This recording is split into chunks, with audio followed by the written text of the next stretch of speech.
Dreamscape presents Shattered Jewel by Ketley, Allison, narrated by Gordon B. Diamond, Amelia Bauer.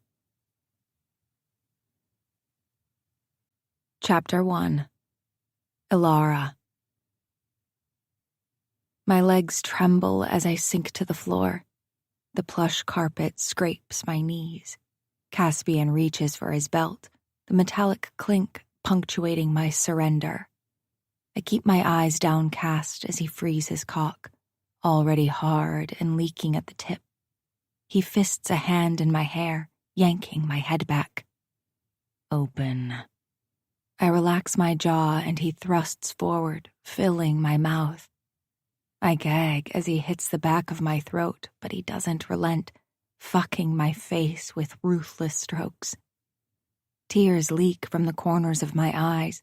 Drool drips down my chin. Caspian grunts, his grip tightening painfully. Through the haze of tears, I notice movement. Axe and Wilder have inched closer, pure lust darkening their features as they palm their erections through their pants. Only Cav hangs back, watching the scene with hooded eyes. Caspian pulses on my tongue, his thrusts growing erratic. With a guttural groan, he spills down my throat, forcing me to swallow every bittersweet drop. He releases me and I slump forward, coughing and gasping for air, but there's no respite. Axe is there, fisting his cock, the thick length jutting obscenely from his open fly. He hauls me up, bending me over the edge of the bed. The cool silk duvet presses against my heated skin as he notches his cock at my entrance. With one brutal thrust, he hilts himself inside me. I cry out, my pussy clenching around the sudden intrusion. Axe sets a punishing pace, pounding into me from behind while his fingers dig into my hips hard enough to bruise. Wilder appears in my line of sight, his eyes dark with lust. He grips himself, guiding the swollen head of his cock to my parted lips. Suck, he commands. I open for him, and he slides into the wet silk of my mouth. I hollow my cheeks, working him with lips and tongue while Axe rails me from behind. Their dual assault overwhelms me until I'm mindless with it, reduced to nothing but a receptacle for their greed. But am I? My nipples beg to be pinched and sucked on, my clit demanding more than one man to please her, my mouth happy to welcome every one of them. My moans are muffled, but they're present. My pussy is slick with both cum and need. And then the orgasm builds, the last piece of evidence falling into place. It crashes over me as Axe finds his release, spilling hot and deep. Wilder follows seconds after, his seed flooding my mouth. They withdraw and I collapse onto the bed, my limbs shaking, my breath coming in ragged pants. I swallow the rest of Wilder's cum and wipe the droplets from my chin. My pussy throbs with a strange ache, satisfied but wanting more. Dripping with Axe's cum. I reach down and bring it to my lips so I can taste it too, slightly sweeter than Wilder's and Caspian's. I peer through my lashes while I lick my fingers, finding Cav as he stalks closer and runs his large hands over my body like he has a right to touch me however he wants. His fingers dip into my pussy lips, collecting some of Axe's cum and bringing it to his nose for a deep inhale. You smell so good when you're covered in us. Caspian shoves me onto all fours on the bed and spreads my cheeks, exposing the most vulnerable parts of myself to him. I want to taste you. And then he's there, tongue circling my tight entrance, making me moan despite the previous orgasm still echoing through my body. It feels so different from when Axe was inside me. Slower, but equally as intense. He tests the walls of my pussy with each lick until he finds just the right spot that has me writhing on his face. He teases with his tongue while he inserts his middle finger, searching for hidden spots of pleasure. Axe climbs onto the bed behind me, holding my hips to keep me still, or from suffocating Cav from how hard I'm grinding on his face. Wilder leans in, watching our session at a better vantage point, and Caspian moves to Cav's bar, sipping on a glass of scotch while he spectates. My breath comes in shallow gasps. I try to stay collected and sexy while panting and staring at Caspian, transfixed by the power in his repose, my lips still tingling from his rough thrusts. My mouth stays wet and desperate, saliva mixing with their cum, their taste lingering like forbidden fruit. I'm forced to look away from Caspian first when my eyes roll back as Cav's finger finds a spot inside me, sending waves of radiance over my vision. I cry out, moaning incoherently as Cav laps up what remains of me, the world blurring under the weight of their demands, losing myself completely to the sensations they so expertly elicit. I don't try to resist anymore. I want them all. But there's a lingering unease. How can I be so aroused and still want to run away? To escape these men who have taken my body and mind hostage? Another orgasm comes, ripping the worry away and following the path Cav maps out with his mouth and fingers. It's a struggle to draw in breath when Cav finally stops. He helps me flip onto my back, still trembling with the orgasm. I reach up to touch him, traces of me glistening on his lips, but he grabs my wrist, his fingers digging in painfully. Wilder elbows in, taking Cav's place between my legs and running a single finger along the slick folds of my entrance. His touch is too hard, like he's staking his claim. I squirm away, gasping when he slaps my thigh. The sharp sting jolts me out of the haze of ecstasy. I wrench out of Cav's hold and scramble off the bed, grabbing the blanket on the floor and wrapping it around me. Caspian takes another slow sip of his scotch, still watching from the bar. His eyes are bored, but his grin is diabolical as he finally speaks up.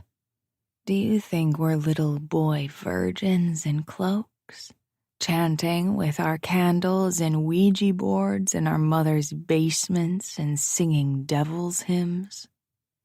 Caspian asks with faint traces of amusement on his lips. No, beastie.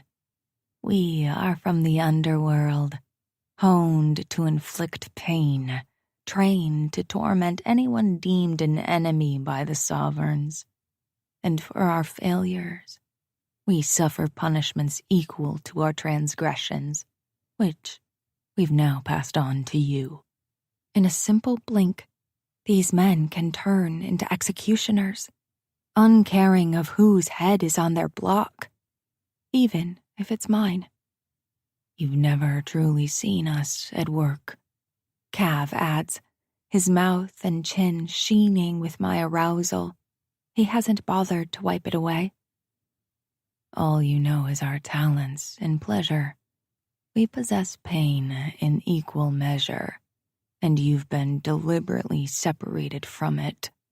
Don't make us further prove this to you. Stupid, stupid girl. How could you think they'd be anything more? I flinch away from the cruel internal voice. The sound of the initiates below, lost in their partying vices, streams into Cav's lavish bedroom, filling the air with moans, laughter, and clinking liquor bottles. But all I can focus on is the erratic pounding of my heart. Axe moves to shut out the cold wind from the balcony with a flick of his wrist against the open French doors. Wilder helps to resettle the blanket around my body, bringing with it a warmth I can no longer feel. It's uncharacteristically gentlemanly of Wilder to maintain my modesty, and he proves that when he unleashes his half-cocked smirk and slides his palms down my arms as he smooths the cashmere. His touch, once familiar and pleasurable, sends a shudder through me that I struggle to suppress, blinking back tears. Clutching the blanket tightly around my shoulders, I face Caspian squarely, searching his face for the answers I deserve. I get nothing in return. It's with a mixture of indignation and disbelief that I whisper, "I did what you wanted. Now you owe me. How do you know Maverick broke the ruby in half? And why would you ever believe he was killed for it?" Caspian doesn't react. His gimlet eyes hold mine as he responds over the rim of his drink. "I have my ways, but trust me when I say that the sovereigns will stop at nothing to find where he hid the other half." Frustration bubbles up like acid, searing any remnants of desire until it's nothing but ribbons of smoke. This isn't a joke, even though it's clearly amusing to them. "Maverick was my brother," I managed to say, my tears blurring the four men surrounding me. "He was only 21 when he died, younger than any of you here. He had less than a year at TFU before his murder. I cut myself off with a gulp. This year, I'll be older than him. The realization nearly undoes me. Caspian studies me for a moment. Is he feeding off my pain or empathizing with my grief? His granite expression refuses to hint at either. Finally, he sighs. "I suppose I do owe you a reward for doing what you were told and being our dirty, obedient darling. There's more to the heart than meets the eye. It holds power, ancient and deep-rooted." "Oh, that is it," I snarl. "Fuck you. If you start spewing magic at me right now that my brother was killed because some maniacs think this is a fucking school for wizards and spells—" "Not magic," Caspian calmly interjects, though Cav's expression shudders like he doesn't entirely agree. "It's a symbol. Status, history, evidence of atrocious deeds. The sovereigns want the heart to maintain their iron grip over the court and every high-ranking individual they can blackmail and control. They've used it against our fathers, and they'll use it on us, in any way they can." "But why involve Maverick?" I press. "He had nothing to do with the Cimmerian Court. He liked video games and books and related more to online friends than real-life ones. What did he have to do with any of this?" Cav speaks next, following my reward of information to continue. A bitter thought surfaces. Well, at least they're true to their word. He says, "Your brother had Anderton blood in him, same as you. Not only that, he uncovered something he shouldn't have.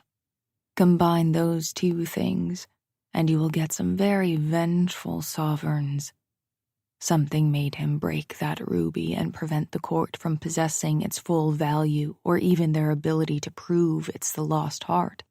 That tells me your big brother discovered something about the court's past that might just be more valuable than the ruby itself." I struggle to process his meaning. "What are you saying?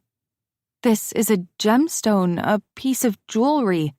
It's not like it could sit down and tell Maverick its history, and he'd have to be interested to study Sarah Anderton, which is just not like him.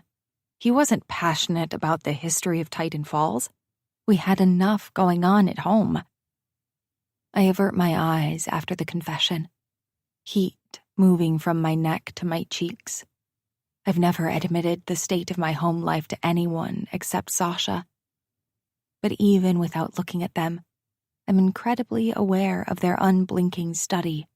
I fight off the urge to argue against their callous answers. That I've stared at this necklace with the jagged ruby and gnarled metal finishes for so long my eyes crossed. It gave me no answers as to why so many are hungry for it. It didn't do anything but bring me in front of these men, made me vulnerable enough to care for each irredeemable quality they possess, and ripped my brother away.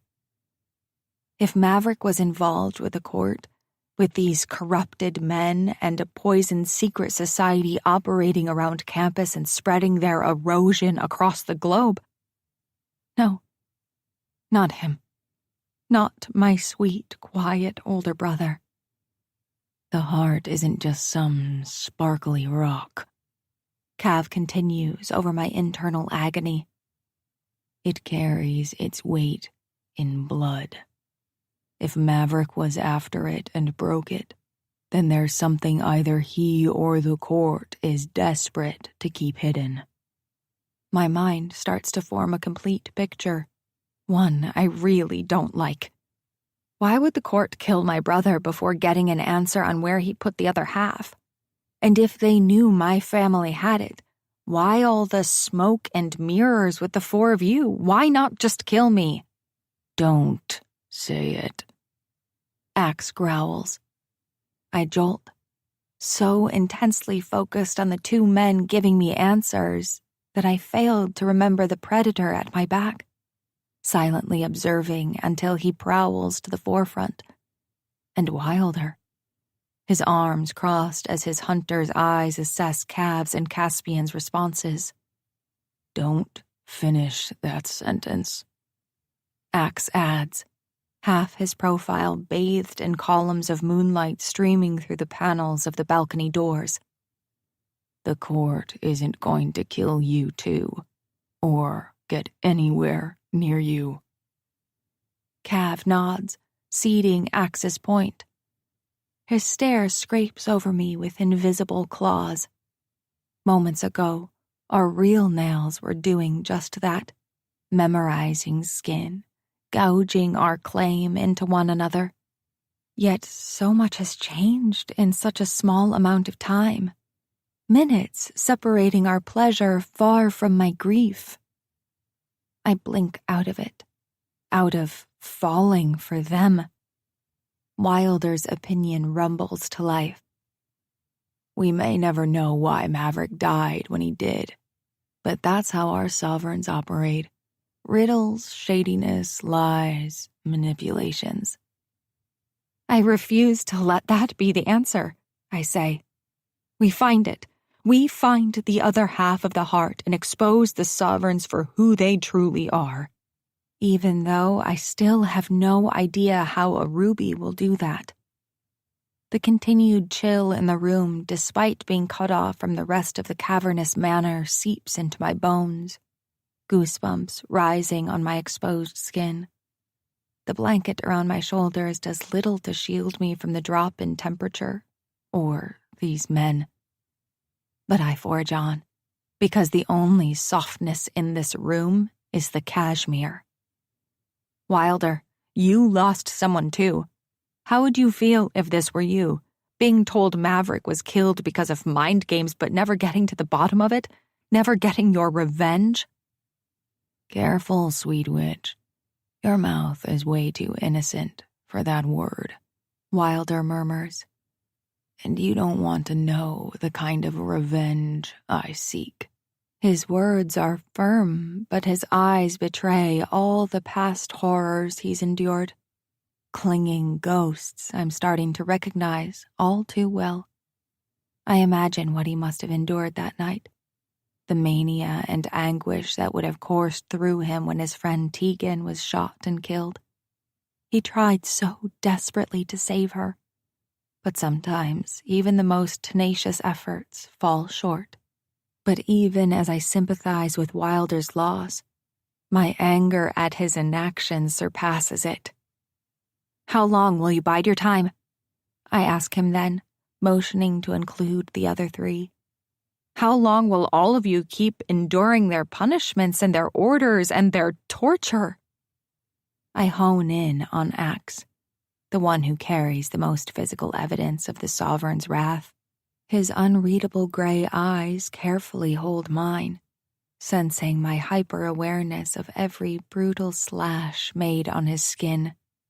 I have the feeling that out of the four, I could get through to him first.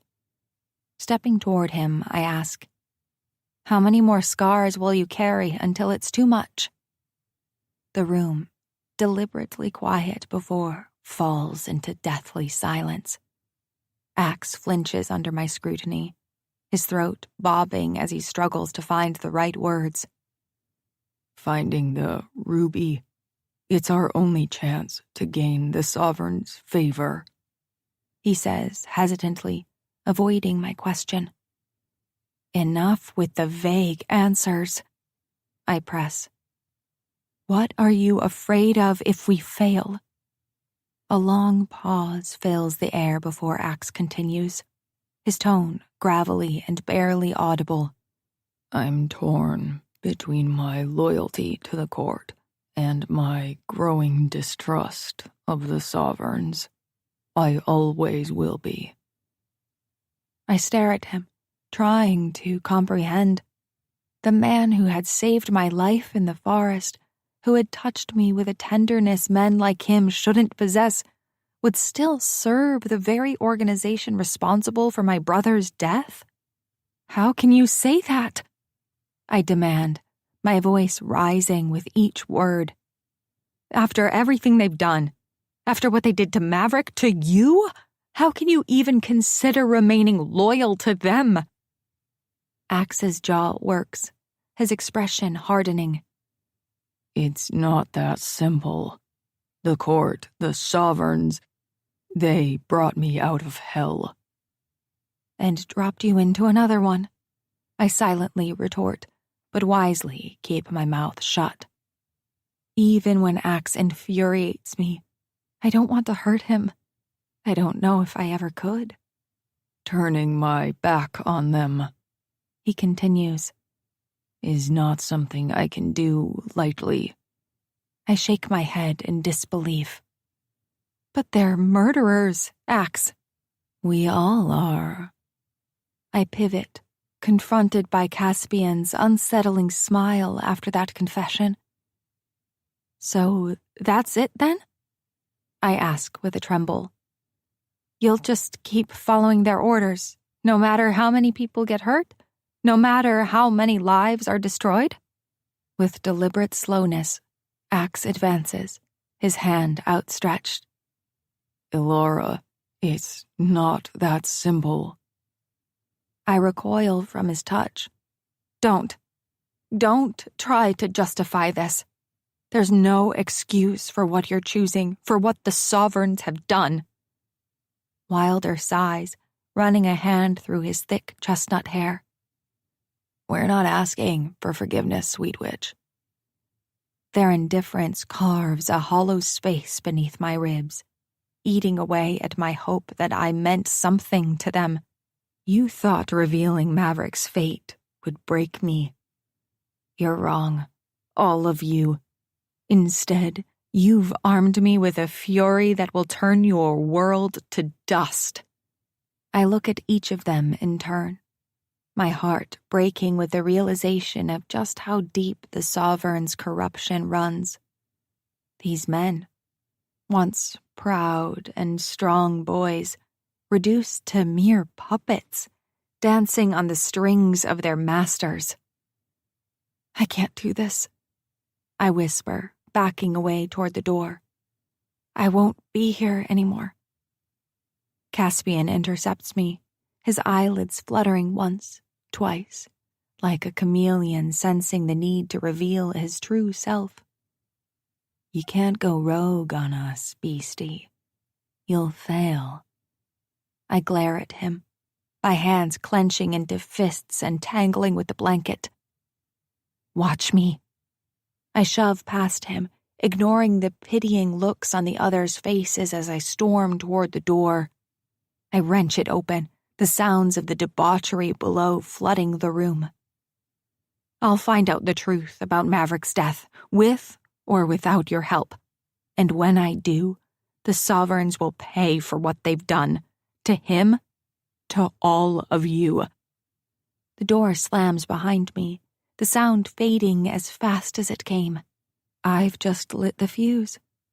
But as I stride away, I wonder, how long before they light theirs? Chapter 2. Ilara. The coldness of the hallway creeps under my blanket as I round the corner and bring myself further away from Cab's room and the men reclining within it. I'm vulnerable, exposed, my chest gaping with a fresh wound. Betrayal. It's with that sick, unyielding ache that I push forward, refusing to linger in this house of nightmares. My feet barely touch the cold marble tiles when Axe throws open Cab's door and catches up to me, his ash-blonde hair like a muted halo in the soft light of the sconces along the scarlet walls. He doesn't say anything or apologize for so lively cutting into my path and blocking my escape. Axe stands motionless as I take him in. His features are a study in paradoxes. Beauty hewn from cruelty, softness ruined by misery. My attention lowers, catching on the patchwork of scars peeking from his sweater's neckline. His arms extend, offering clothes and a cloak. When our eyes finally collide, Axe probes for a reaction, but he'll only find the impenetrable wall they put there. You need to cover up, he murmurs. before you leave our wing. Cameras are everywhere. Oh, so your lords have decided I can leave? How benevolent of them. Axe's carefully sculpted expression doesn't crack. His concern comes off as an obligation, not care. I want to scream, to unleash the cyclone inside me. Here is a man who knows my brother's blood was spilled by those he serves, yet remains tethered to them like a phantom refusing to stop haunting this mansion. A car will be at the front, He adds, "Thank you so much for your thoughtfulness." I spit back, the words tasting like acid on my tongue. I hate that I'm beholden to them to get out of here. As soon as I stormed out of Cab's room, I realized my mistake. I could have at least sworn to go against them after I'd put clothes on and arrived home. There's also the issue of finding Sasha in this gigantic manor. And once I do, there's no way we can make that same trek through the forest Axe led me through. Also, I have no clothes. Even if I had had the sense to grab my dress off Cab's floor, it's in shreds. From Cab's fury, his need, his total, utter dominance and my submission to anything he wanted to do to my body. Only my breathing fills the space in the quiet corridor, and my fingers loosen their grip on the blanket. It slips, cascading to the floor with a whisper, leaving me bare before Axe. Axe, the statue, the pillar of self-control, falters. His eyes widen a fraction, an imperceptible flinch. But it's all I need. "What's the matter? You've seen it all before," I say, the challenge clear. "Break, damn you." I want to add, just show me something, some form of remorse, of shock, of regret. Advancing toward him, each step measured, I close the gap that separates victim from traitor. He doesn't move, doesn't breathe as I pluck the shirt and cloak from his rigid hands. Fabric whispers against skin as I dress in sweatpants and a plain white t-shirt under his gaze, never breaking eye contact. There's power in this silence, in this defiance. Ilara. His low rumble is almost a plea, but I've no patience for it. Axe isn't about to apologize or win me over. No, he wants to explain his loyalty to the court. My brother's murderers. Save it.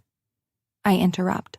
My tone is ice, my posture regal despite the disaster that churns within.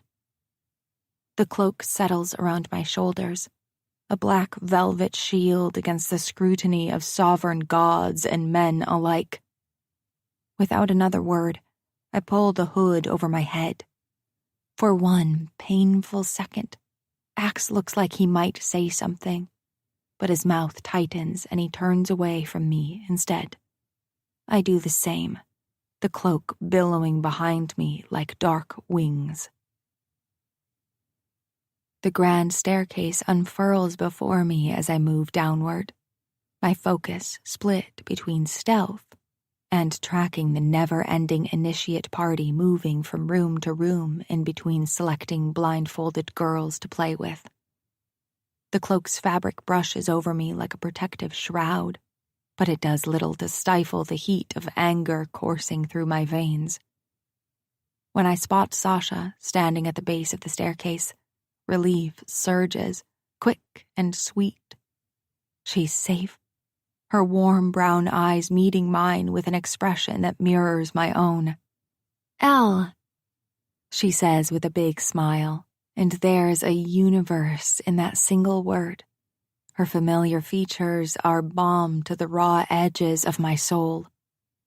"Thank God you're okay," I say, rushing down the rest of the stairs. She's wearing the same type of cloak I am, the hood drawn back, her flowing black hair seeming to become part of the fabric. We don't waste time catching each other up with what happened once we were separated.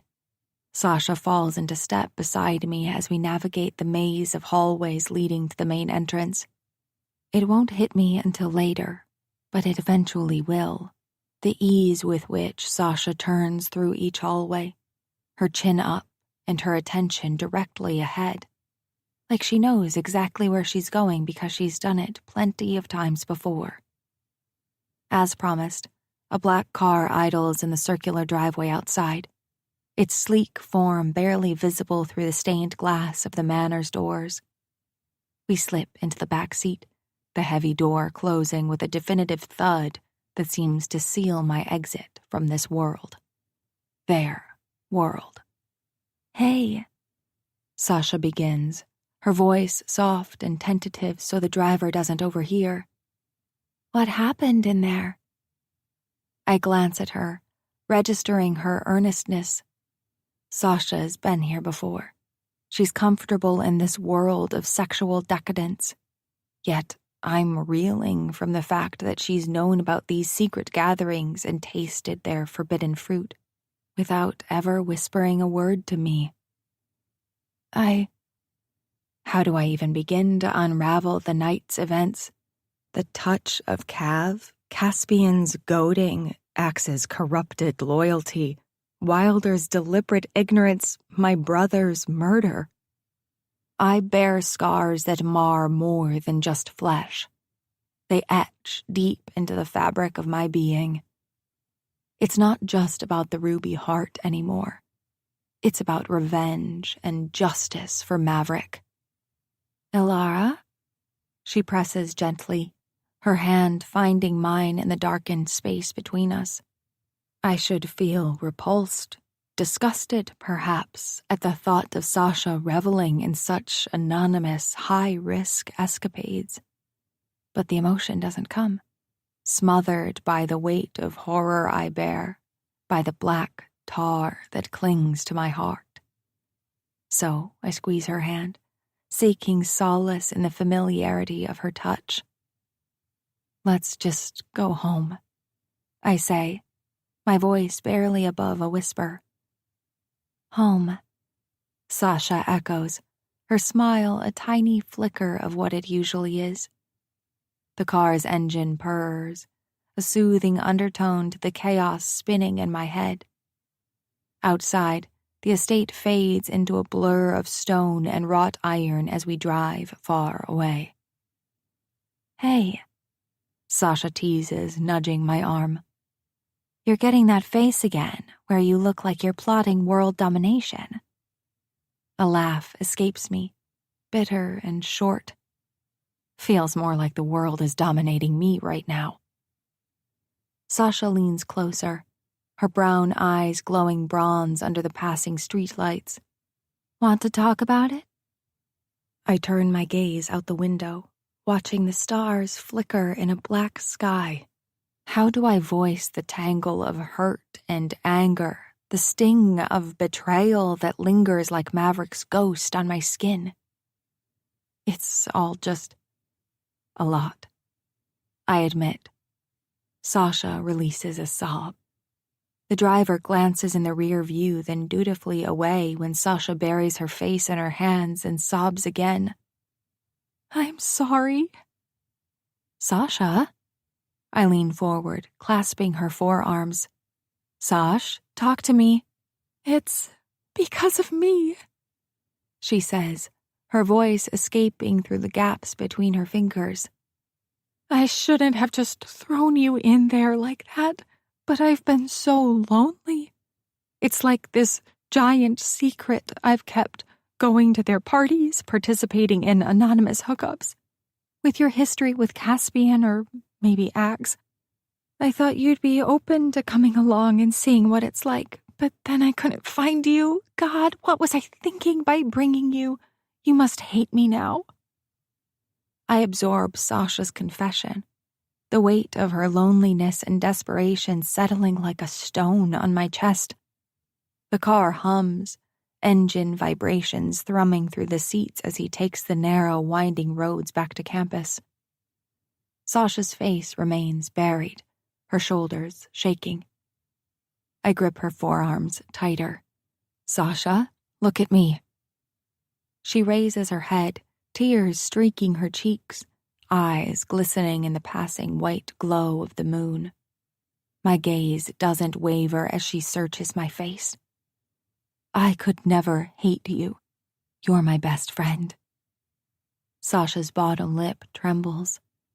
"I put you in danger. I was selfish, wanting to share that world with you without considering the consequences." I shake my head, a small, wry smile tugging at my lips.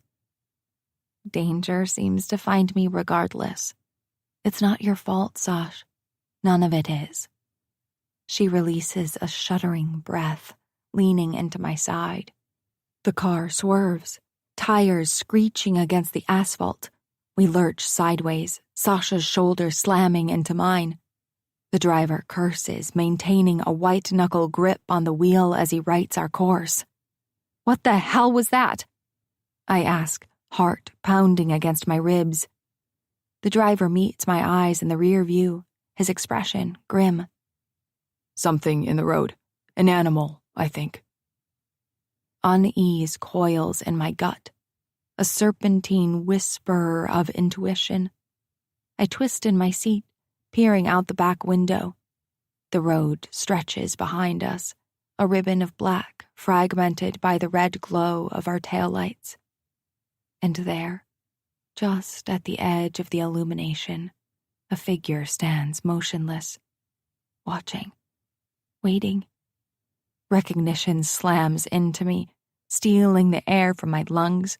The figure's stance, the breadth of his shoulders, the tilt of his head. It's Caspian. But it can't be. We left him at the manor. He's bound to the court, his loyalty unbreakable.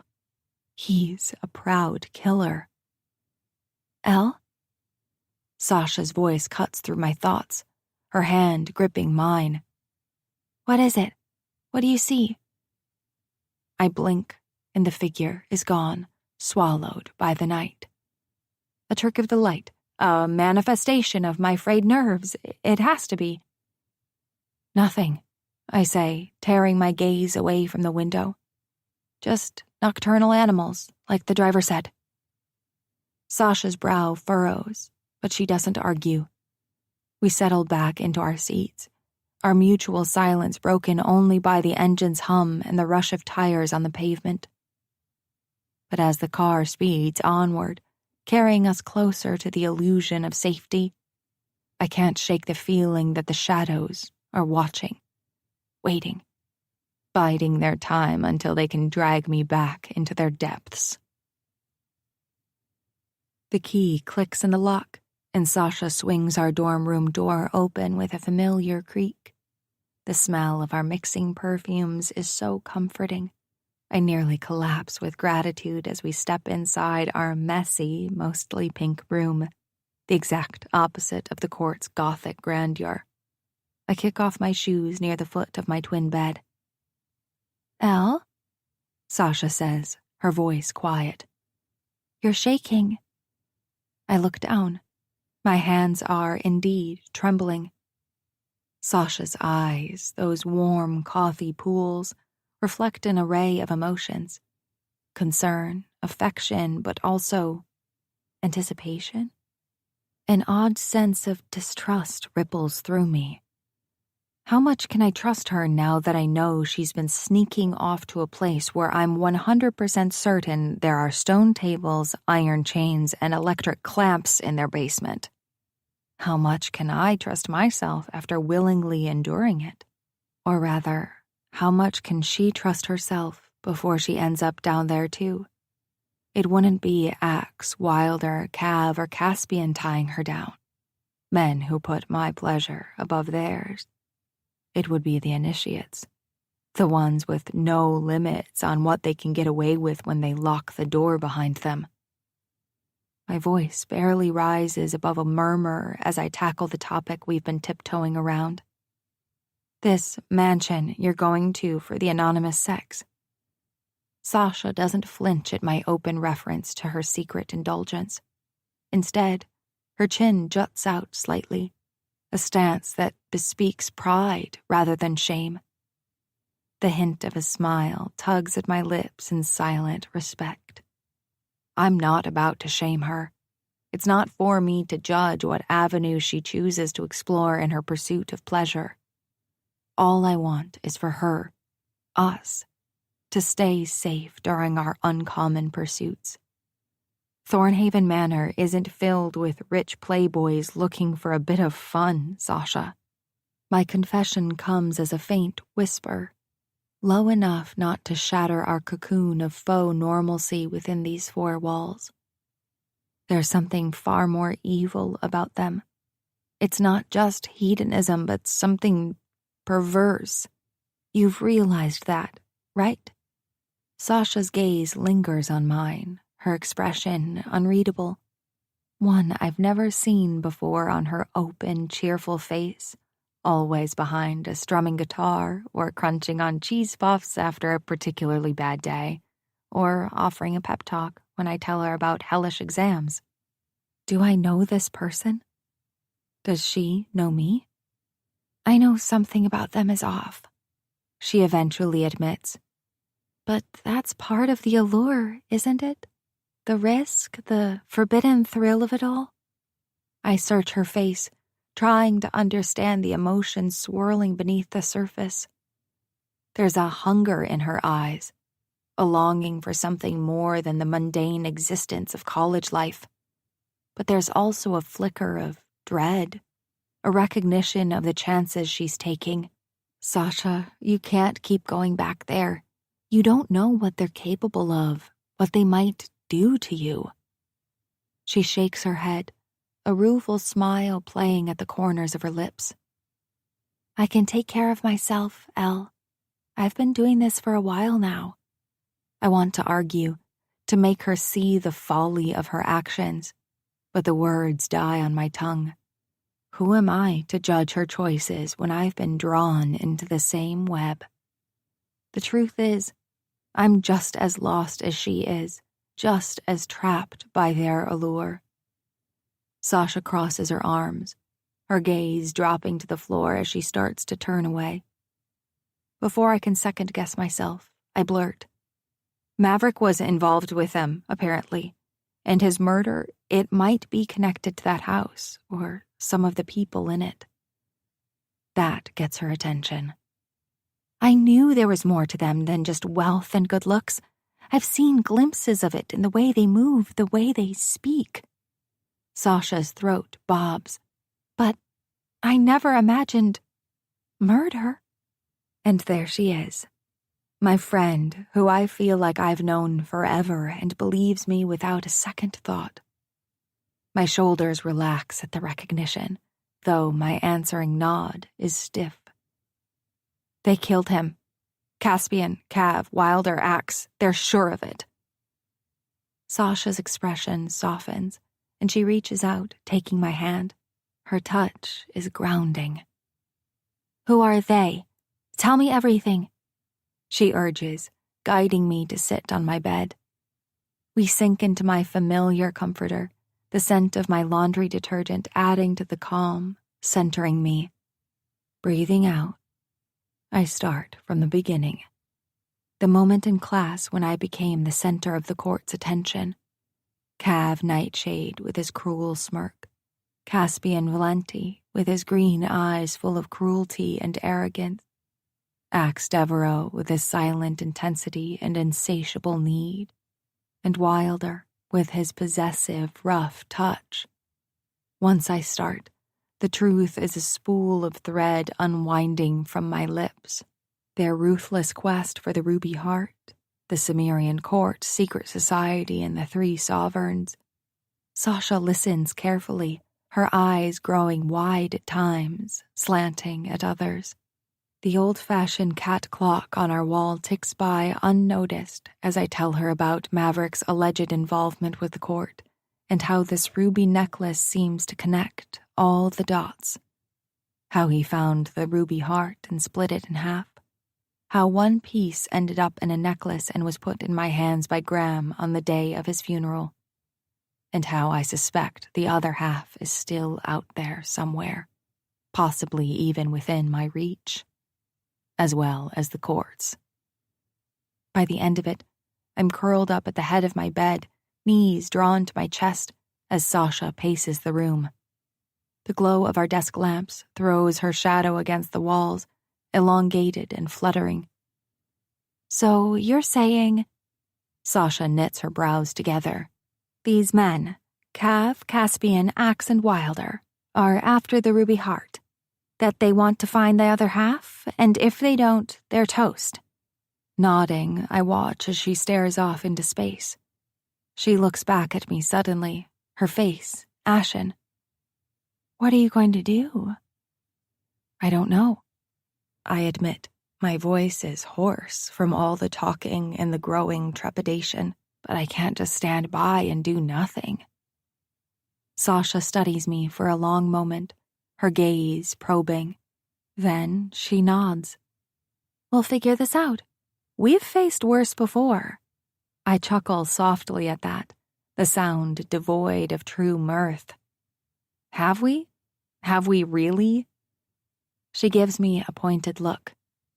Your goldfish died during our freshman year. That was pretty tragic. Despite myself, a real laugh bubbles out of me, genuine and cathartic in its release. Sasha climbs onto my bed, curling around me protectively. Her warmth is the softest blanket, and despite the chilling topic of conversation, I feel safer. Above anything else, she says into my hair as her fingers trace soothing patterns on my arm. You're not alone in this. I may not be able to stand up to those brutes physically, but there are other ways. Her voice lowers ominously on the last sentence. I have to find the other half of the Ruby Heart before they do, I say. Sasha pauses, shifting to look at me with newfound concern etched deep in her face. I was thinking we call the cops on them, schedule a raid, or forge a letter from one of them to the dean admitting to inappropriate relations with the professor. That's not enough, I counter softly. Maverick made this my fight when he unknowingly brought disaster upon himself. I became the necklace's custodian when he died, so everything is intertwined. And if I don't step up now, the court will, and they'll keep covering their asses. Maverick's killers will never be found. And the guys? Do you care what happens to them? I sigh, avoiding the question and rubbing my temples. I'm so tired, but sleep is a luxury I can't afford right now. I need to find the other half of the ruby heart and end all of this before it gets any worse. I murmur, gazing blankly at the worn carpet between our beds. Sasha's arms tighten around me as if she's trying to lend me her strength through that simple gesture. They might care for you too, in their own twisted way. Her words hit home. As much as there is a bitter rivalry and reckless manipulation between us, there's also an undeniable connection. An addicting brew of attraction and my unrelenting wish to save them before this gets worse. I stiffen in Sasha's hold. Save them. Like I have any idea what I'm saving them from. They said they were killers, but their hands do nothing but elicit ecstasy from me. They claim to be the sovereign slaves, but the savage glint to their eyes tells me they enjoy viciousness over escape. I don't trust them, I say to Sasha. Not completely. But... Sasha prompts, her eyes reading the hesitation in mine. But I feel there's more to them than what they present to the world. My gaze falls onto my hands. Maybe they're not entirely to blame for the actions they've been forced to take. It's a thought that grew stronger the more I broke the story down for Sasha. Sasha cocks her head to the side. So you think they're victims too? She asks skeptically. In their own way, I admit. Does it excuse what they've done? No. They still have the necklace. They manipulated me into giving away. They still answer to the sovereigns. Ilara, Sasha begins, her tone cautious. These men are in deep with this court thing. If you decide to go after the ruby heart, they might be killed if they don't succeed first. I state grimly. They said as much. Her grip on me tightens and she swallows audibly. I think I know where to start looking. I whisper shakily into the quiet room. Sasha raises an eyebrow, curiosity spiking. Oh? Maverick's old room. My mom keeps it like a shrine. If he found the ruby and split it in two, there might be clues there. Sasha nods. It's worth a shot, and it sounds like the only lead we have right now. The hidden study I found at Graham's place shifts into focus in my mind's eye, but I blink it aside for now. There's no evidence Maverick knew about William Jonquil's 19th century office constructed behind an old grandfather clock at Wraithwood Estate. And I've already confessed enough to Sasha without making her head explode. I'll look through that study after I've sifted through everything Maverick left behind. Sasha abruptly stands, jolting me on the mattress. She strides to the closet, yanking out a backpack and tossing it onto her bed. What are we waiting for? Let's go. I blink, surprise momentarily overriding the fear coiled in my gut. Now? It's the middle of the night, Sash. She shrugs, already stuffing clothes and supplies, for her that means snacks, a charger, and a can of Coke, into the backpack. Are you sleepy? Because I'm sure as fuck not. No time like the present. Besides, the cover of darkness might work in our favor. I hate to break this to you, but we're not professional burglars. I can just unlock the front door. Sasha snorts. Way to shatter my dreams, Elle. Here I was, fantasizing about scaling walls and crawling through air vents. She throws the backpack over her shoulder and gestures toward the door. After you, Agent Wraithwood. I muffle a laugh and push off the bed, Despite it all, Sasha can still make me smile. She's right, though. A certain thrill to this makes my pulse quicken. A high-risk, but necessary adventure. But as I rise to my feet, my laughter dies down, replaced by terror, reluctance, panic. Everything I thought I knew is being turned upside down, just like the men who have invaded my life and my heart. And Maverick? My treasured memories of him corrupted. How could he be involved in this? What if I don't like what I find? Hey! Sasha elbows me, redirecting my attention. As if sensing my indecision, she tosses me a small pocket knife from her desk drawer. For protection, she explains, her jovial tone fading into seriousness just for a beat before her lips pull into a fierce grin. Let's go kick some secret society ass. Chapter 3.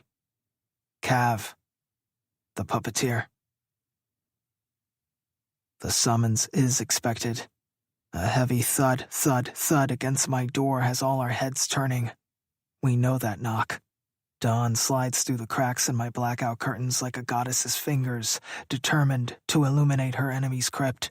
The succinct snap when I draw the curtains shut snuffs out her progress. The selection must be over, Axe says, from his favorite spot against the far wall.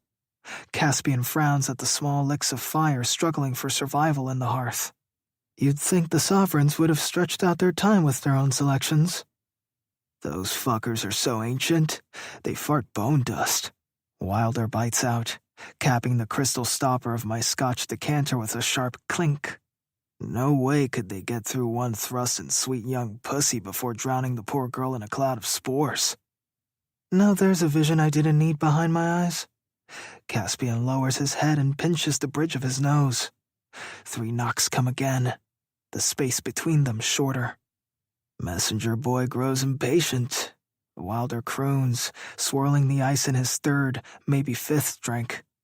We're all coping in our usual ways after Ilara's illustrious exit a few hours ago. The fact that we're even coping is a huge red flag in itself. Accusing us of cold-blooded murder and subterfuge is a compliment. We didn't join the court for anything less. But to be accused of it when we didn't do it, that's what bothers us. It's an insult. Neither of us participated in Maverick's death or knew of it. That was confirmed the second after Ilara slammed my door. I went for their throats, Caspian first. He kept his smooth grin the entire time I hooked his neck. But I believed him when he said he had no fucking clue until he discovered the evidence yesterday. Wilder dodged my physical restraint, choosing to run from my bed and jump on it like a goddamned toddler, daring me to catch him. In the pauses between my snarls, he denied any knowledge. Axe preempted my interrogation by sneaking up behind me while I was distracted by the jumping idiot and coiled his arm around my neck, murmuring into my ear that if I thought he'd hurt Ilara that way, I'd be dead before realizing I was incorrect. These are my brothers, not by blood, but soul brothers. If they say they don't have any further information about Maverick Wraithwood, I believe them. At the time of Maverick's death, we were 17 and about to graduate from our various high schools. We would have just received the coveted invitation to officially join the court as their members by enrolling at TFU. The court has global scouts who troll schools, clubs, and streets for the talents required to join their ranks. When looking for gifted criminals, they deliberately avoid juvenile detention centers or other justice systems, since they have no interest in those who've been caught. It makes me wonder how they scouted Maverick, the all-around golden boy and doting big brother. We didn't let Ilara know he was an initiate. With the way she reacted to his involvement with the heart, damning him further would have been too much for her. Despite what it looks like, we do care about mental health. Sometimes. It's another question mark to add to my lengthy mental list regarding Ilara Wraithwood. With a long sigh, I stride across the bedroom, passing Wilder and Caspian, neither of whom made a move to answer the knock. I open the door to find a hulking initiate, adorned in a black velvet cloak, and the upper half of his face obscured by an ivory mask. His chapped lips part to reveal his chipped front teeth. "The Sovereigns request your presence immediately," he intones. "Just me? I'm flattered." The initiate isn't amused. Clearly he didn't partake in the selection, or if he did, he was one of the colder ones. He sneers. "All of you." "Understood," I reply, my voice dripping with the usual frigid calm. Snapping the door shut, I glance back at Wilder and Caspian, whose expressions have all but morphed into masks of indifference. But they're like me, and my blood boils underneath. Closing my eyes as I take one last swig of my drink, an image of Alara pressed between me and the wall flashes across my mind, her body writhing under my touch, her sweet lips parting in gasps as I explored every inch of her. The thought sends a jolt into my cock. Alara may be furious at me right now, but I'd love to fuck her while she's angry. She'd be ferocious, clawing at my skin, biting, kicking, then tilting her head back and screaming in pleasure as I gave it all back to her tenfold. I am abruptly brought back by Wilder's voice. "What's the plan, Cav?" he asks with an intrigued smirk, clearly reading the lust-filled thoughts crossing over my features. I send him a look that sends initiates screaming in the other direction. He merely cocks a brow. "We tell them nothing," I answer. Axe doesn't give any indication whether he agrees or disagrees with my decision. Wilder shrugs, and Caspian frowns. The floorboards creak under my weight as I head back to where Wilder and Caspian are lounging and carelessly toss the crystal decanter in Caspian's direction. He catches it in midair without glancing toward me, or it. Instead of telling them to take one last swig before we leave like I was going to, I begrudgingly ask, "What's on your mind, Casp?" He doesn't hesitate. "We can use this as leverage." I frown at him, aware that Wilder's attention perks up at the scent of a good deal. "Leverage?" Caspian's eyes glint, as if he's already several steps ahead of us all. "We use Maverick's involvement with the heart as a bargaining chip," he explains. "We tell the Sovereigns we know more than they do, but we want something in return." Axe scoffs in his corner, but doesn't deny that Caspian has a point. "Then we might as well tell them that heart is broken. We can give them Alara's necklace, our one piece of leverage, so they can promptly kill us for destroying their sacred artifact." I counter. Caspian smirks and pours himself another drink into his empty glass on the side table. He'd never sully himself by drinking directly out of the decanter. "They need us," he says matter-of-factly.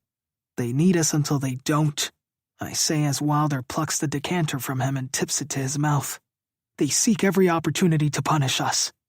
We've gotten further into the hunt for the heart than any other members, ever," Caspian adds. Reluctantly, I motion for him to continue.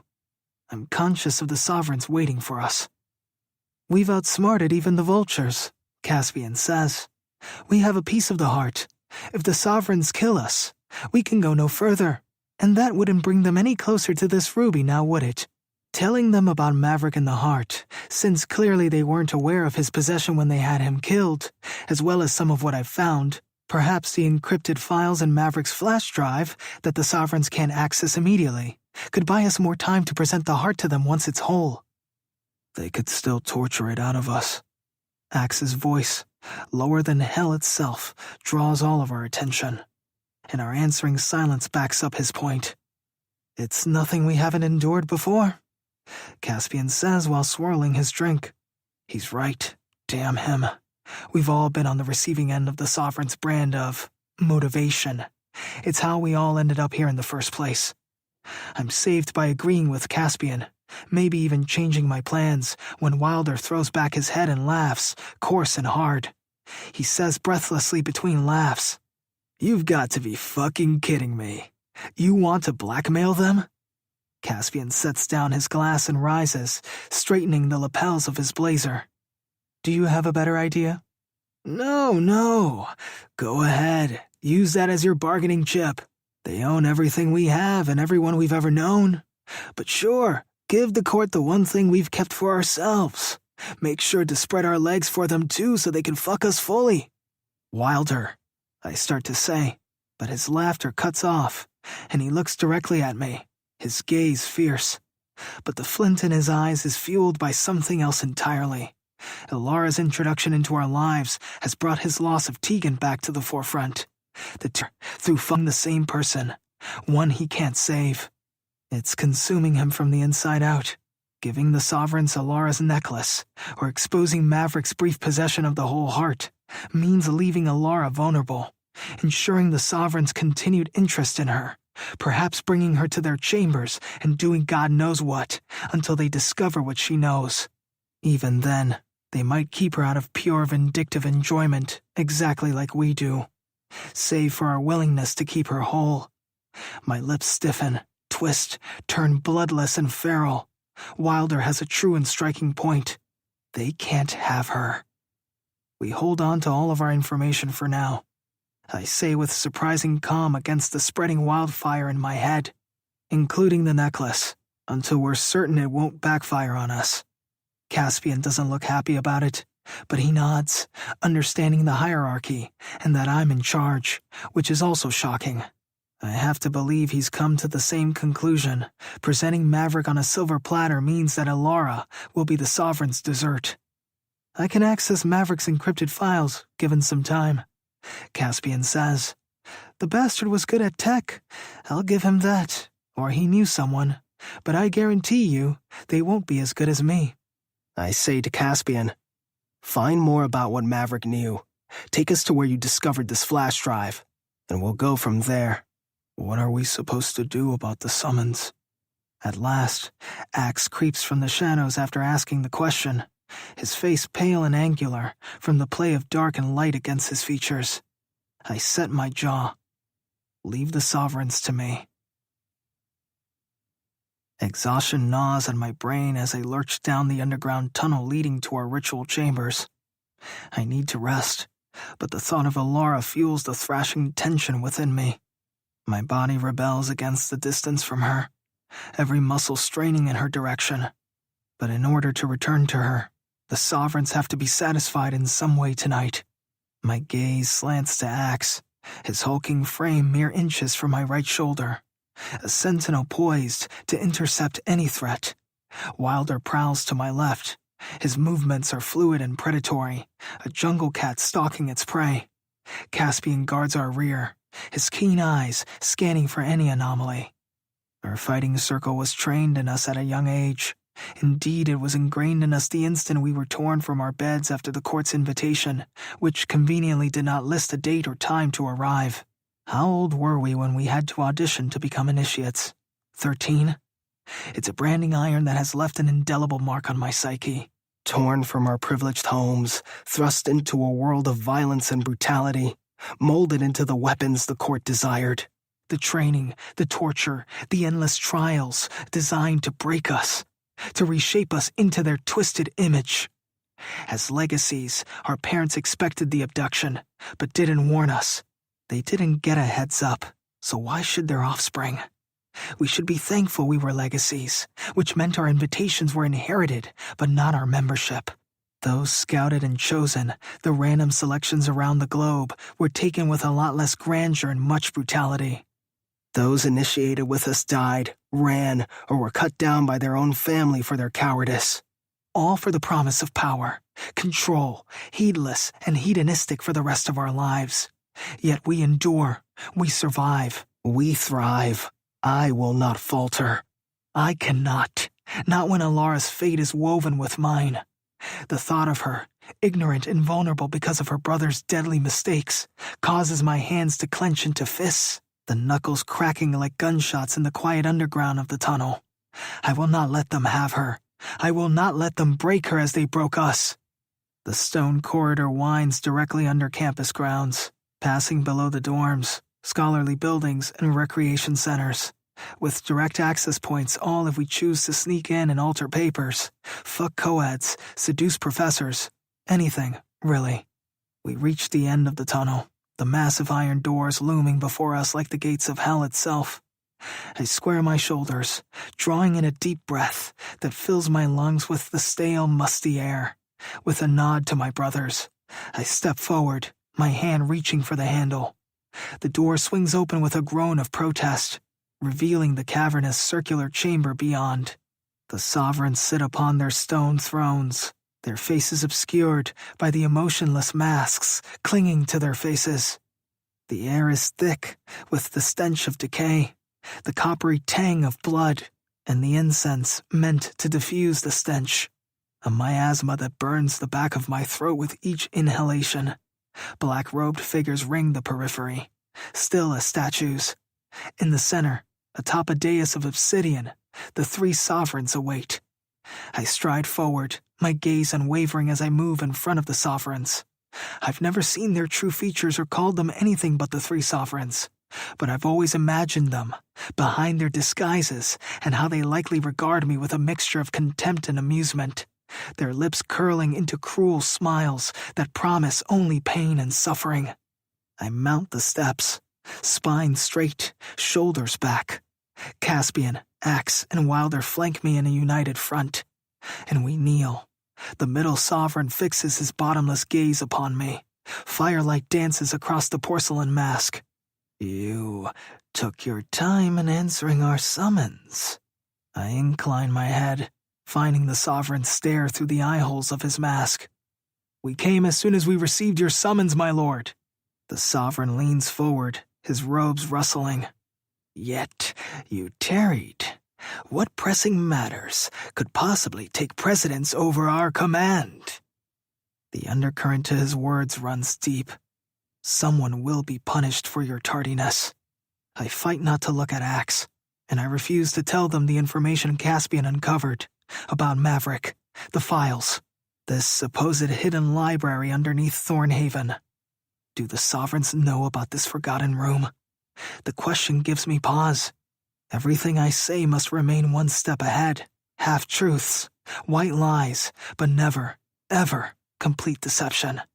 My attention flicks to the silent sovereign, motionless, yet I can feel his study like spiders crawling under my shirt. To invoke his wrath, we've never done it, for good reason. The silent one hasn't moved, his gaze cold and dispassionate, like the mask that conceals his face. A chilling reminder that he always watches, always waits. And I wonder how long it will be before my turn comes to kneel before him. I choose my next words with care. We were discussing the heart, my lords, strategizing on how best to retrieve it for the court. The center sovereign leans back, his fingers steepling. Is that so? And what, pray tell, have you discovered? I hesitate, weighing my options.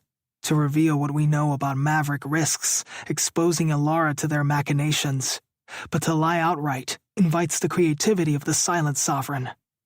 We believe we have a new lead, my lord, one that may prove fruitful, but we need more time to pursue it. The sovereign's mask betrays nothing, but I sense his displeasure. More time? You have already had ample opportunity to retrieve the heart, yet it remains lost. I lower my chin, acknowledging the rebuke. You are correct, my lord, but this lead is delicate. Rushing in blindly could jeopardize everything. The sovereign's fingers drum against the armrest of his throne, a staccato beat that grinds against my ears. And what assurances can you offer that this lead will bear fruit? I meet his gaze squarely. None, my lord.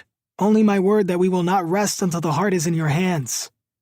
A long, tense moment stretches out, the sovereign's scrutiny boring into me like a physical weight. Then, abruptly, he nods. Very well. You have 1 week. 1 week to bring me the heart. Fail, and the consequences will be severe. I bow my head, relief and alarm clashing. Thank you. We will not fail you. The sovereign's masked gaze shifts to Caspian, Axe, and Wilder. And what say you three? Are you as confident as your leader? They bow their heads in unison. Caspian murmurs, We will not let you down, my lords. See that you don't. The sovereign growls before motioning with a bone-white hand. Rise. A weight lifts off my shoulders as I rise, my brother's along with me, and that is my mistake. The right-hand sovereign croons from his stone perch. Caspian. Caspian stiffens, yet says with unaffected calm, "Yes, my lord." You show much faith in Kavanaugh's leadership. Dare I say as much, if not more, than your faith in us, if you're willing to follow in his steps and allow this delay. Sensing the direction of the conversation, Axe steps forward, bracing his posture for the worst. I shoot him the most murderous look in my arsenal, freezing him in place. Leave the sovereigns to me. That is what I promised them. Closing my eyes, I take a deep breath, thinking of the last person to touch me, the woman whom I settled between with such utter perfection. I no longer want anyone else. The way her lips split for me, her mouth, her pussy, her moans and whimpers as I soaked in her heat and felt oblivion for the first time. I open my eyes and say, "As their leader, punish me for forcing them to heed my delay." The chamber erupts in a frenzy of whispers and speculation. The black-robed initiates in their half-masks shift and murmur like swarm of agitated insects. The middle sovereign raises a hand, silencing them. My heart thunders in my chest, but I keep my expression impassive. Let my punishment serve as a reminder to all. The court's will is absolute. After a beat of silence, the middle sovereign nods. Very well. He motions to the black-robed initiates, who surge forward like a tide of shadows. Rough hands seize me, dragging me toward the center of the chamber. I don't resist, even as Axe lets out a low growl and Wilder's muscles bunch under his skin, ready to spring. Caspian's lips pull back like he wants to confess, the finishing stroke to all of us. My mouth wrenches into a snarl when I catch his eye. Don't.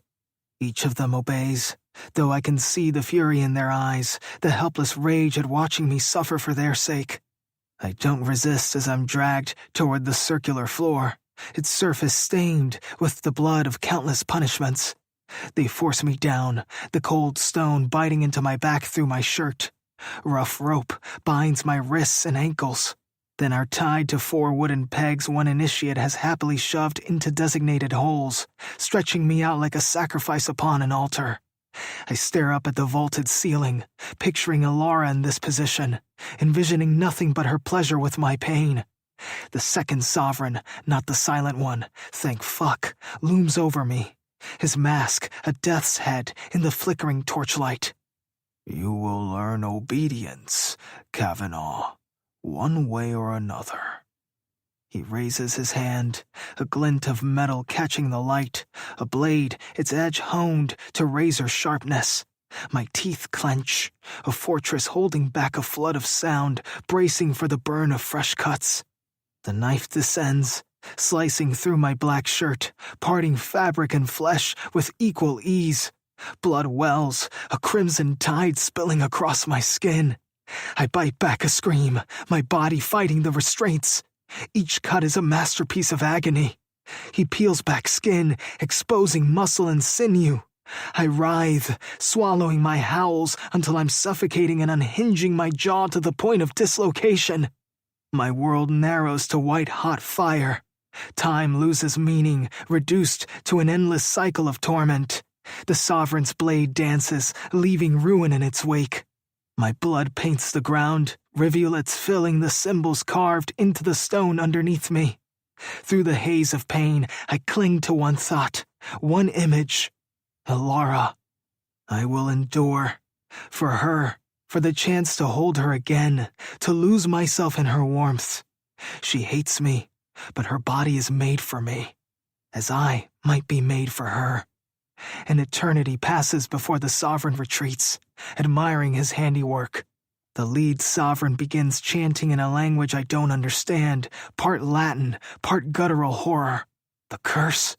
He's reinforcing it onto my flesh. I'm doomed. My life is forfeit. I lie shattered, my chest a ruin of flayed flesh.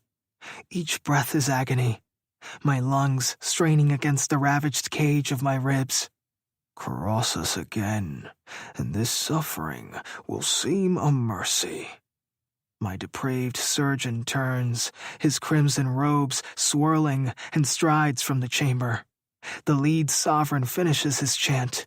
The initiates release my bonds, their hands slick with my blood. I struggle to rise. Every movement is a new discovery of pain. Caspian and Wilder are there, lifting me and supporting my weight. Wilder looks like he wants to throw up at the sight of my chest. Caspian deliberately keeps his attention on me from the neck up. I'm too exhausted and dizzy from blood loss to see what, exactly, they've done to me. Axe stands guard against the overexcited initiates, his face pensive. We stumble from the chamber, leaving a trail of ruby droplets in our wake. The tunnel stretches endlessly before us. I'm not going to make it. Am I ever going to make it? I lean on my brothers, drawing strength from their presence. The iron doors slam shut behind us with a final, punctuated clang.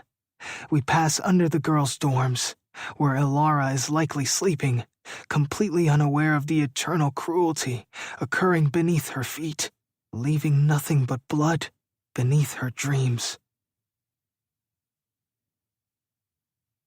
Chapter 4. Ilara. The moon is a thin crescent, barely casting a glow on Faro Estate as Sasha and I make our way through the small garden path on the west side. Faro Manor, my mother's sanctuary and prison, looms like a sleeping dragon, its silhouette an ominous cut against the starless night sky. Sasha and I slip through the wrought iron gates, our presence nothing more than whispers, fully committed to sneaking in. I unlock the towering oak door, then inch it open. My racing mind juggles apprehension and courage while I scan the unlit corners for any sign of my mother's notorious traps. "Remember that time your mom set up fishing line at ankle level?" Sasha whispers behind me as we creep in. I'm pretty sure I still have a scar from tripping into her intruder alert system. I warn, my own voice barely above a breath. She's gotten more creative since then. "Booby traps by Ilara's mom, because who needs home security systems when you've got yarn and bells?" Sasha replies with a grin that I can feel rather than see. I stifle the need to admonish Sasha for talking about my mother that way. She doesn't trust any security installations or the people who install it. Sasha has always had this knack for slicing through tension with her humor, even in the most harrowing situations, and I know she's doing it to help, not to insult. It's absurd, the lengths my mother will go to protect herself. Paranoia paints her world in bright colors of danger. Every shadow a potential threat, every silence a harbinger of death. But I will always want to defend her, even as she peels off a bit of my soul every day she doesn't get better. "Seriously, though," Sasha adds, her voice dropping an octave. "Yell out if you spot anything that looks like it came out of a spy movie." "Will do." I keep my focus sharp, aware that one wrong step could send a homemade noisemaker blaring throughout the house. We navigate the hallway, a maze designed by a mind that sees enemies in every corner. It's a strange duality, living with someone who crafts fortresses out of fear, yet here we are, tiptoeing through the latest iteration of her makeshift security. "Ilara," Sasha says, her hand gripping my arm. "Stop." I freeze. What? What is it? "Look." She points at the floor where a nearly invisible thread stretches across our path, glinting faintly in the scarce moonlight filtering through a distant window. So she's kept the fishing line after all. I breathe out, stepping carefully over the tripwire. We continue on, hyper-aware that one misstep could mean disaster, or at the very least, waking the banshee that is my mother by springing her traps. Sasha's presence is a constant comfort, even as adrenaline gets me up the stairs, through the winding hallway, and in front of Maverick's door. I take the time to use my phone and illuminate the doorframe, well aware that out of all the rooms in the manor, my mother's and Maverick's are her top priority to protect. Finding nothing yet, I inspect the door's handle. There, I whisper. You see it? Sasha peers over my shoulder, adding her phone's light to mine. Nope. A piece of her hair. I motion to the subtle shine of a hair strand, wavy and long, laid over the lever. We have to make sure we put it back when we leave. Sasha nods. Got it. After carefully laying the strand of hair on the neck of the handle where we won't disturb it, I push the door open. We slip inside, the moonlight casting a ghostly glow across a life cut tragically short. I can almost hear Maverick's laughter, a lost sound from a happier time that now feels like a distant dream. Sasha lets out a low whistle, her gaze sweeping over the motley collection of posters and gamer trophies. Do we have to worry about any traps in here? No, Mom wouldn't disturb Maverick's stuff. This is like a shrine to her now. We have to return anything we touch or move exactly as it was. A pang of sadness clogs my throat at seeing my brother's world exactly as he left it the day he died. It's as if he could walk through the door at any moment, flashing that quiet smile before burying his head in his computer or comics. Hey, check this out, Sasha says. She's holding up a CD stacked with others on his desk, the cover emblazoned with the bright, grinning faces of a once-famous boy band. Maverick had a thing for these guys? Shut up, I retort half-heartedly, the corner of my mouth twitching upward despite myself. They were popular back then, even to him. Sure. Sasha laughs under her breath, carefully placing the CD back onto the shelf. My fingers glide over the spines of books, tracing the faded titles and worn edges of his fantasy series collection that line his shelves. Holding them creates a physical connection to him. Mavi was always such a book nerd, reading on his beach chair during our rare family vacations while I splashed him from the pool, begging him to join me. Sasha picks through his desk drawers, her forehead wrinkled in concentration as she hunts. The reverent hush of the room is broken only by the soft shuffling of papers and the occasional creak of the floorboards beneath our feet.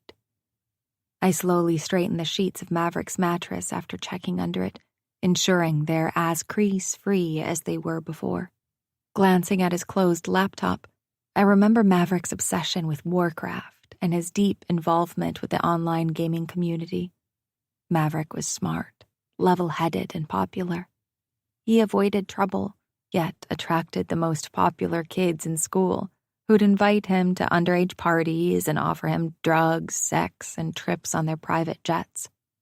My middle school friends told me that Maverick's hotness overrode any geek in him, including his love for elves, castles, and dragons.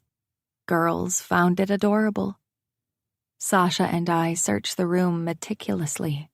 Our hands glide over the surfaces of Maverick's belongings, and our eyes scan for any clue that might lead us to the answers we seek. My heart twisting as our disturbance causes the last remnants of his cologne to waft into the air. I resist the urge to bring one of his shirts to my face and inhale deeply because of the risk that I'll break down. I was never allowed in Maverick's room after he died. The one time I tried, Mom collapsed at the threshold and wailed so terribly I didn't do it again. A loud creak from the hallway snaps my head toward the door. Sasha and I freeze, ears cocked. Silence. Sasha mouths. What was that? I shake my head, straining to detect any sound. When I hear none, I gesture for her to keep looking.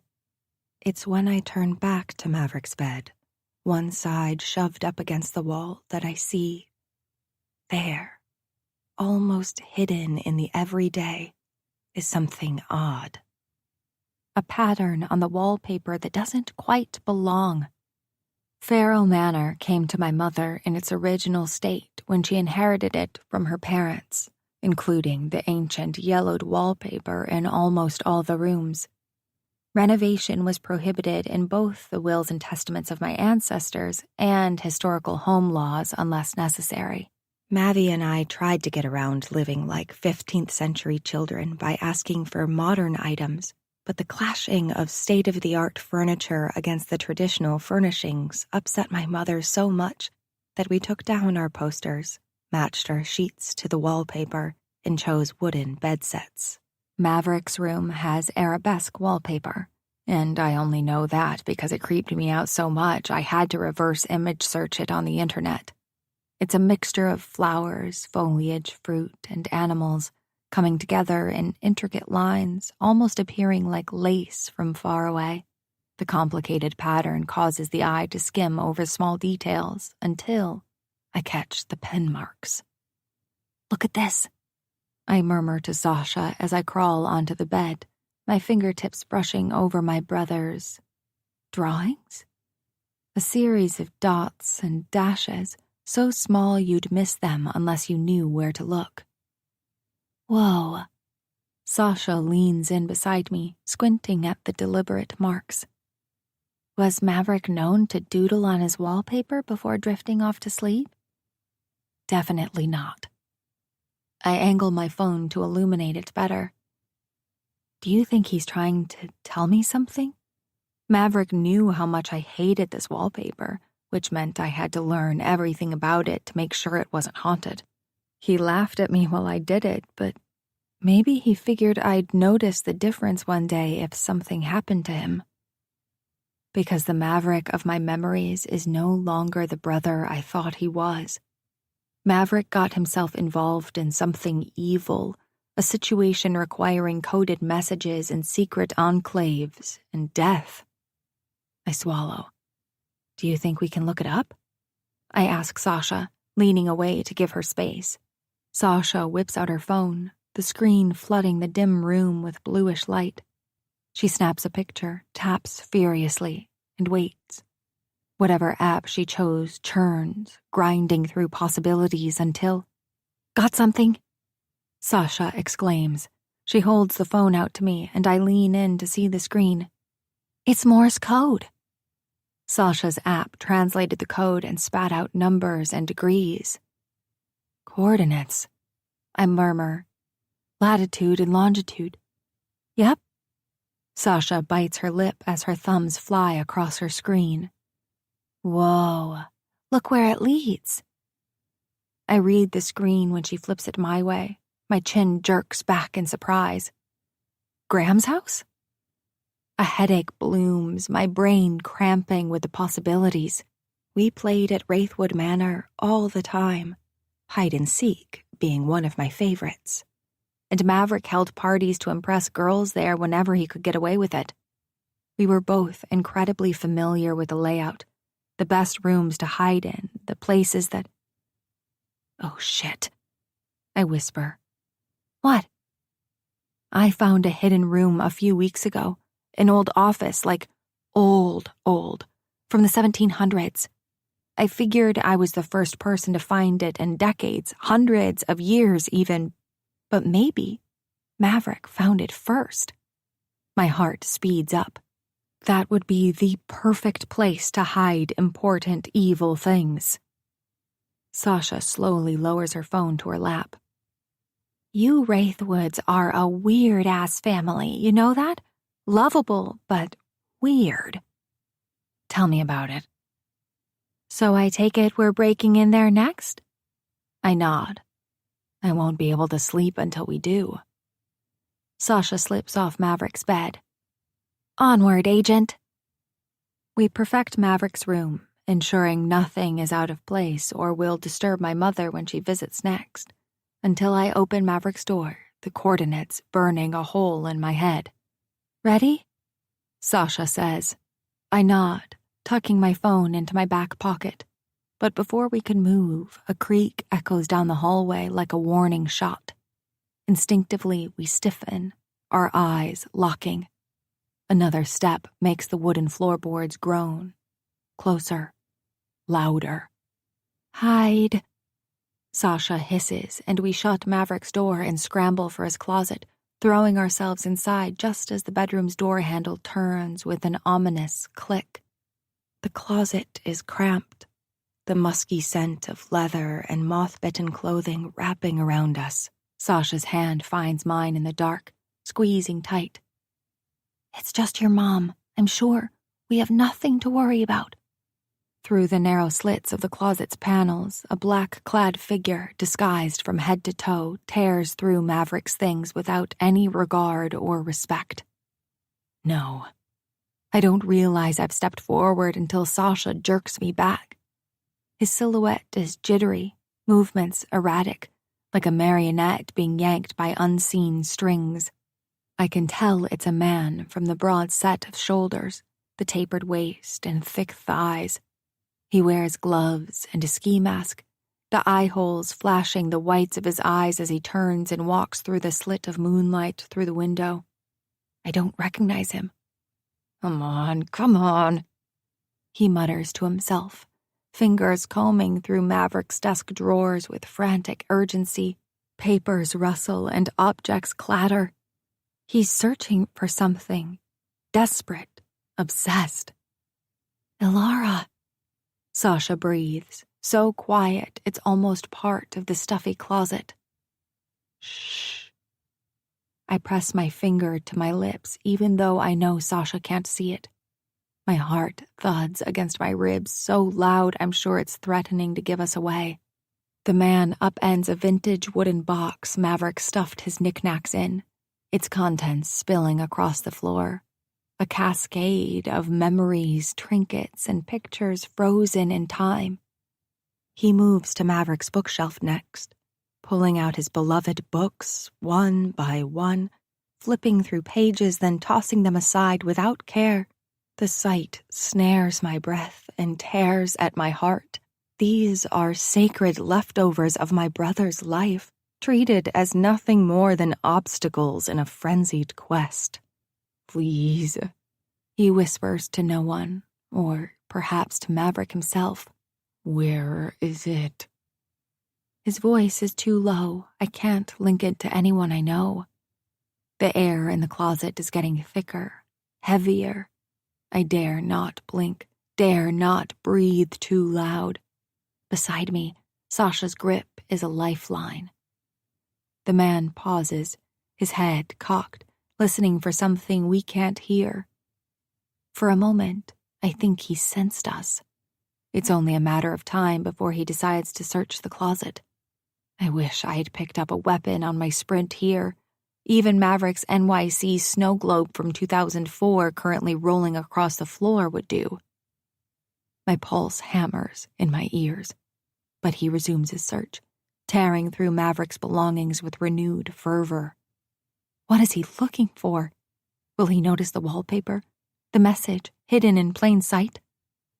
Ilara, Sasha whispers again, a question laced in her tone. What the fuck do we do? Keep still. I mouth soundlessly, my gaze never leaving the sliver of space that allows me to witness this man's unraveling. Eventually, the frenzy subsides. His shoulders slump, and he stands at the center of the mess he's created. A low, pained sigh escapes him, and I feel it. A sharp twist in my chest. This is pain, raw and unfiltered. He turns slowly to the closet. Ilara? Sasha says once more, her voice a stretched thread close to snapping. The truth is, other than scream and scratch our way through him once we're revealed, I don't know what we can do. I clench my phone in my hand, ready to use it as a mallet against his head. A distant thump, like something heavy hitting the floor, sounds out in the hallway. We share a concerned glance at the same time the man whips his head towards Maverick's door, his leather-clad hands fisting. Moving with silent precision, the man slinks out of the room, quietly shutting the door behind him. Sasha jerks forward, but I stop her by clamping my hand around her arm. I mime, "Wait." After 5 minutes of hearing nothing out of the ordinary, I inch the closet door open, wincing at every unwilling sound we make. But my mother is alone in this house. Her fears are realized by a man rifling through our things. If she stumbles upon him, or worse, if he seeks her out. God, Elle. Sasha exhales as we step out of the closet and into the aftermath. I can't think of cleaning up right now. We have to get to my mother. Did you see his face? I ask as I creep toward the bedroom door, lending half an eye and all my fear to the hallway beyond. Sasha shakes her head, her eyes clouded with concern. Do you think he's complicit or a victim in all this? Sasha's question makes my shoulders tense. Both? Neither? I answer while battling a sobering thought. The intruder could be like us, pawns thrown to the mercy of a merciless court, scrambling for answers in desperate places. Those answers still elude me, but one truth stands out. That man is not welcome in our home. The hallway stretches dark and still. I motion for Sasha to follow as I slip out, eyes roving for any tripwires, other traps, or more men in black ready to jump us. At the end of the hall, a door hangs open a crack. My mother's room. She always shuts and locks her door.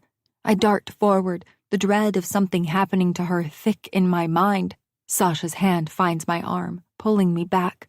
She shakes her head minutely, mouthing, "We need to call the police." I shake my head in return. The police, with their blinding lights and chaotic storm of authority, would only push my mother further into her madness.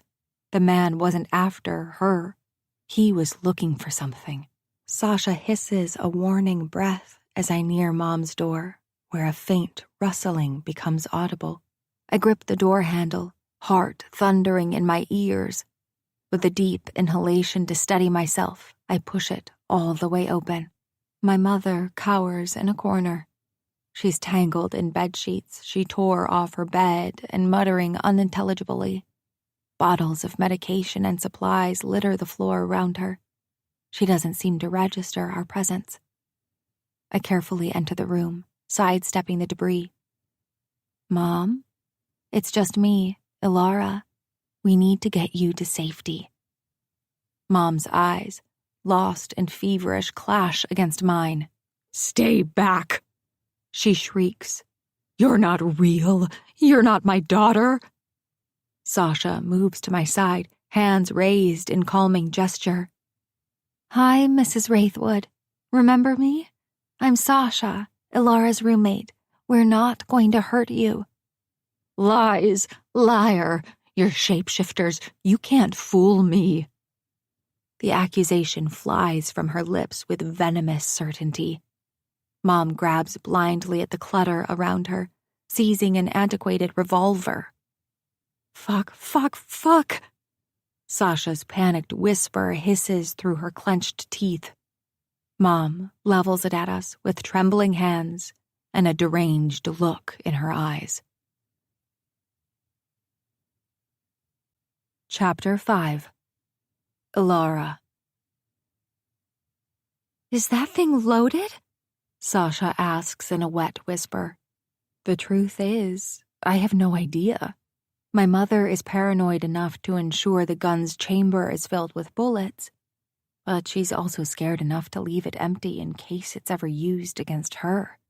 Mom stares at me, into me, with wild, untamed hatred, her eyes shining with furious tears over the barrel of the gun. 50-50, I say to Sasha, who deserves nothing but honesty. "Fuck!" Sasha inches back a step, her hands raised. How good is her aim? I'm too focused on my mother to answer. Her finger tenses on the trigger, knuckles blanching white. I know who you are, she snarls, and you're not my daughter. You're not going to do to her what you did to my son. I'll make sure of it. Sasha trembles, a choked sob escaping her throat. Please don't, Mrs. Wraithwood. I raise my hands slowly, palms out. Mom, listen to me. You don't want to do this. I am not your mother. You are. The sob finally comes, swelling in my throat before releasing with a painful keen. You're Caroline Wraithwood. Your son was Maverick, and I am your daughter, Alara. Her eyes, manic and darting, turn dull and lifeless with a single blink. My son is gone. I nod, despite Sasha frantically warning, don't say anything to upset her. But I'm still here. I'm alive, with you. I plead, my hands raised, fingers shaking. Maverick's with Dad now, and you and I have each other. You'll always have me, Mom. With a single jerk of her chin, her paranoia returns. You're not her. You were in here in black, and now you've shape-shifted because I saw you trying to hide. I saw you, despite your attempts to deceive me, you fucking devil. And now you beg me, make me think you're Alara. Liar, liar, liar, liar. Change tactics, Sasha pleads to me. Change them real quick, Al. But I'm at a loss for words as my mother raises the gun higher, its barrel aligned with my chest. Mom, I sputter out, desperate and yanking at any memory I can to prove to her I'm real. I heard you. I heard what you said to me when you thought I was asleep, when you snuck into my room when I was 8. Remember? She pauses, her roaming stare locking onto mine. Drawing on the memory, I say, you had just come home from your first gala since Dad died. It was so hard for you, you said. So impossible to do without him, even though 8 years had passed and you should be better by now. But then you...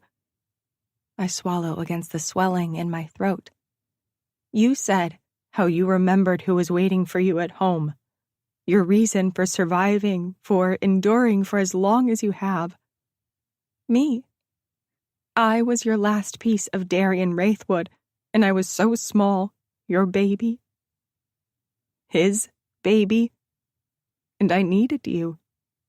You couldn't leave me, and I helped you keep going. Do you remember that? How could I know that if I wasn't truly Alara? Mom's grip loosens on the trigger. Alara? She whispers. Yes, Mom. I nod, tears streaming down my face while I keep my hands up. It's me. I'm here. Her gaze darts to Sasha, then back to me. You're not one of them. You're not here to take me. Not like your father. The mention of my father in her harrowing question sends a jolt through me. What do you mean, like Dad? Mom's eyes fill with an eerie, distant look. He was born into it, groomed for it. Sasha and I exchange shocked expressions. Her arms must ache as much as mine, the way we're holding them aloft, not daring to lower them. Dad was part of the Cimmerian Court? My question comes out in a hushed murmur. Mavi. Mom's hoarse voice is barely audible, yet it commands my full attention. He knew too much, tried to shield us all. My heart clenches at my mother's words, the weight of Maverick's actions suddenly pressing down upon me. What did he uncover, and why had he felt compelled to protect us at such a cost? hidden truths. Caroline continues, her gaze piercing through the haze of her delusions. In the walls, beneath the floors, in the heart of our houses. I exchange another look with Sasha, seeing my own confusion reflecting back. The Cimmerian Court, my father, my brother, the ruby heart. Mom mutters under her breath, lowering the gun slightly as she retreats into her head. I hesitate, desperate to ask her more, to understand the giant skeleton my family has kept hidden. But more questions will only agitate her fragile mind. Sasha touches my arm, nodding toward the door. We need to get her help. You can't do this by yourself anymore, Elle. But I wrench my stare from Sasha back to my mother, who no longer responds to us, lost again in her cursed world. She was forced into this breakdown, I want to argue. Someone was actually here, going through our things, scaring the shit out of my mother, breaking her where she was already fractured. The argument turns to ash in my throat. Tears slip down my mother's cheeks as she stares at spirits I can't see, the gun dangling in her hands. It doesn't matter who incited her tonight. Sasha could have been hurt, killed. Mom could have killed me too, and she'd never recover from that. I love you, Mom, I whisper. She doesn't respond. Sasha tugs at my arm, a pained grimace on her face. How do we... can we leave her here with the gun while we call the EMTs, or do we take it? I gently pull out of Sasha's grip, taking another step, then another, until I'm close enough to reach out and touch Mom. Give me the gun, Mom, I say softly, holding out my hand. You don't need it anymore. She lifts her gaze, and for a moment, I see a flicker of the woman she used to be. Strong, loving, fierce in her devotion. Then her eyes cloud again, and she shakes her head. No, I have to protect you from them, from the court. They'll come for you, like they came for your brother, your father. Fighting to keep my composure, I push away the burning questions threatening to consume me. I have to focus on the present, on getting the weapon out of her hands. I know, Mom, and you have protected me all these years, but now it's my turn to protect you. I take a deep breath, steeling myself. Give me the gun and let me take care of you. A heartbeat passes, then two. Mom's eyes search my face as if looking for a sign, a reason to trust. I let her study me, pouring all my love, all my desperation into my returning stare. The door creaks behind me, and I stiffen as someone else's footsteps calmly wander in. No, not when I was getting through to her. I risk turning, meeting the eyes of the person ruining everything. Is it him? Is it the burglar dressed in black? And see Caspian dressed in his impeccable suit, holding a polished handgun and directing it at my mother. Caspian? What the... Get out! Stop pointing that at my mom! His flat, snake-colored stare regards my mother. Put down the gun, Caroline. My mom screams, spittle flying onto the barrel of the gun as her grip tightens and shakes madly. You're one of them, she shrieks, here to take me, to silence me like you did Darian and Maverick. Then I do something stupid, mind-numbingly dumb. But I can't stand by and watch Caspian, who shouldn't be here, doesn't belong here, threaten my mother. I position myself between them, Caspian's gun at my chest, my mother's at my back. Oh, Jesus, fuck! Sasha cries out. The skin around Caspian's eyes reacts with a minuscule flinch at my boldness, that I'm now staring down the barrel of his gun, but his aim doesn't waver. Caspian's finger curls around the trigger. Last chance, Caroline. Drop your weapon. Caspian, don't! I gasp out. She didn't mean to. She's not in her right mind. Oh, I think I've grasped that part of the situation. I calmed her down, I shout. She wasn't going to hurt us. Caspian acts like he doesn't hear me. Put down the gun, Caroline, or I shoot your daughter. My stomach turns to ice, though I hold his stare, ensuring the silent accusation in mine speaks louder than words ever could. You wouldn't. The Caspian who stands in front of me is a stranger. This isn't the man who promised to break me so he could put me back together with feverish, orgasmic care. His face doesn't burn with that brutal oath, nor does his cold, calculated expression crack the way it did when he pushed into me the first time.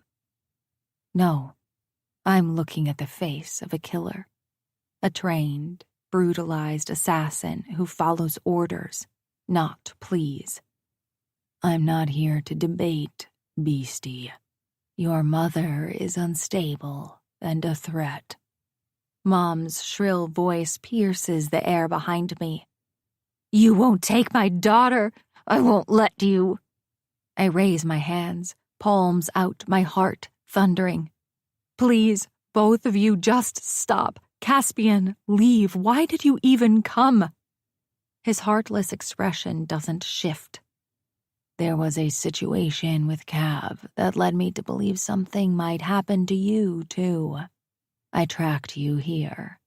I bare my teeth once he voices those words. You were the one who broke in? Who tore through Maverick's room and put my mother in this state? He blinks, his hardened exterior pulling before snapping back. Wasn't me. His finger tightens on the trigger as he looks over my shoulder, and I stiffen. Last warning, Caroline. He's not going to shoot me. I know this in a place deeper than bone or marrow, surer than a heartbeat. Sasha inches closer, her hands still raised. Caspian, please. She's not well. We need to get her help, not threaten her. At that moment, time slows. I read the certainty in Caspian's eyes that he will shoot Mom, and can sense the madness in my mother's at my back. I feel the weight of the burdens they both carry, the cursed legacies that have driven us to this point. And I make a choice. I lunge forward, reaching for Caspian's gun. He reacts instantly, twisting away, but my fingers brush the barrel, throwing off his aim. The shot rings out, deafening in the confined space, and I hear Sasha scream. I whirl around, terrified of what I'll see. But my mother is unharmed, standing now as she points her gun at Caspian. You missed, she hisses. But I won't. Mom, no! Too late. Chapter 6. Ilara. Tempest Callahan and Miguel Rossi stride through the front door of Faro Estate like they own the place, leather and scruff highlighting their preference for darkness. The vulture's presence makes the hairs on the back of my neck stand on end, even though I'm the one who looked up Tempest's number in the online campus directory and blubbered out my need for incognito medical help. Caspian was shot. My mom did it, and I'm desperate not to call the police. Both men are incredibly handsome, but my attention lands on Rossi and doesn't move for a good few seconds. Maybe because I'd already dissected Tempest's good looks when he cornered me in front of an abandoned mine a few weeks ago, and Rossi, former professor at TFU, is now a whispered myth around campus. His dark chocolate hair flows back from a sharp, jaded face. The golden undertones in his skin and subtle streaks of white in his hair aren't enough for the angel to win over the devil. He's tall, huge, and, according to Tempest, a former surgeon. My eyes drop to Rossi's hands, ones that, when spread, could cover my entire face with ease. I meet them at the base of the staircase, my arms tight at my sides. Sasha's still shouting in the background as Caspian tries to fight her off and staunch his own wound, and my mother's monotone voice is the percussion as she discusses the situation while shut in her bedroom with my invisible, dead father. "Thank you for coming. He's in here," I say to them once Rossi's bottomless black stare meets mine. Tempest merely arches an ebony brow over wintergreen eyes. I lead them into the dilapidated sitting room where Caspian slouches forward on a tattered sofa chair, pale and sweating, but stubborn as an ass. Sasha huffs behind him, glaring at the back of his head. Caspian's eyes narrow at the sight of Tempest, who lets out a low whistle upon noticing him. "Well now, this is turning out to be an interesting evening." Shut up. Caspian snarls. "Make me." Tempest smirks. "Unless you want to finish what your girlfriend's mommy started." Caspian's lip curls into a sneer, rage simmering beneath the surface. "I wouldn't come to you buzzards for help if my head was on a block." "Enough," I snap, even as my stomach flips at the fact Caspian didn't deny the girlfriend part of Tempest's sentence. Yes, I'm either so in shock or so unhinged that I'm actually delighted at this moment. "I asked them here. I had no choice," I say when Caspian unhinges his jaw, likely to say something heinous. No one else picked up their phone, including Cav. They turn to look at me, Caspian's anger fading into surprise. Caspian's lashes flicker, temporarily shading the toxic green of his eyes before he schools his expression. I resist the urge to question him on what awful news would keep the guys from answering my calls, choosing to focus on the present. Rossi lowers his brows, snuffing out any shred of light from his eyes. Believe me, Mr. Valenti, I'd much rather return to my manor where I was rather enjoying my weekend away from the city with a beautiful woman. You've interrupted. So, rather than bleed out on Alara's chair, let's make this quick for all of us." Caspian grits his teeth as Rossi approaches with his medical bag, the former surgeon's movements precise and efficient. I didn't notice that Sasha had sidled up to my side until she squeezes my arm. She says, so only I can hear, "I heard Rossi's in the mafia now. There's a mafia don in your fucking house." I nod, like this is normal. Rossi kneels beside the sofa chair, setting down a black leather medical bag and unzipping it to reveal an array of surgical instruments. Caspian eyes the scalpels and forceps with suspicion, his muscles tensing beneath his blood-soaked white shirt. I raise my brows at Sasha, impressed she got the blazer off him. "He told me he'd turn the blazer into a noose around my neck if I so much as touched him," she mutters to me. "God forbid I try to use Armani as a tourniquet." "I don't need your help," Caspian growls at Rossi, even as his face drains of color. Rossi ignores him, donning black latex gloves with a snap. "Hold him down," he instructs Tempest, who stands behind Caspian, gripping his shoulders. "Is he going to be okay?" I ask. The way Caspian's body torqued backward after the bullet hit him, the surprise on his face, the idea of him dying at my feet. I suppress an agonized moan at the thought. He'll live, Tempest says, his tone bored. Rossi's patched up worse. I hover nearby, my throat aching as I watch Rossi cut away the fabric around Caspian's shoulder. Blood wells up from the bullet hole, dark and viscous. Rossi swabs it away dispassionately. The bullet's still in there, he announces after a moment's probing.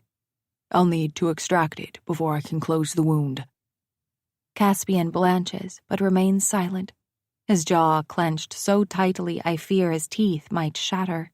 Sasha whimpers, releasing my hand to cover her mouth. If anyone feels the urge to vomit, I suggest you leave. Rossi selects a long pair of forceps from his bag. This will hurt, he warns Caspian, almost as an afterthought before he inserts the instrument into the gory hole in Caspian's flesh. I'm going to go sit with your mom, Sasha says, almost sprinting for the door. Caspian lifts his head and finds me, the green depths glazed with pain. I step closer, my hand finding his. I keep the shock from my face when his fingers tighten around mine, his grip crushing. Tempest tightens his hold on Caspian, biceps flexing as he pins Caspian against the seat back. I look away, bile rising in my throat, but I can't block out the wet squelch of metal in meat or Caspian's agonized groans. Rossi makes quick work of the rest, irrigating the wound and stitching it closed with brutal efficiency. Caspian has gone limp, his head lolling, unconscious from the pain and blood loss. Maybe the only time I'll see him weak. He'll need some recovery time, Rossi says, stripping off his gloves. He packs up his supplies and rises to his feet. Keep the wound clean and dry. Change the dressings daily. I nod mutely, not trusting myself to speak. Tempest releases his hold on Caspian and steps back, cracking his neck. Caspian will be out for a while, Tempest says. Don't move him until he wakes. Thank you for your assistance. The words feel wooden on my tongue. I owe the vultures a debt for saving Caspian's life, but that doesn't mean I have to like them. I called Tempest because I had no other option, but his reasons for accepting remain a mystery. Why did they help me? Rossi gives me a once-over, as if sensing the direction of my thoughts. He'll be all right, Alara. His quiet assurance makes me want to sob with relief, but I hold myself steady. Care to explain what occurred here? He asks. My mother, she's not well, I say hoarsely, still clinging to Caspian's limp hand. If you don't mind, could you take a look at her next? Rossi doesn't move. I grimace, preparing for the word please, until he says, We know all about your mother's illness. After a few phone calls, there's a vacancy for her at the private psychiatric facility in the city. With your permission, she can be settled there by morning. My eyes grow hot, and it hurts to raise them to meet his black, tarred gaze, until I'm absorbed by the warmth in them, the care. Is this what the girl he's with sees? The water under the ice? The promise of life once he thaws? I manage to respond. I appreciate your help, truly, but I need some kind of assurance that my mother will be safe and cared for. You have my word, Rossi says. That alone is enough. The rigid conviction in his tone almost makes me fall to my knees and assure him that I believe him so he doesn't kill me. I nod, my throat constricting. Entrusting my mother's well-being to the vultures feels like a deal with the devil. But what choice do I have? Involving the police would bring more scandal, more questions, implicating Caspian and the court, involving the sovereigns. I crush Caspian's hand in my grip. I can't let that happen. We won't tell anyone about tonight. Tempest adds a bit reluctantly. Why would you help me? I shouldn't ask it, what with looking a gift horse in the mouth, but I can't confidently let them leave until I hear some sort of reason as to why the vultures would help a member of the court. Help me? Rossi inclines his head. You're involved with the Cimmerian Court. I have a particular weakness for women who aren't afraid of dangerous men, and have acquired an insatiable need to protect those who deserve it. He glances down at my white-knuckled hand on Caspian's. You strike me as one of them. I don't know how I fell in with them, I find myself saying. But as much as I've tried, I don't want to leave them. Rossi's lips curve in the barest hint of a smile. Are you still after the ruby heart, Illara? Tempest asks. Any softness is ripped from Rossi's face as he whirls on Tempest. What did you just say? Silence descends, broken only by Caspian's labored breathing. I shuffle back, my gaze darting between Tempest and Rossi. The latter's face hardens, his eyes narrowing to obsidian slits, and I get the feeling Tempest's question was made with deliberate timing to alert his leader that I've bitten off more than I can chew. The heart is a dangerous artifact, Rossi tells me, his voice low and warning. It's not something to be trifled with. Oh, so you believe it exists now? I swallow after blurting the question, my mouth suddenly dry. Thankfully, Rossi ignores my sarcasm, his attention fixed on Tempest. What are you implying? His voice is hard as metal, each word sharp as his scalpel. Tempest holds his ground. Sarah Anderton's legendary ruby heart. Ilara's been asking around about it. And you didn't think to mention this sooner. Rossi advances on Tempest, his movements volcanic. I find my voice, though it wobbles. These are scary men. What do you know about the heart? They both turn to me, Rossi's gaze sharpening, Tempest's lips curving. Enough to know my warning to you still stands. Rossi silences him with a look before recentering on me. A lot of people who have searched for the ruby heart and its fortunes have died, Illara. Whatever Kavanaugh Nightshade has told you, what you think you know, whatever you're planning, stop. Now. I can't. I force my chin up for what I'm about to say next. I'm not one of you, or part of the court, but I'm someone with a vested interest in that ruby. I leave out the bombshell that I'm Sarah Anderton's descendant. If Tempest and Rossi are holding back information, then so will I. I straighten my spine. I need it. For what? Rossi's voice is low, a mere purr in his chest. I hesitate, glancing down at Caspian's pallid face, his blood staining my fingers. Just last night, I was determined to go against them and find my own answers about the heart and why it was so important that Maverick had to die for it. Then, my mother held a gun, pointed it at Caspian, and I've realized I don't want to be their enemy. I can't be on the other side of that gun, pulling the trigger against them. I've lost Maverick. I can't lose. To save them, I whisper. Tempest barks out a sound close to a laugh, but not quite. He scrubs a tired hand down his face. Great. Haven't heard that one before. I include both Tempest and Rossi when I say, the court is more than just a group of violent men. They're important to me, however fucked up that might seem to you. Oh, believe me, it makes sense.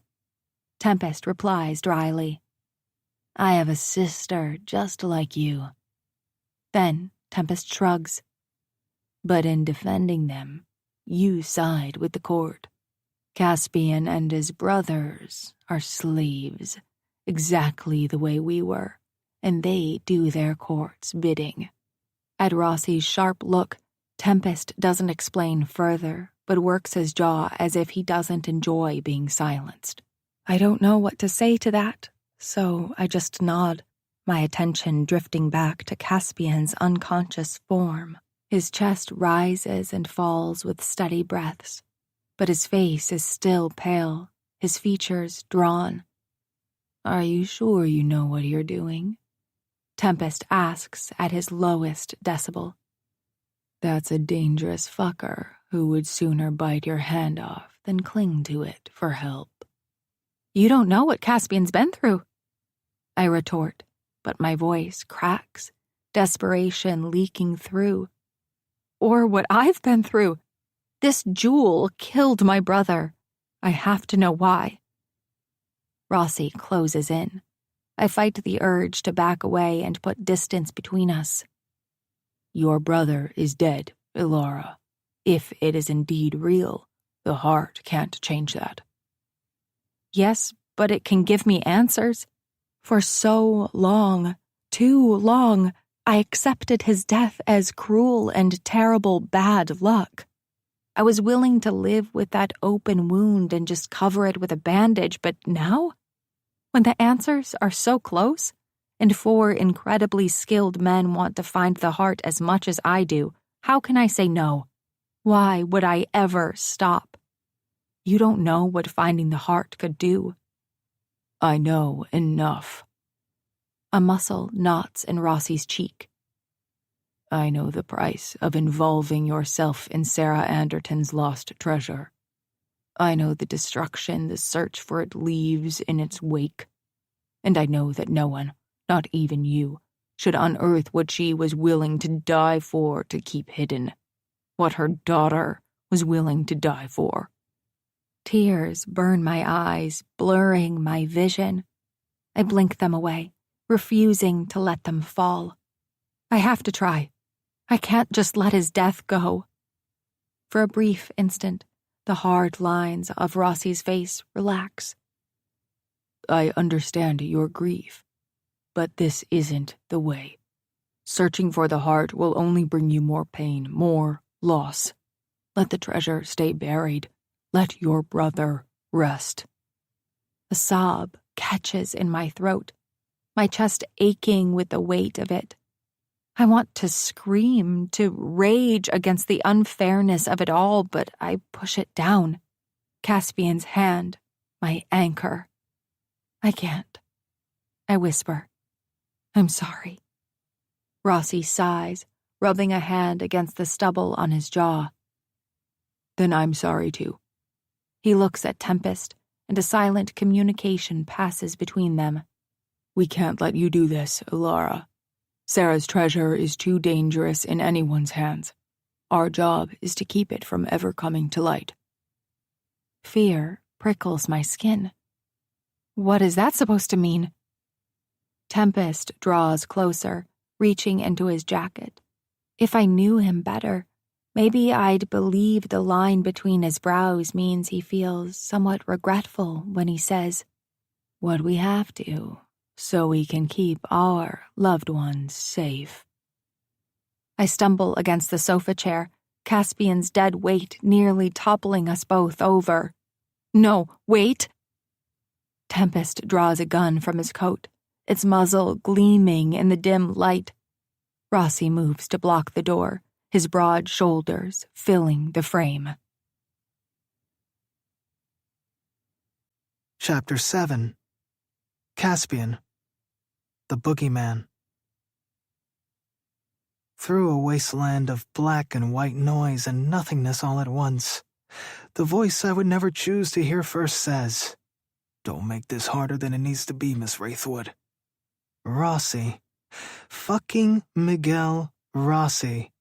I haven't heard from that old man since he left campus last year, with Cav smirking at Rossi's back as the former professor walked away from his assassin's life and carved a name for himself through the city in his enemy's blood.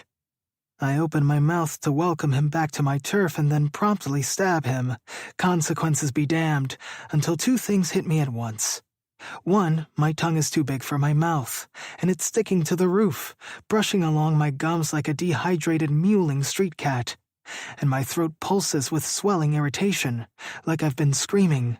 And two, Rossi said her name. Ilara. My eyelids swing open. Rossi's form snaps into focus first, his large, oversized body taking over the doorway, the one exit out of this sitting room. At Faro Estate, Ilara's mother's house, where I'd headed to after being forced to endure Cav's mutilation and wondering who would be next. Who else will fall victim to our failure to secure the whole heart? And Cav had looked at me, his face speckled and painted with his own blood, looking at me in a way that his thoughts lined up with mine. Find her. Yes, it's all coming back to me now. Rossi had worked on me, using his expertise in sadism to make sure my shoulder was stitched up nicely. And the reason he was here was because Ilara called Tempest. Because her mother had a gun. Yep, and fucking shot me. Rossi says to Ilara, who's gripping my hand like I imagine a python strangles an alligator, his voice almost gentle. "We're not going to hurt you. We just need you to come with us, and it's clear you won't follow willingly." "Like hell I'm going unwillingly too," she spits, and my initial confusion morphs into fury. Tempest, that motherfucker, cocks a gun at Ilara, the click echoing in the sudden silence. "Don't be stupid, Ilara. You're outnumbered and outgunned." I hear the hurt seeping into Ilara's words when she responds. "I called you for help. I thought you were helping me. Why would you do this when none of it has to do with you? Other than tonight, I haven't asked you for anything, and I'm not leaving him." She tightens her grip so my knuckles almost crack. "I'm not leaving my mother. I'm not leaving my home." "We only want to keep you safe." Tempest risks darting his attention to me. I catch his intention in time to shut my eyes, pretending drugged stupor while I coil. "We're taking you away from the court," Tempest says to Ilara. "They will kill you if you stay. Caspian and his brothers will be at the front of the line." "Say that again." Tempest cuts himself off at the sound of my haggard voice. His attention lowers to me again, but this time stays there. Well, at the gun I'm holding, pulled from my ankle holster, though it hurt like a motherfucker to swiftly grab it before Tempest caught on. Caroline Wraithwood, sweet, half-starved, aimless widow that she is, got me in my good arm. "You're not taking her anywhere," I growl, having to scrape my vocal cords together to do so. "Ilara stays with me." Tempest's gaze hardens, his grip tightening on his own weapon. Ilara's nails dig into my skin. "I don't think adding another gun to the mix will help." Rossi intercedes, his hands raised in a placating gesture. "Let's all just calm down. There's no need for violence. We only want what's best for Ilara." "Fuck you." I spit, my gun never wavering from Tempest's face. "You have no idea what's best for her. None of you do. You included," Tempest retorts. "To involve her in this, to drag an innocent girl into this vile, corrupt world where nothing but bodies pile up on our shoulders. Be ashamed, Caspian, not proud, that you've fucked her life over so badly." I respond with an answering jackal smile, though lopsided and weakened behind the barrel of my gun. "It's not my fault you can't separate your own shitty situation from mine. Ilara is not your little sister, and I'm fairly certain she can speak for herself and make her own decisions." Tempest's lips curve in a vicious sneer. Big words for a guy who can barely hold up his gun long enough to aim it. "You're right. I can't," I say before my focus swings behind Rossi's shoulder. "But he can." Tempest spins in time to see Axe with an arm around Rossi's neck and a knife to his cock. Rossi probably needs his big swinging dick to keep, being a big swinging dick. I say idly to Tempest, though my vision grows spotty. I refuse to pass out, though, and leave Alara to these overprotective carrion eaters. A low, dangerous laugh escapes from Axe, but it sounds too far away, like I'm sinking in deep water. I blink twice, trying to clear the stars dancing in my vision. Axe. Alara's tight whisper resonates throughout the silenced room. Her tone communicates what I'm thinking, which is abject relief at my silent, lethal comrade, who knew enough to follow me through the woods and get to Alara too. A man who answers to the same beautiful, chilling call of this woman. My relief is short-lived. Fresh blood seeps through my shirt, staining it a dark red. Fuck, I curse under my breath. My grip on the gun wavers as a wave of dizziness hits me. I manage to keep my aim steady and hold on to consciousness by sheer stubbornness alone. No one has to get hurt, Tempest says, his tone surprisingly calm, given the circumstances. But his words trigger something inside me, a savage rage that's been simmering beneath the surface for far too long. No one has to get hurt. I repeat, my voice laced with pure venom. That's rich, coming from you. I can feel Alara's hand trembling in mine, her fear tangible. It fuels my anger and ignites it into a raging inferno. Alara's under my protection because she deserves more than this shit show. And besides that, there are things about her that draw me closer. Things I'm still trying to define. Gathering every ounce of strength left in me, I push myself off the chair and stagger forward. Stay away from what's mine, I declare. And if you or any of your buddies try, I'll kill every last one of you. And don't doubt me. I've done it before, and will do it again. Tempest's finger twitches on the trigger, and I brace myself to fire a shot before he does. But before he can pull it, a deafening boom shakes the room. Shielding Alara with my arm, I pivot sharply and discover Caroline Wraithwood standing in the doorway, a shotgun clutched in her bony hands. Smoke curls from the barrel, and a gaping hole mars the doorframe beside Rossi's head. "I'm not asking," she states, her eyes wild and feverish. "Mom!" Alara screams. "Christ!" I grit out. Where does she keep getting this shit? Sasha sprints up behind her. Axe and Rossi shifting slightly to face the two new wild-eyed women in this fight. "I tried to stop her, Elle," Sasha rasps, out of breath as she puts her hands to her knees and drinks in oxygen. "But she tricked me by asking me to go into her closet and get her favorite." "Not important," I snap, as Alara wriggles from my shield and runs for her mother. I don't have enough strength to hold on to her, aim at Tempest, and communicate via our coded hand signals to Axe. So I go with reason. Listen to the woman of the house, gents, and get the fuck out.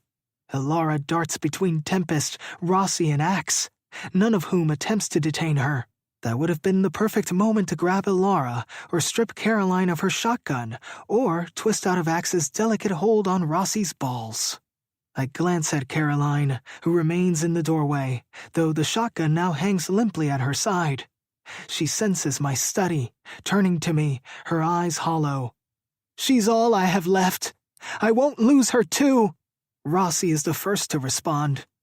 "Look, this is not what we wanted when we came here. Last year we were part of a search for Sarah Anderton's treasure, and we found it. The heart wasn't there. It doesn't exist, and you're putting this girl through hell for no reason. All we want is to remove her from the curse of your secret society and give her a decent life." I guffaw, half leaning sideways as my adrenaline loses steam. "Because you're so wholesome." "Listen to me, boy," Rossi snarls. My brows jump at his tone. "The heart does not exist. Communicate that to your superiors, deal with the fallout, and leave Sarah Anderton's legacy alone." "But it does exist." Alara pipes up. Axe growls it before I can. "Alara, no." "Enough of this alpha male bullshit." She snaps at both me and Axe.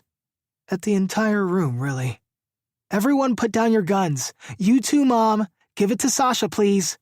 Sasha looks sick at the idea of handling a gun, but she does what Alara requests and holds the shotgun practically with 2 fingers. The heart exists, Alara states, because we found half of it, half of the largest ruby in the world. My brother broke it so it can never get in the Sovereign's hands, the leaders of the Cimmerian Court. Tempest and Rossi's faces are so immobile that they must be caught off guard. Caroline moans, rocking back and forth on the balls of her feet. I groan, slumping into the chair and idly giving in to sweet unconsciousness. Cav is going to blow a gasket, until I remember what state he's in too. Is that what you needed to know? She dares Rossi and Tempest. There's fear in Alara, but also something else that makes my pulse quicken and my palms itch with the need to bring her back to me. I relish in the delicious anticipation and stifle a laugh at the absurdity of the situation. How this delicate creature could be holding 2 deadly former assassins wrapped, as well as her 2 trained killers of a different sort. Tempest turns my way. She's serious? A dramatic sigh escapes me. If the plot twists of tonight have taught me anything, it's that me, my boys, and Alara are currently fucked. The vultures in all their feather puffing might have some use.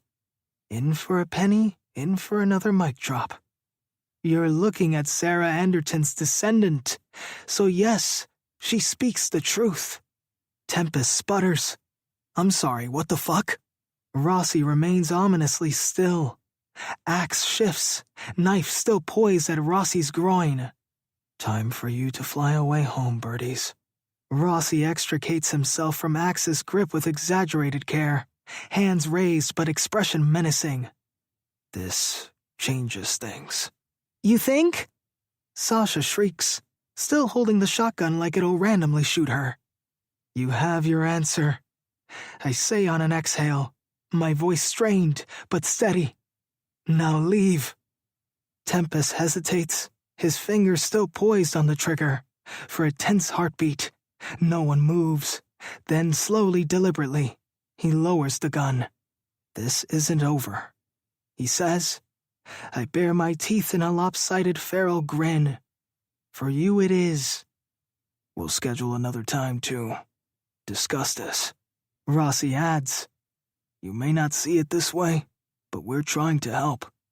For patching up my shoulder and getting Alara's mom the help she needs, I'll let you live. If last year taught me anything when you worked with Cav, you guys aren't complete assholes. I grind out. But don't ever try shit like taking my girl while I'm weak again. Because I will always, always find the strength to end you. Alara, Tempest says, but Alara cuts him off with a sharp shake of her head. Go. The single word cracks like a whip. Violence may be second nature to all of you, but it's not always the answer. You could have just talked to me. They retreat, footsteps heavy on the hardwood.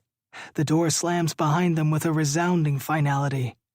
In the sudden stillness, I sag further into the chair, the gun clattering to the floor.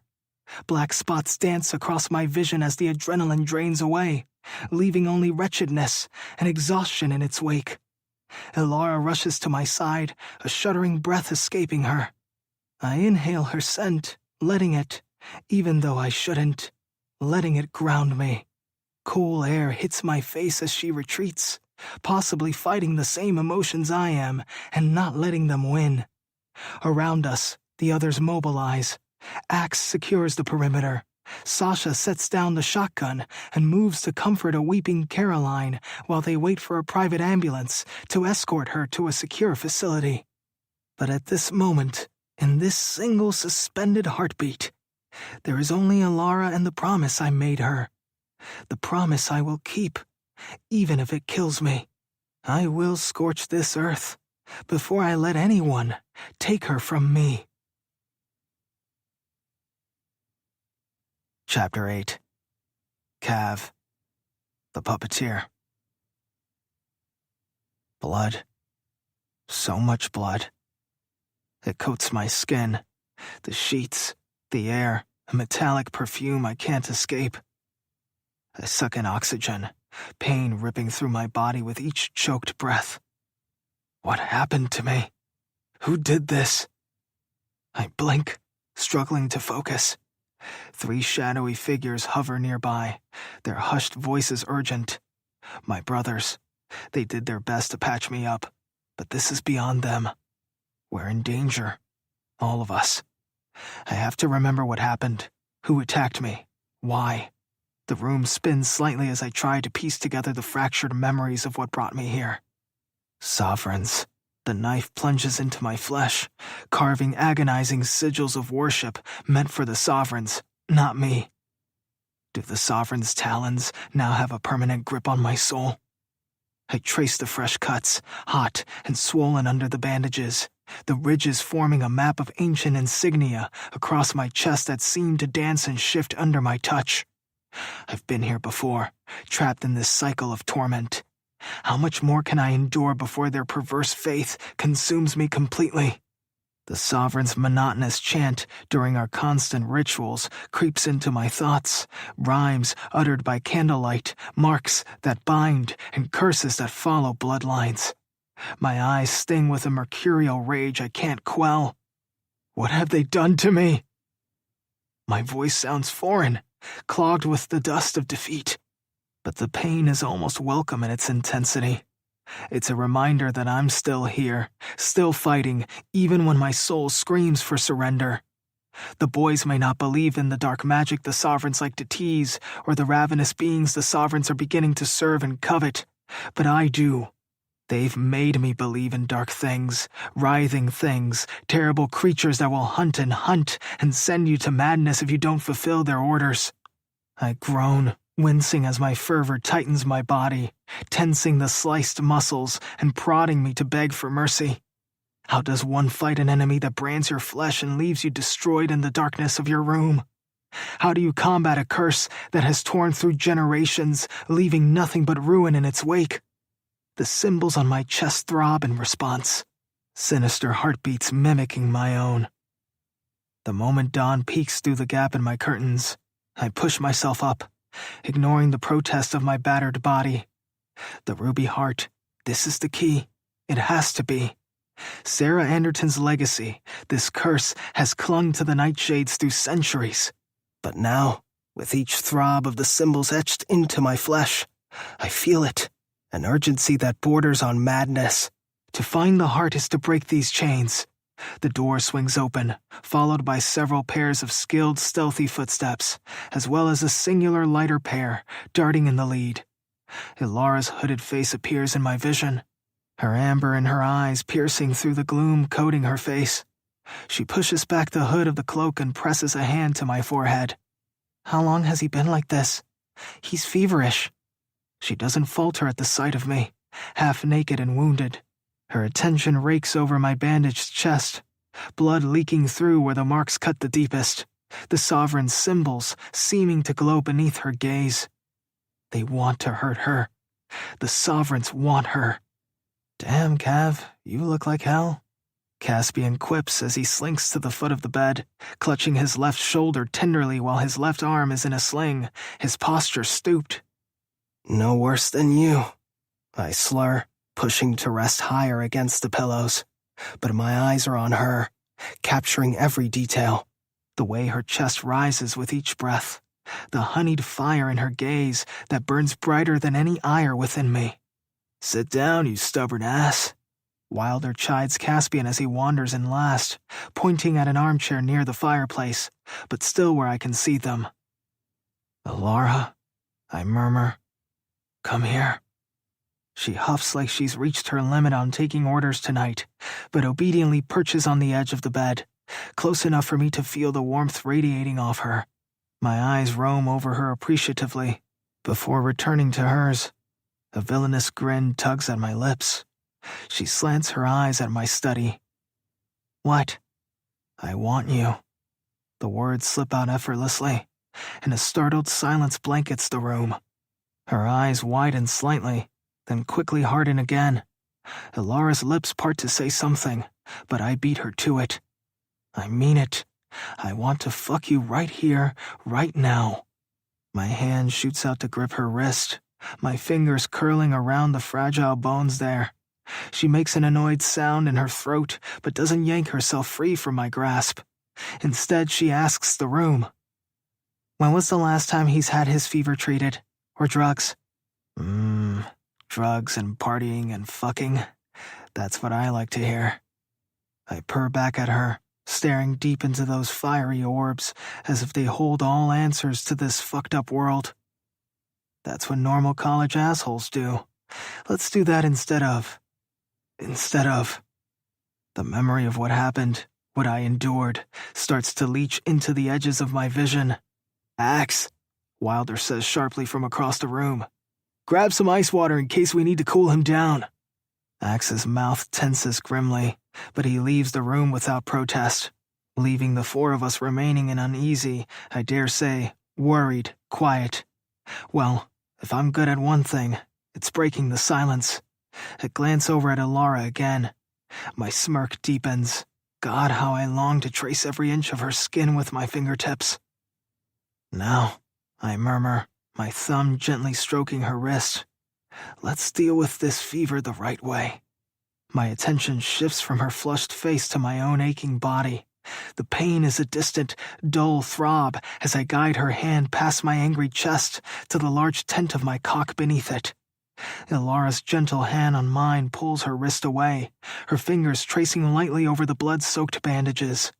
Her touch is careful, but it's enough to set my nerves on fire. I hiss through gritted teeth, but make no move to recoil. "Easy," she murmurs, her fingertips moving from the bandages to ghost over my skin, leaving trails of delicious tingles in their wake.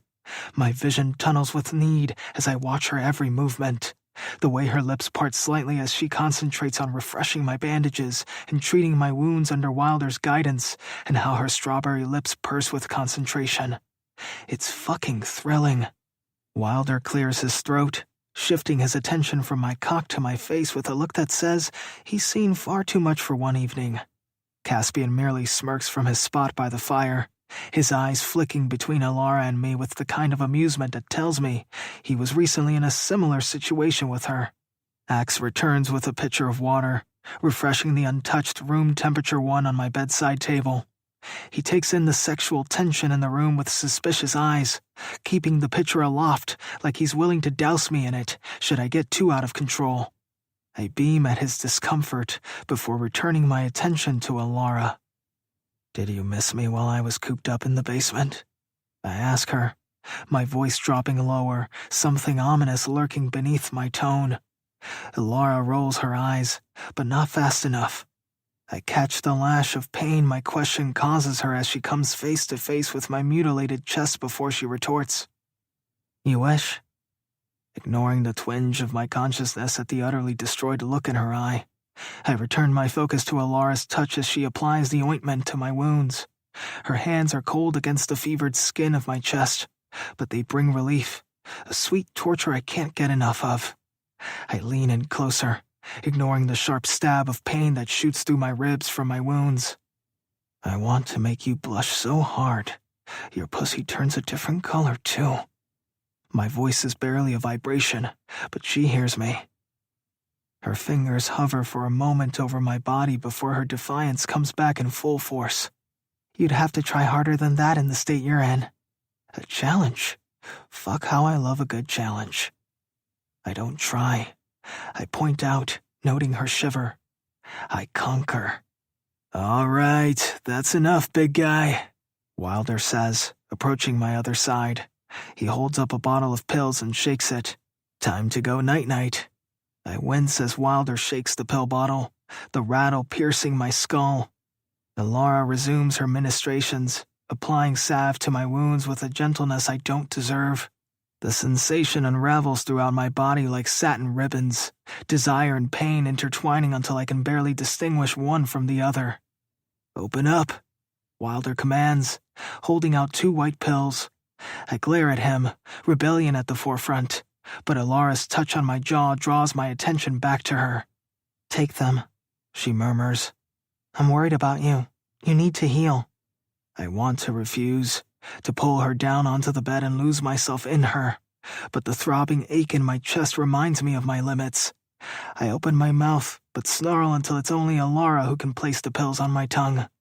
Axe hands her a glass of water, which she brings to my lips, and the cool liquid soothes my parched throat. As the medication takes effect, my eyelids grow heavy, the room blurring at the edges. Alara's face swims in my vision, her features softening with concern. I fight the pool of unconsciousness. The meds aren't working yet, but my efforts to fuck her are certainly taking their toll. I snake my arm around Alara's waist, pulling her flush against my bandaged chest. The movement sends a bolt of agony over the need, but I welcome it with the pleasure of having her at my mercy. She gasps, hands splaying over the blood-stained fabric as if to prepare herself. Wilder grimaces. "You're going to feel that tomorrow, brother." I don't care. My fingers dig into the supple flesh of her hip under her shirt, a promise and a claim. Alara's breath stalls, her pupils dilating with a heady mix of annoyance and arousal. "Cav, stop. You'll hurt yourself." "Fuck my injury." I snarl, capturing her by tangling my fingers in her hair at the back of her head. "I want to feel something other than this goddamn curse." Caspian chuckles from his seat, the sound low and knowing. "Better give him what he wants, beastie. You know how obstinate he gets." I grind my hips against hers, my hardness evident through the thin fabric of the sheets. Alara grits her teeth, her lower back arching, unconsciously seeking more contact. Axe shifts to the side of the bed. The tension in the room changes, morphing into carnal hunger. Alara's denial is on the tip of her tongue, but I silence her by yanking on her hair until we meet with a bruising kiss. I pour every ounce of my frustration, my pain, my thirst into the clash of our mouths. Her resistance is fleeting. She melts against me, her fingers relaxing against my chest. I break the kiss, panting. "I wasn't about to pass out until I showed you what you were missing by stomping off last night, butterfly." I'm pretty sure the grin stays on my face as I lodge her against me and, at last, allow the nightmares to claim my mind, refusing to let her go. Chapter 9. Alara. I pace the hallway, boots thudding on the marble, my bones clanging with each step.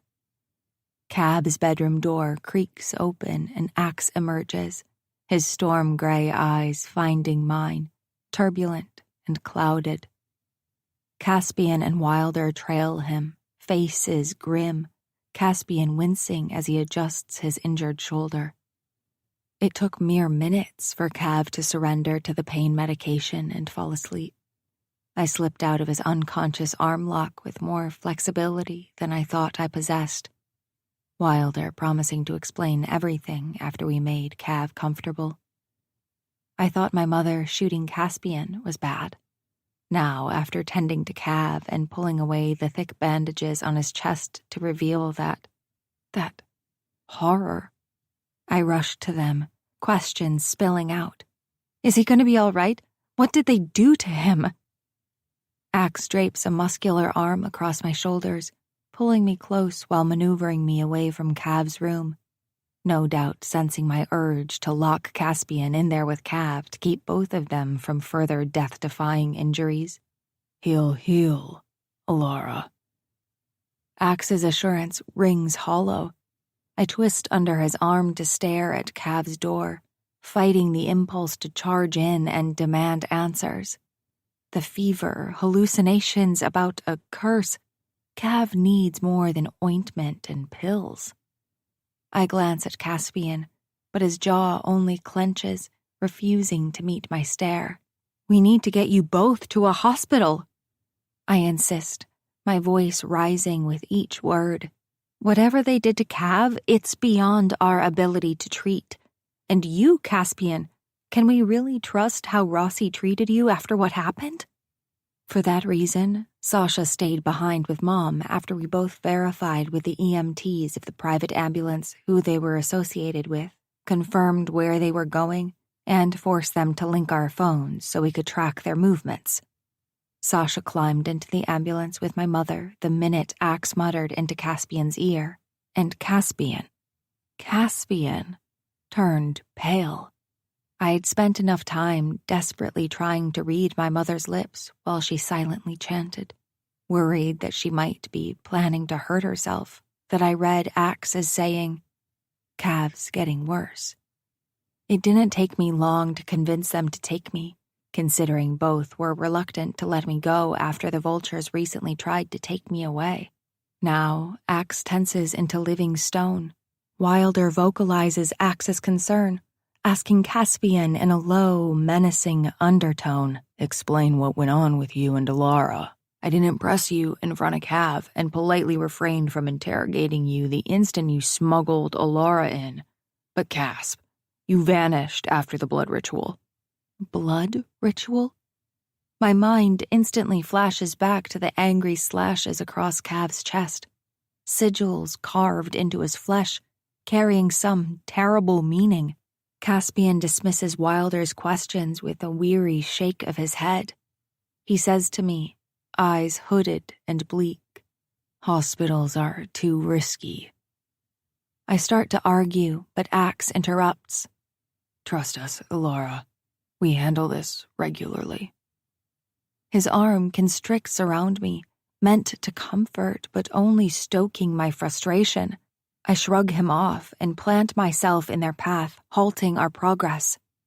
"This isn't right. Look at what's being done to you. It's not worth it." I shake my head, thoughts churning and tears building. Maverick's fate was undeserved, and Cav's is no better. Look what your leaders inflicted on him. I point behind them with a shaking, furious finger, indicating where we just came. Look. Seconds tick by. They don't move. Caspian shifts his weight and flinches, the motion jarring his shoulder. Axe's jaw flexes, a muscle jumping beneath his stubbled skin. He glances at the others, communicating in their private language. That just enrages me further. I am a part of this. My Anderton bloodline gave you a piece of the ruby, so don't you dare use your secret society eye language in front of me. Wilder steps closer, hands raised. Alara, we can't risk. I don't care about the risk. The words rip from my throat, echoing in the vast hall. Cav's hurt, badly, and so are you, Caspian, because of my mother. I bark out a heartbroken laugh. My fragile, emotionally wounded mother shot you. This is what it's come to. No, it's all because of this fucking jewel, because of the sovereigns. Caspian sighs, raking a hand through his hair. We don't have a choice. You may be an Anderton, but you don't have a clue about the court. Then do me a favor and enlighten me. I snap. Behind Cav's door, a crash sounds, followed by a strangled cry. Surprise twists into concern when I recognize the voice as Cav's. I lunge into the space between Axe and Wilder to race back to the room, but Axe intercepts me, his large frame blocking the way. Let me through, I demand, straining against his hold. You said he'd be knocked out, that Cav would rest. It was the only way they could convince me to leave him. Caspian interjects. You don't want to see him like this. Another roar rips through the air, raw and agonized. It tears at my heart, my very soul. I thrash in Axe's grip, desperate to reach Cav and somehow ease his suffering. Wilder shoulders past us and disappears into the room, the door slamming shut behind him. I sag against Axe, tears building as Cav's shouting grows more tormented, more inhuman with each passing second. What have they done to him? I ask brokenly.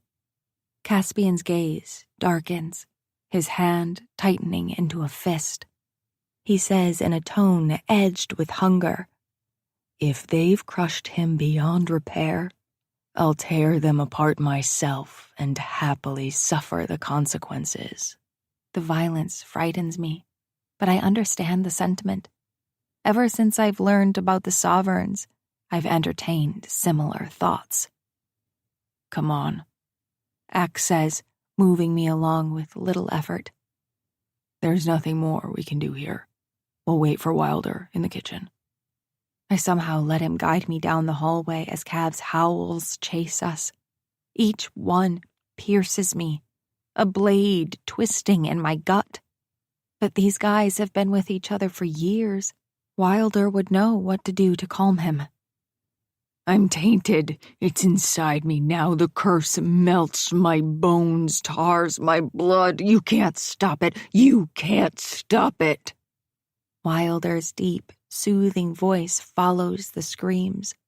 The kitchen is as cold, sterile, and dim as last time, as if these boys can't stand the light. All stainless steel and marble, hard and imposing. Axe deposits me in a chair at the island, then moves to the fridge. He stands with his arm slung over the fridge door, blinking rapidly.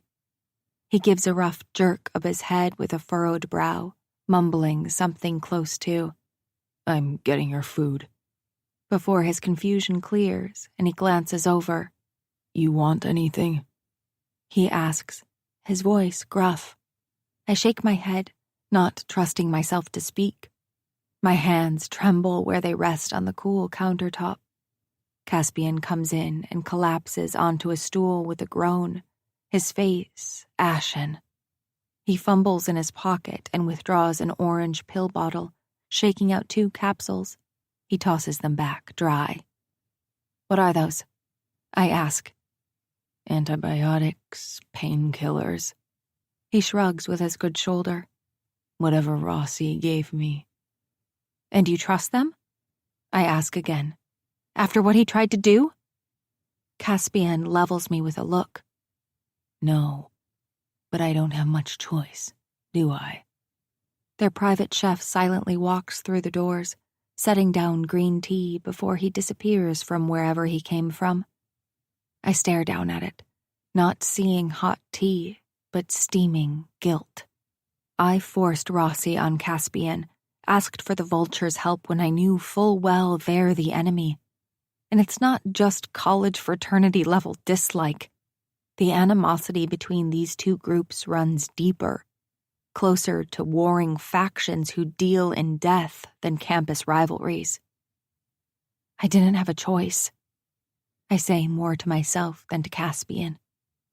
It was either that or call the police and get my mother arrested or do nothing and let you die. Caspian arches a brow in a way where he clearly expected me to choose the latter. Mom doesn't deserve to go to jail for protecting me from you, and I would never leave you to die. I clip out, then pick up the teacup. The porcelain is so delicate, with painted purple irises, so different from the brute force currently surrounding me. Axe sets a glass of water in front of Caspian, then leans against the counter, crossing his arms. We need to talk about what happened with the Sovereigns, the blood ritual. And then we can go over what you did to cause Alara's mother to point a gun and actually shoot you. Axe's tone indicates Caspian is substantially better at avoiding targeted bullets than what he demonstrated today. He's right. I focus on Caspian with a little more concern. What made him so distracted that he couldn't use his expertise to disarm my mom in time? Me? Caspian's nostrils flare. He glances at me, something indecipherable cracking through the winter in his eyes, before looking away. Not now. Then when? Axe pushes off the counter, muscles under his thin t-shirt clenching. Cav is in there screaming his fucking lungs out, carved up like a Christmas ham. You've got a hole in your shoulder, and Alara's caught in the middle of all this shit. I flinch at his rare, harsh words and their honesty. Caspian must notice too, because he sighs, scrubbing a hand over his face. Then you fucking explain it to her. Caspian drops his hand from his face and regards his brother in arms. At Axe's lowered brows, a deliberate shading of emotion. Caspian realizes it at the same time I do. Axe goes quiet, because he can't recall everything. The ritual Cav went through was to bind us to the jewel. Caspian says finally, his voice flat. It's meant to make us into controllable weapons for the sovereigns to use. Or that's what we figured, ever since they started on Axe. They want something, or someone, to possess us. Horror floods me. I'm sorry, what? You saw what they did to him. Caspian slams his fist on the counter, making me jump. It may sound ridiculous. It's fucking deluded. But the sovereigns believe it. They believe this ruby has magical properties going all the way back to Sarah Anderton. I take in a quivering breath. Do you all really think we're searching for a supernatural ruby with powers? Fuck no. Axe, Wilder, and I, we know there's no such thing. A muscle ticks in Caspian's jaw. But Cav? Axe lifts his chin, his features sharpening as he latches onto Caspian's story and is able to continue it. The sovereigns believe that the heart possesses dark properties that can grant them immense power and control over others. They intend to harness this supposed magic to strengthen their hold on the Cimmerian Court and extend their influence beyond our secret society. I fold my hands over the sides of the teacup, seeking warmth, needing it. The blood ritual Cav went through. It's just the beginning, isn't it? Axe gives a solemn nod. Caspian adds, it was punishment too. Binding him to the heart will make him find it faster. That's what the sovereigns believe. And he endured it. Cav didn't say a word about the half you gave us. He kept it safe. The tea I was about to swallow gets caught in my throat. And Cav seriously believes the sovereigns succeeded? They took him young, Caspian says in lieu of an answer. The Nightshades have been part of the court since its inception.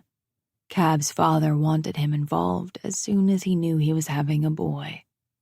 They took him and tore at him, piece by piece, until he was nothing more than a vessel. They forced him to endure trials that would break lesser men.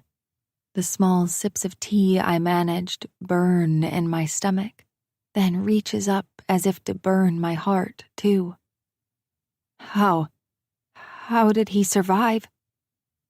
Caspian's smile returns, but this time it's tinged with a fierce pride. It's a strange, foreign expression for a man who is proud of so little and only invokes duty. Because he's a relentless fucker. Even now he fights. His belief in the ruby's curse, your ancestors' curse, is a burden he may never fully escape, but one will help him bear. I had gotten it so wrong, blaming them for Maverick's death, confronting them when they refused to help me and demanding they put Maverick first, put my grief first, when all the while they are a group of men who shoulder the worst in humanity and want nothing more than to help each other. They have no obligation to me. They never have. Yet, Caspian came to my aid at Pharaoh Manor tonight the second he understood why Cav endured the sovereign's punishment. They were to keep half the heart, and me, safe. The thought of having these men's loyalty, as brutal and vicious as they are, makes my belly flip in concerning ways. I don't want to change them and turn them into moral men. I want these caged animals to fight by my side. Fangs and scars and all. Axe speaks, drawing me out of my stark revelation. The Sovereigns plan to use the ruby in a final ritual that they believe will give them abilities. Their ultimate goal is to create a legion of unwavering followers who will blindly obey their commands. This current batch of initiates is just the start. They're undergoing trials, tasks, and skill training that are vastly different from how we were brought up the ranks. As Axe trails off with tight brows, Caspian continues without missing a beat. They're willing to go to any lengths to acquire the ruby. Tonight was just a flex. This is insane, I whisper. This is the real world, not a supernatural realm where witches and curses exist. I gesture around dramatically as if to prove the non-existence of magic through the air alone. Neither of them need to argue. Cav's unhinged screams filtering down the hall say it all. Whether or not it's real doesn't matter. I squeeze my eyes shut as fresh tears threaten. He sounds just like my mother when she's at her worst. Oh, this can't be happening. The kitchen door bangs open and Wilder strides in. Sweat dots his brow and blood stains his hands. My stomach heaves at the sight. How is he? Axe asks. Let's just say the sleeping pills didn't take. He goes to the sink and starts scrubbing his hands, the water running pink. Then Cav screams again, an inhuman roar that sends ice down my spine. Carve out the poison flesh, seal the curse. The Sovereigns are in my head. Kill me, let me die before they... I'm out of my seat before I realize it, teacup tipping over and splashing across the counter, porcelain shattering. I run for the door. Caspian lunges to block me, but I dodge him in his less than invincible state. I race down the hall, my heart a wild drum in my chest, and wrench open Cav's door, stumble to a stop, then freeze. Cav writhes on the bed, his body arching grotesquely as he roars, clawing at his chest. The bandages are soaked through, more red than white. His skin stretched taut over straining bulges of muscle. His eyes roll wildly, unseeing, lost in a purgatory I've only just begun to imagine. Oh God, Cav! I choke out. I start forward, reaching for him, desperate to soothe, to help, to do something. But then his head snaps toward me, and he snarls, baring blood-stained teeth. I recoil with a scream caught in my throat. You think you can save me? You have no idea what I've done or what I'm capable of. The curse won't let me go, and it's hungry. For you, for your Anderton blood. His mouth splits into a twisted mockery of a smile. Can I tear off your wings, little butterfly? That's not Cav. It can't be. Whatever the Sovereigns did to his mind, it's not my Cav in that bed anymore. It's a demon wearing his skin.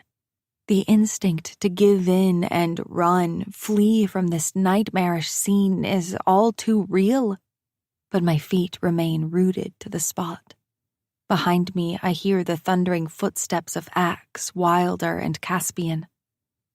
Cav arches off the bed with a howl, blood spraying from his lips. His nails gouge into his chest, tearing at the bandages, ripping into his own flesh. Carve it out. Wilder swears and dives forward, grabbing Cav's wrists and pinning them to the mattress. Caspian takes the other side of the bed until they're both focusing, restraining him. Cav bucks and contorts beneath them, inhuman strength fueled by madness. Help us hold him. Wilder shouts at Axe over his shoulder. Axe surges forward, taking Cav's flailing legs. They wrestle Cav down, sweat pouring down their faces as they strain against his manic thrashing. Cav, Caspian snarls, pulling out of his sling and using both arms to hold down one of Cav's, heedless of any pain it might cause his shoulder, the stitches it will tear. remember what we've said, what we say to each other when it gets too much. The court isn't our destiny. It's not our death. There is no curse. You're hurt. The sovereigns fucked you up, but you are fine. There is no dark magic, nothing holding your mind, just us, your brothers and Alara. I hover, hands pressed to my mouth, tears streaming down my cheeks. Cav's face whips toward me, his eyes seeking mine. For a moment, just a split second, I swear I see a flicker of recognition. A glimmer of the man who so furiously claimed me in this very room, succumbing to that rare emotion of his, the one that binds, the one that parts the black clouds of his life and finds the sky. And I know what to do. With trembling fingers, I untie my cloak. The boys are too occupied restraining Cav to notice me undressing behind them. I unbutton my pants and peel off my shirt, my bra and underwear with a light whoosh of sound. Wilder glances up sharply as if scenting my nakedness. His pupils dilate at the sight of me, with my hair flowing past my shoulders and curling under my breasts. I start forward. He doesn't stop me. Movement in his periphery draws Axe's attention too. He looks at me with a mixture of awe and protectiveness, his arms bunching with corded muscle as he grips Cav's thrashing legs. Yet, he only watches me as I move toward them.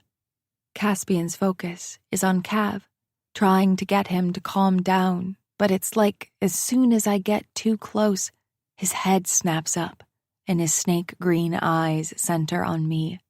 There's no hesitation in my step at their targeted, heated attention, and I crawl onto the bed next to Cav, feeling the cold, sweat, and blood-soaked sheets against my bare knees, and then slide on top of Cav to straddle him.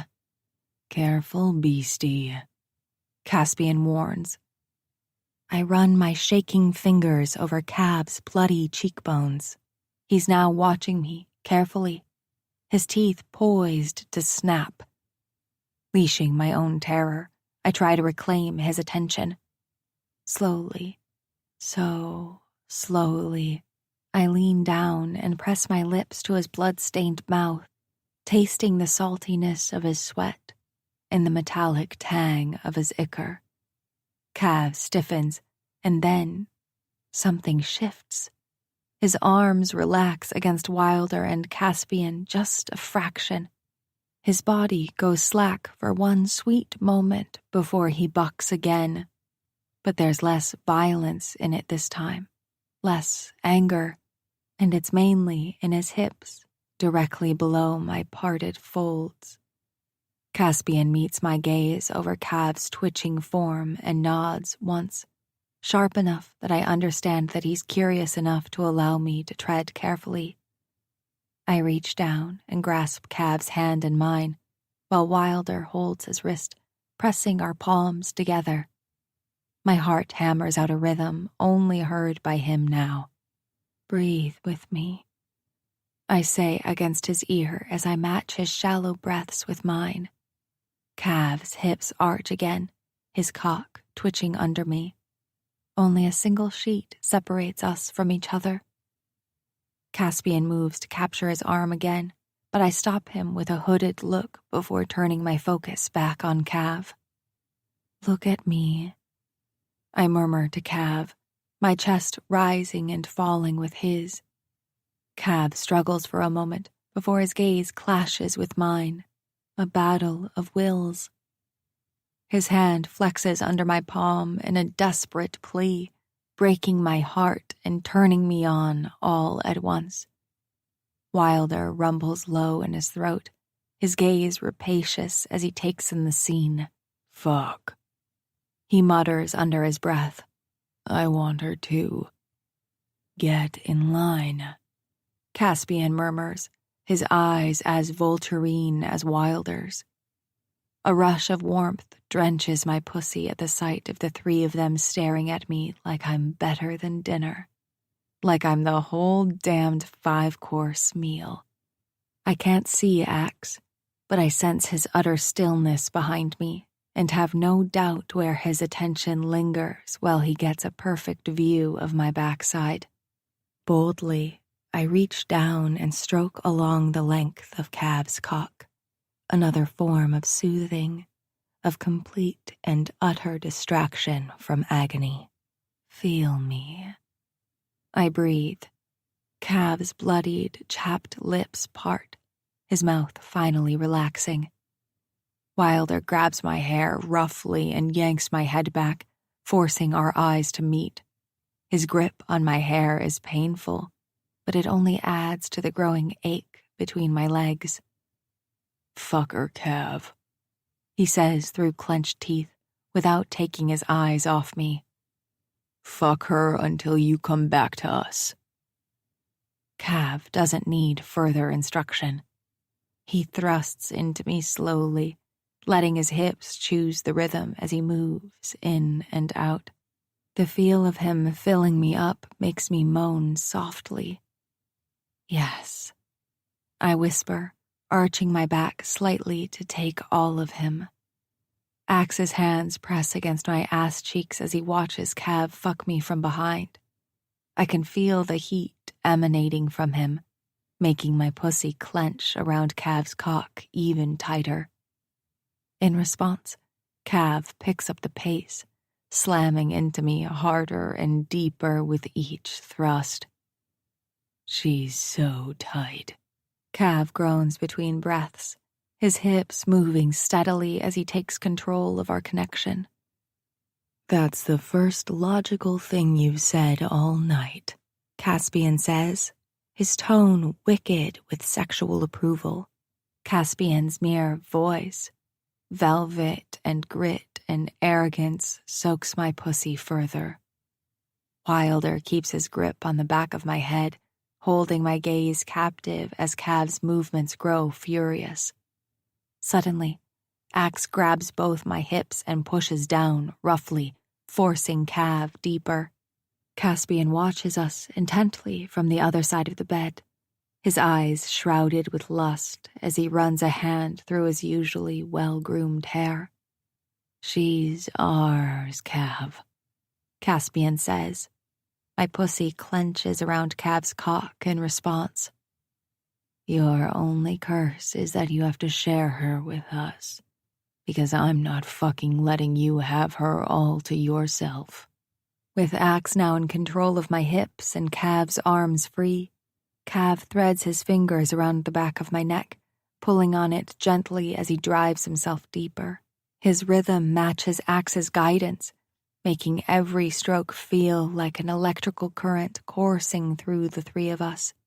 Caspian leans closer, his presence adding another level of excitement to the mix. He runs a finger lightly down my cheek before capturing my lower lip under his thumb. It's enough to send sparks flying through every nerve ending in my body. You like that? He asks. I nod as much as Wilder's hold on my scalp allows, unable to find the words to express how completely overwhelmed I am by these four men. Even now, they take care of me. Wilder's grip on my hair tightens as he angles my head back, exposing the column of my throat, the motion dragging Caspian's thumb until my lip pops free from it. Wilder's teeth graze my pulse point, sending shivers cascading under my skin. You're doing so good, sweet witch, he growls, taking Cav's cock to save him. The slap of skin against skin echoes obscenely in the room, mingling with Cav's in my pants and moans. Cav's gorgeous blue eyes, once wild and unfocused, now bore into my bouncing breasts with a searing intensity. The madness recedes, replaced by a primal hunger that has my pussy fluttering. He rasps, his voice hoarse and strained. I need... I know, I say on a current of breath. Wilder releases his hold on me, and I lean down to capture Cav's lips in a blood-soaked kiss. I pour everything into it. My worry, my desperation, my stubbornness to convince him that we make the only magic in this world. As if spurred on by my nips and sucks, Cav's hips snap up with renewed vigor. He fucks into me with abandon, chasing his release. Come for me, Cav. I plead against his mouth. Come back to me. With a guttural roar, Cav slams into me one final time. His cock pulses as he spills himself deep inside me. I cry out as my own orgasm crashes through, my walls spasming around Cav's twitching length. Spots dance across my vision. As the last of the tremors subside, I want to collapse onto Cav's chest, but no, I can't. I sag sideways, caught by Wilder and settled against his hard chest. Cav follows my movement, clear-eyed but weary. Hello, butterfly. Tears prick at my eyes as relief floods through me. I glance up at Caspian, Wilder, and Axe, noting the same sentiment reflected in their expressions. Wilder says above my head with an amused tone, I don't know whether to call you Sweet Witch or Curse Breaker now. I did it. I brought Cav out of his madness, an ability I thought I didn't possess. A sob of relief escapes me. I'm not a failure. I can still save someone. Wilder tightens our hug. Caspian's cool, weighted study shifts away from me as if he's actually offering a sliver of decency while I collect myself. And Axe stands stoic, 1,000 buried thoughts behind his gaze. The fugue of an orgasm ends too quickly. With Cav's fresh torture and the heart split, if tonight proves anything, it's that we'll have to fight like hell to keep our half of it. But for now, at this moment, I let myself bask in this small victory over the sovereigns. They'll soon learn that you don't come between a girl and her men. Chapter 10. Axe. The Phantom. After what Alara did with Cav, for Cav, in front of all of us, Wilder immediately invited her into his bed to stay the night. I kept silent, my dick straining as I waited for her choice. I'm not like Wilder. I don't baldly assume a passionate fuck even though I expect it. At Wilder's invitation, Caspian sneaked away, likely falling back on his injured shoulder as an excuse not to take Alara to his room even though I know the truth. He pretends Alara doesn't affect him like she does the rest of us, like she's one of his many collector's items over the years who he fucks with, then discards as soon as he's stunningly bored with them. But she's not like the rest, and he knows it. Hence, his quick exit after watching her ride Cav. The little sounds she made, the sweat shining on her perfect body, her hair begging for our fingers, her ass ready to be spread for all of us. Unfortunately for all of us, Alara instead chose the couch in our private common room, closest to Cav's door, and she spent most of the night on her phone talking to her friend and sorting out her mother. I clear my throat, shifting position on the armchair opposite Caspian to better accommodate my stiff cock. Now, the morning sun filters through stained glass windows as we gather in the common room. Caspian slouches in an armchair, nursing his wounded shoulder. Wilder splays on the couch, flipping through streaming services on the flat-screen TV above our fireplace. And Alara's curled up on the other side of the wide couch, The blankets she used overnight bunched around her legs. Her long hair is mussed from sleep but cascades down her shoulders. And her eyes, those damn eyes, seem to reflect the rainbow of light coming from the stained glass. I itched to feel the softness of her skin the way Cav did, to trace the curves currently hidden by her leggings and an oversized sweatshirt. Ilara's gaze lingers on the empty space between her and Wilder, a spot she seems to be wishing Cav were using, before she turns her rainbow eyes on me. Did you sleep at all last night? The question jars me. I expected her to ask how Cav was doing, or what the next steps were in finding the other half of the heart, or updates on her brother's killers. So many subjects to cover, yet she chooses me. I shrug and answer. Memories of violent homes and punishing schools haunt my restless mind. It's as if all those memories that elude me while awake manage to find me in terrifying detail through my dreams. Sleep is a luxury. Caspian straightens, grimacing. He grunts as he stands, his left arm reluctantly back in a sling. I'm surprised he put it back on. Is it for Ilara's sake that he's pretending to be a good boy?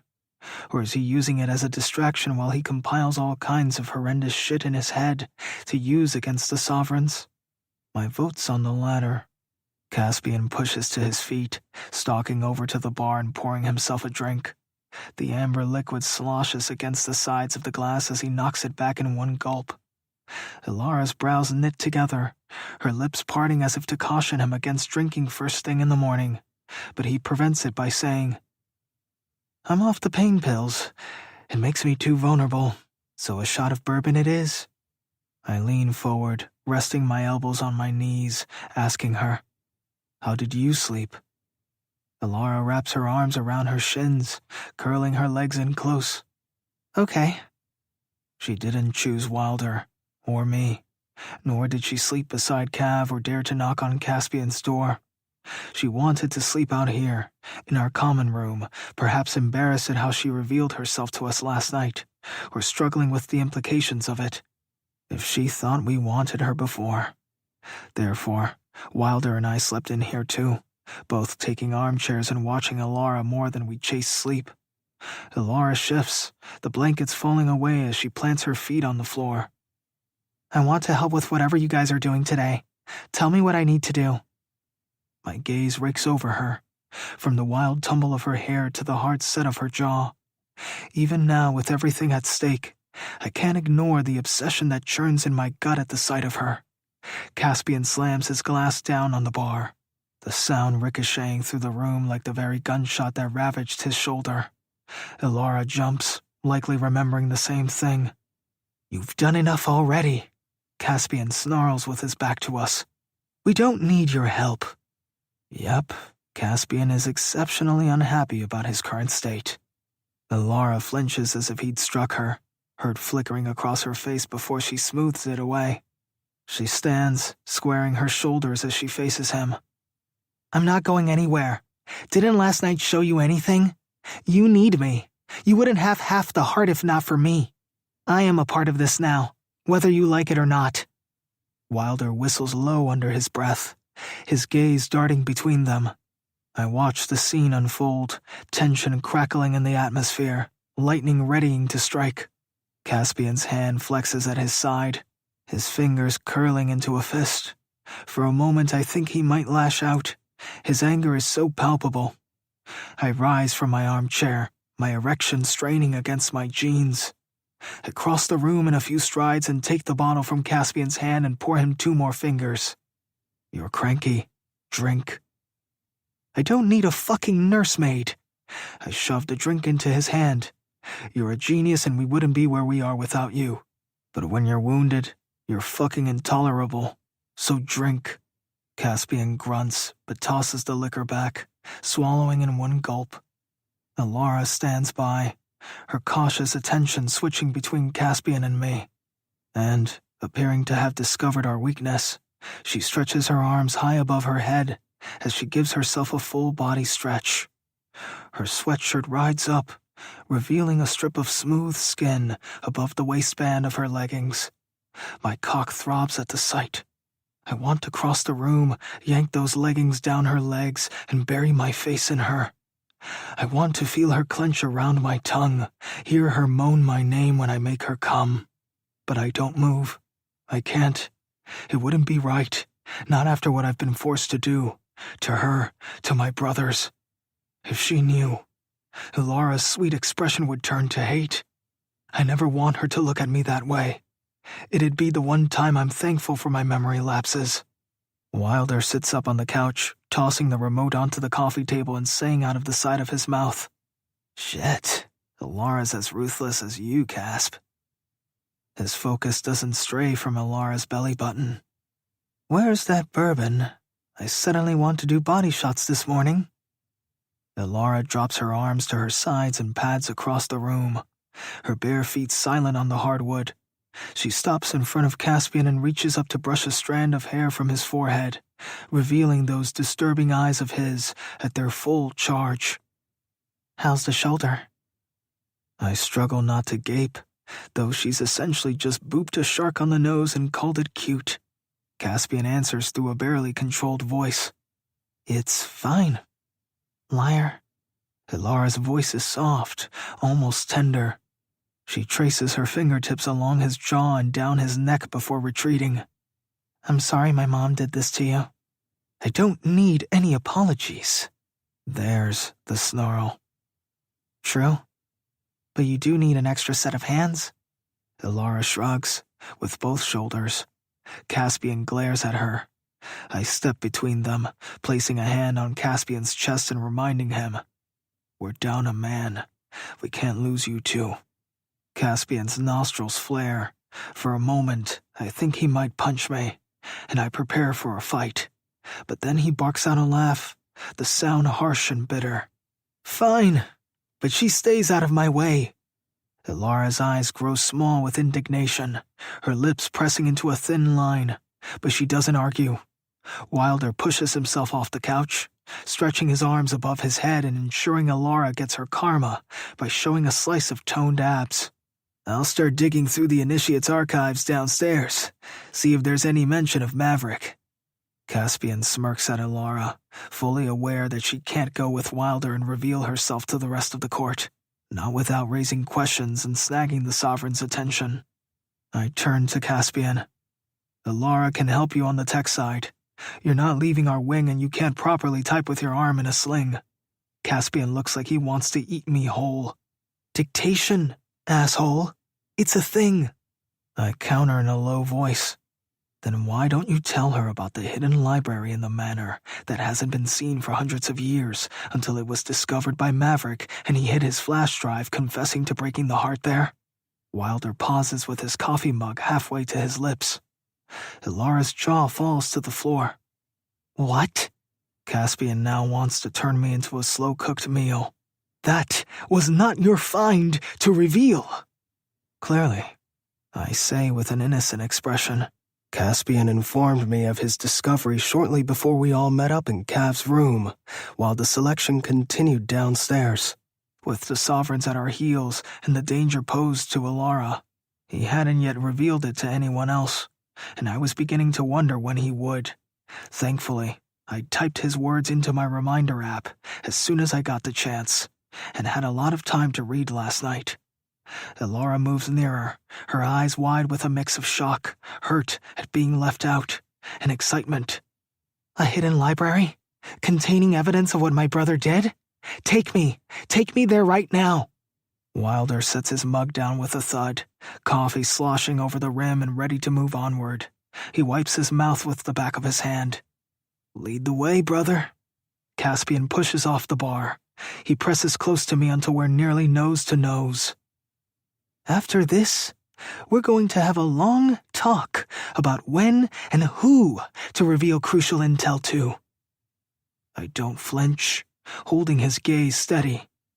Caspian's eyes shrink to slits before he spins on his heel and strides out of the room, his shoes thudding heavily against the floorboards, expecting us to follow. Ilara hurries after him, her bare feet slapping against the wood. She throws a glance over her shoulder at me, offering a small smile of gratitude. I smile back, a flicker of life igniting in my chest.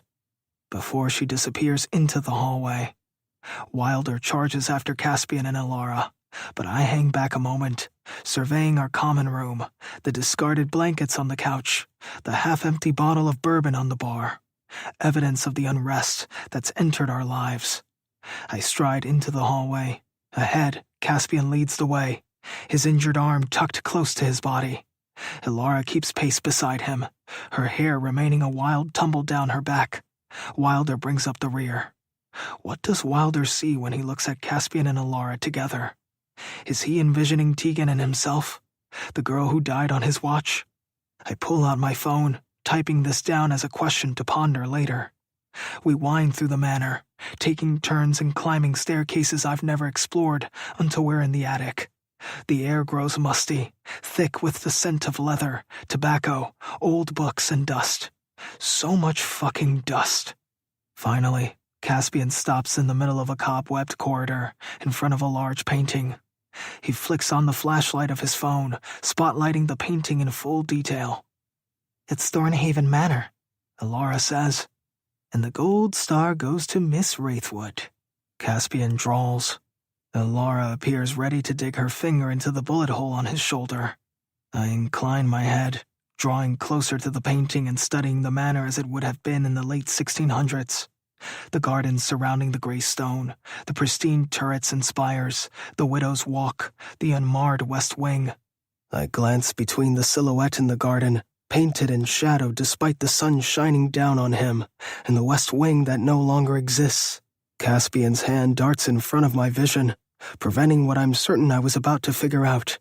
His index finger locating 2 pressure points in the painting, the figure and where the garden meets the west wing. The wall behind us groans before a panel slides open. Alara turns at the sound. Well, we all do. But she's who I'm most interested in watching, because her expression doesn't change, even though a secret wall in an ancient manor just opened up before her, because Caspian touched the painting. She notices Caspian's inscrutable study before she does mine. "What?" she says to him sweetly. "Do you think you're the only person who's discovered a centuries-old room in an old mansion?" Alara peers over her shoulder at the painting with an unimpressed arched brow. "Mine involved a grandfather clock." Her statement stops me short, while Caspian and Wilder respond to her with reluctant questions and intrigue respectively. I can't find any words. My voice has sunk too low into my gut, churning an acid along with my conscience. How many of us are keeping our own secrets? For a brotherhood, a team, we're fractured where it matters most. Trust. If we want to beat the Sovereigns, we have to work together, yet none of us do. For the first time, I'm prevented from voicing my thoughts, not by my bruised brain, but because I can't, out of sheer hypocrisy. I carry my own betrayals, nestled in the cavity where a heart should be. With lowered shoulders, I stare into the yawning darkness revealed by the wall panel with a pained sigh, but write it down anyway, then hit send. Chapter 11. Wilder, the Hellhound. I release a low whistle, craning my neck to see down the endless spiraling staircase hidden behind the wall, which opened because of a painting. Jesus, these colonial fuckers were creative. Maverick found this place too? I ask. Apparently. Caspian parts our wrapped cluster and starts his way down, no hesitation. I step aside, inviting Alara to go next, ignoring the thrum in my blood to go first, even though I want to see it all first. Caspian may be in an epic bitchy mood, but his instincts are never dulled by emotion or injury. With him at the front and me protecting Alara's back, whatever else is in this hidey hole won't have a chance to come at her. I glance at Axe over my shoulder before entering behind Alara. He's focused on his phone, brows knitted and mouth tight. "You okay?" I ask. "Who are you talking to?" I'd caught a glimpse of a message screen before he subtly angled away. "Kev." Axe shoves the phone into his back pocket. He asked to be kept updated on everything we do today. I nod. Good call. Axe gives me a half smile, his eyes darting away from mine and toward where Ilara just faded to black. After you. I study him for a beat more, caught by the strange loop in my mind that keeps playing when Axe put his phone away and met my gaze. Shrugging the strange feeling off, I step into the stairwell, my boots thudding on the worn stone treads as I descend. The air grows colder with each step, a damp chill that seeps through my jacket and raises the hair on my body. Ilara's silhouette is just visible ahead, her slender form swallowed by the darkness. Her breathing echoes off the narrow walls, and I strain my ears for any sound that might signal an incoming threat. Caspian has vanished, but I can hear his casual gait. The four of us reach the bottom of the spiral staircase, emerging into a cavernous chamber that I cannot believe has been buried underground this whole time. Row upon row of bookshelves line up like neglected soldiers in front of me, their tops almost reaching the domed ceiling above, both blurred by black and dust. 4 blue-white spotlights arc over the shelving and forgotten debris strewn around the windowless stone cavern. Our phones' lights reveal the extent of the library's decay. Tattered books lying scattered across the stone ground, their pages yellowed and brittle with age. Chunks of stone have fallen from the walls, cracking the cold gray floors. Everywhere I look, I see the remnants of a once grand collection. Broken sculptures, their features worn smooth by time. Elegant furniture, now little more than kindling, haphazardly strewn about. And ornate globes on tarnished gold stands, their continents obscured by a century's worth of grime. The intrusive thought wins. I spin the closest globe, causing such a screech of unused mechanisms that even Caspian's shoulders go tight. Screws loosen, the globe wobbles and then falls off its stand and onto the floor with a crash that makes Ilara wince. "Wilder!" Caspian admonishes.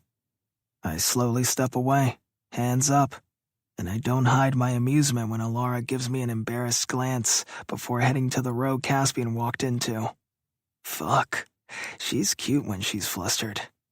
Despite the icy chill wrapping around us, my blood heats at the sight of her. Her cheeks are flushed, her lips parted slightly. It's a sight that has me picturing her beneath me, pink for entirely different reasons. Holding back a groan, I shake away those thoughts. Now is not the time. Plunging my hands into my pockets, I saunter over to Ilara. Stay close. I catch her by the arm to steer her into my side and away from any more potential mishaps, now that I'm being a good boy. It's just my excuse to touch her, really. The feel of her skin against mine sparks my nerves in such a pleasant way. I haven't felt a zing like this since tea. No. Nope. Not going there. I press closer to Ilara, my arm snaking around her waist. Her warmth seeps through my motorcycle jacket, chasing away the subterranean chill. I don't question the ease in which she leans into me, too. Last night was surprising, eye-opening, and one I will never forget as long as I breathe. The shape of her body on Cav, the way she slid onto his dick and fucked him back to sanity, by God, I can't wait to go insane. But even without fucking her, I felt Ilara, like she was a part of us now, giving herself fully not only to Cav but to us. I was the one who stared into her eyes while she shattered. I'm the one who got to scrape his teeth across her pulse when she screamed. She gave herself to me as much as she did Cav, and for that, she's not his. She's ours. The thought triggers an alpha need. I want to claim her right here, scattering dust and bringing this grand library into the now, reminding it that it exists through Ilara's cries. I'll mark every inch of her skin, starting with that full lower lip of hers, and make her beg and crawl for my cock. Fuck, that image alone rouses an urgent hunger. I clear my throat, fingers spasming before I force my grip to loosen on her waist. Caspian's footsteps echo off the towering shelves as he weaves between them, scanning the spines with a critical eye. Axe hangs behind, his gaze still fixed on his phone. His thumb taps the screen, checking for a signal. Anything interesting? I call out to Caspian, my voice reverberating in the cavernous space. We reach the center of the room, where a massive oak table dominates. Its surface is strewn with yellowed maps and crumbling scrolls. I lean in to examine one of them. "This is about where I found Maverick's flash drive," Caspian says, pointing at a piece of yellowed parchment. "First, I found his name on that list right there. Past initiates dating back to the Cimmerian Court's founding." I whistle and tuck my hands back in my pockets. "Not so forgotten then." Caspian makes a low noise of agreement. "Someone is using this room. Whether it's for good or evil is up to us to decide. I haven't had a chance to return since first discovering the place, so now's as good a time as any to search for anything pointing at who that someone is, or hell, even finding the other half of the heart. Maverick could have stashed it here too." Lara's jaw tightens at the mention of her brother's name. Not that it was said, but the way in which Caspian voiced it. Emotionless, cold, almost bone-chillingly bored. I catch her eye and give her a sympathetic wince. Welcome to the club. Caspian would treat a fluffy kitten the same way. I turn back to Caspian. "You said someone?" Casp arches a brow at me.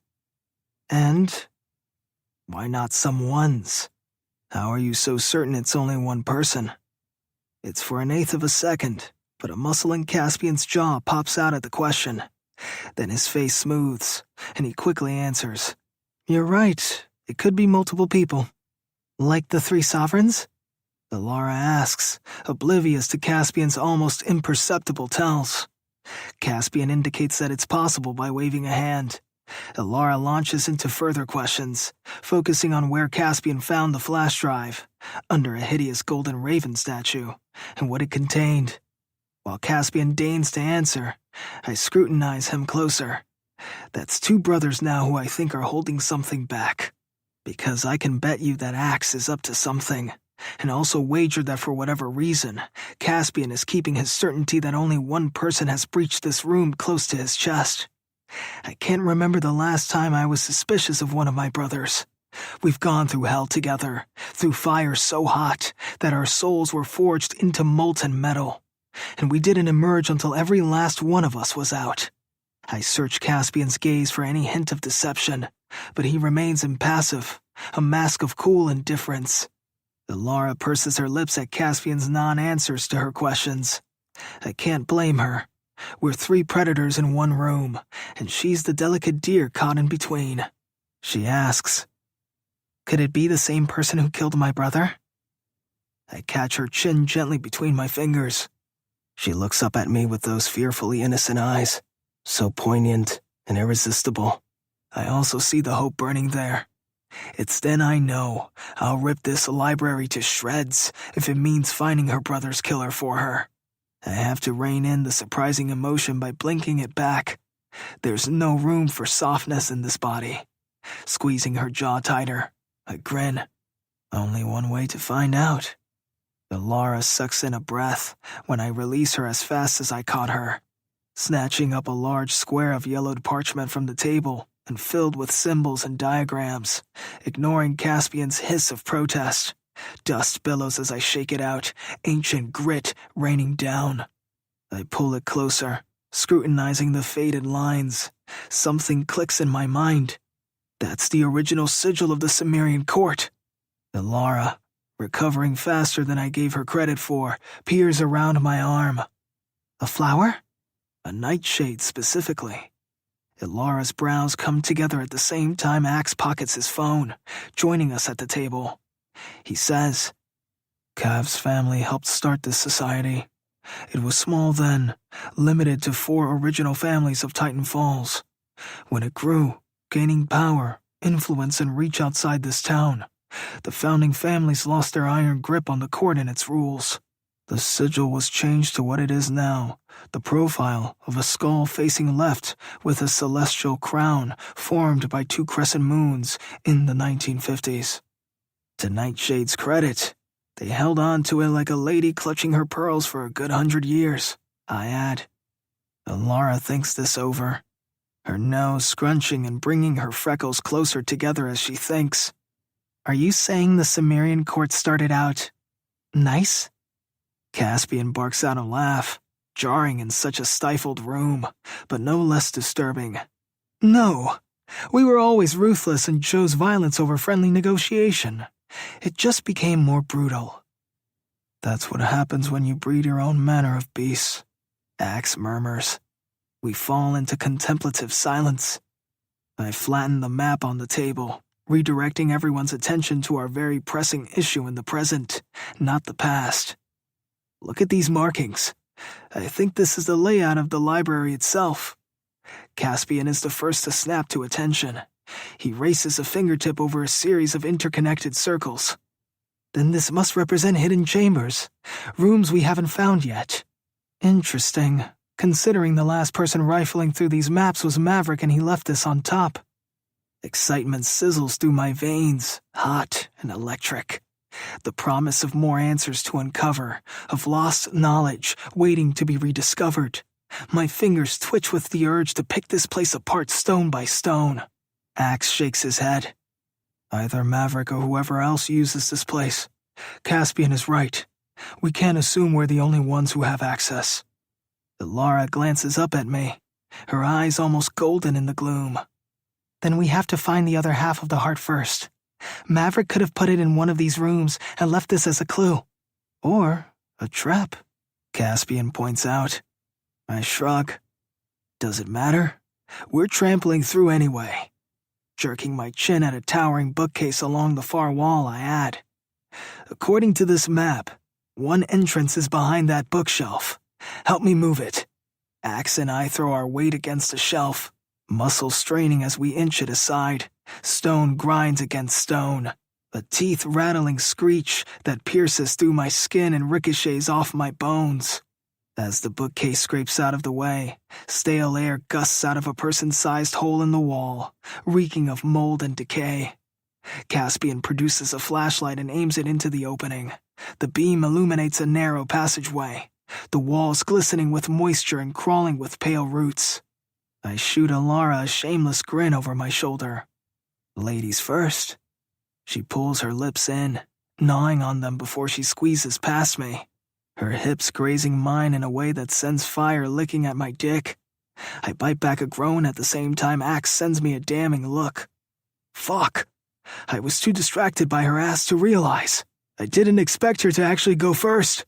I say to Axe's receding back as he shoots forward to catch up to her, only to catch a line of fire come back my way. Chapter 12. Ilara. When the line of fire reaches Caspian and Wilder, I swear I notice a smirk at one corner of Axe's mouth when he hears shouts coming from the entrance to the corridor. I'm noticing he enjoys surprising people in the worst of ways. Axe nearly sent me out of my skin when he gripped my shoulder to pull me to a stop in the pitch-black passageway. Not that I complained, since I responded to Wilder's dare to enter first like a stubborn idiot. Something in me never wants Wilder to win at his dares. Thus, I traipsed into the unknown, despite my current history of traps and gunshots, with faux bravado. So, when Axe cautioned me to stay close while he flipped open a lighter from his pocket and held it to the wall, I did. His tiny flame illuminated a carved horizontal line spanning the corridor, and I observed with interest as a combustible powder reacted to his flame and sent an impressive whoosh of fire lighting our way down. And back. I don't realize I'm grinning too, until it falls from my face the minute I behold Caspian's unbound fury, stoked by the orange line of fire along the wall, and Wilder positioned behind him, gun in one hand and knife in the other. Caspian's rage ignites the shadows clinging to the corridor. A vein throbs at his temple. He stalks forward, fist balled at his side. I backpedal, hands raised in supplication. Caspian, we didn't mean to scare you. Caspian pounces, seizing Axe by his shirt's collar and slamming him against the opposite wall. Pebbles rain on us at the impact. I look at the ceiling with worry. Caspian, stop. You think this is fun? Caspian seethes, face inches from Axe's inscrutable one. Sneaking around in the dark, springing traps on each other? I have 1 foot forward, ready to intervene, but Wilder's hand at my elbow stops my approach. He's pocketed those weapons I never even knew he had, and shakes his head, slightly, watching the scene unfold while saying to me out the side of his mouth, "Let him get it out. Axe wants him to. He can handle it." Caspian's lip curls. He shoves Axe harder against the wall, then releases him with a disgusted headshake. Though his throat has become bright red with Caspian's chokehold, Axe stands strong, arms at his sides. Caspian rounds on me, jabbing a finger in my direction. "And you, waltzing in first like a fool, letting Wilder goad you into being an idiot?" I lift my chin, meeting his glare. I don't let anyone goad me into anything. I make my own choices. Caspian snorts. Clearly. He spins on his heel and stalks down the corridor, the firelight casting his elongated shadow against the walls, storming behind him like his pet poltergeist. Axe pushes away from the wall, hands balled at his sides. He still won't massage the mark on his neck or even acknowledge it's there. "Guess Caspian wants to be the leader," Wilder says at my side. I don't respond. I'm watching Axe, trying to read his expression in the flickering light. His face is a veneer, but there's a glint in his eye that I can't place. Amusement? Anticipation? He meets my gaze and his mouth quirks, just for a moment. Then he turns and follows Caspian into the depths of the corridor, leaving Wilder and me alone in the wavering firelight. He regards me with a look that is part appraisal, part amusement, his lips curving into a faint, knowing smile that suggests he likes what he sees. As he walks by, something about him feels different, stronger, perhaps more focused, and way less playful now that the threat of danger commanded his attention. His prowl is fluid and undeterred by the weapons I'm now aware he holds against his body. "You okay?" he asks without looking back. I scan our rocky surroundings while I resume walking. Let's just get this search over with. While continuing down the passageway, my feet scrapes against the uneven stone. I really should have worn shoes. Ahead, Caspian marches onward, his broad shoulders rigid with anger. We round a corner and the path opens into a cavernous chamber. Stalactites drip from the ceiling like jagged teeth, and the air is thick with the stench of damp earth and something else. Something rotten. Caspian stops abruptly, his hand shooting out to halt our progress. I peer around his sheer size and my breath catches in my throat. A stone altar lies in the center of the chamber, illuminated by a shaft of sickly green light. Its surface is stained with dark, rust-colored patches and symbols are carved into the sides, tangled and coiling like serpents. Axe is the first to move closer, his face blanched of color, and circles the altar slowly, running his fingers over the symbols at the top. The slab is just the right length to splay out a human. My eye is drawn not just to the carvings, but the finger-sized gouges along the rough edges. What is it? My voice sounds too loud in the oppressive quiet. Caspian slowly shakes his head. Nothing good. Wilder moves to the far side of the chamber, scanning the walls and running his hands along thin, vertical marks. He asks in a voice matching the gravel around him. Do you recognize the symbols, Axe? Axe nods, then peels off his shirt. Oh my God. I say. No, I don't say anything. I moan it through my fingers as they cover my mouth. Many of the same markings on the altar are ones that the sovereigns have carved into his back. His muscular form flexes and strains with each movement. the raw, tortured maleness of him seeming to make the symbols on his back come alive in the eerie green light. Axe looks at me over his shoulder, his eyes dark pools that the light can't reach. The resigned look on his face twists something in my chest, and I reach for him. Do you like what you see? What Axe has become? Caspian asks, a crooked smile accompanying his snide remark. I recoil, my cheeks burning at the same time I hiss, I'm not going to apologize for having a heart, not even to men who clearly have no idea what it's like to feel one beating in their chest. Caspian returns his attention to the altar in clear dismissal. I wonder what I did to make him despise me so much. Opening myself up to Cav while they watched at the time seemed right, beautiful even. But Caspian, with his unhurried disdain and reluctance to have me at his side now, makes me think I did something shameful. And I hate him for it. I am not ashamed. Axe's guttered eyes meet mine for another fleeting instant before he turns away, pulling his shirt on. Wilder draws closer to Axe, his attention flicking between Axe and the altar. You know what this means, don't you? I edge closer, morbid curiosity overriding the hurt Caspian brought forth. Axe traces a finger over one particularly intricate carving. It's some kind of ritual, he mutters.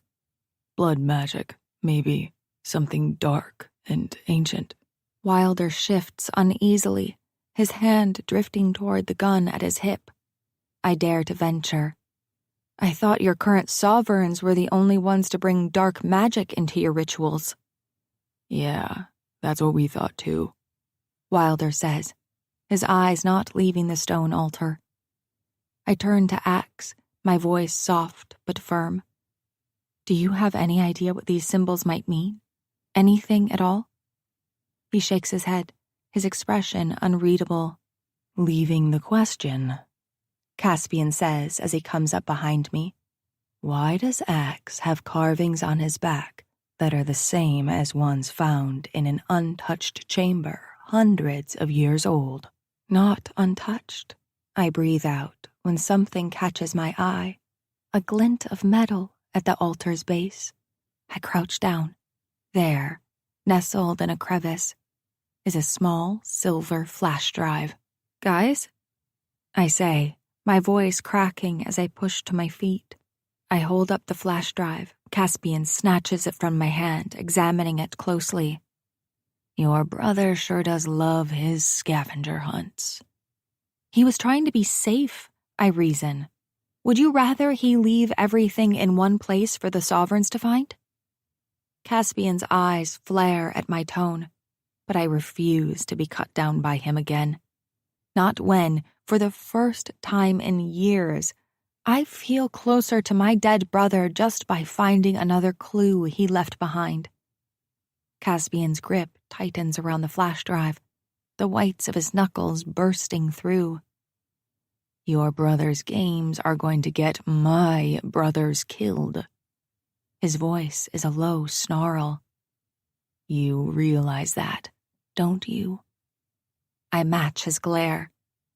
Maverick knew what he was doing. He wouldn't have hidden evidence here if he didn't think it was important. Caspian's attention lowers to my lips, his expression stirring with a mixture of lust and fury. The oxygen seems to evaporate from my throat, leaving me light-headed and struggling for air. Under his unrepentant study, the frustration between us undeniable. It comes with so much heat, my core is melting with it. For a long moment, Caspian says nothing, just stares at me with those toxic, burning eyes, until Axe comes between us, dampening our fervid scrutiny of each other.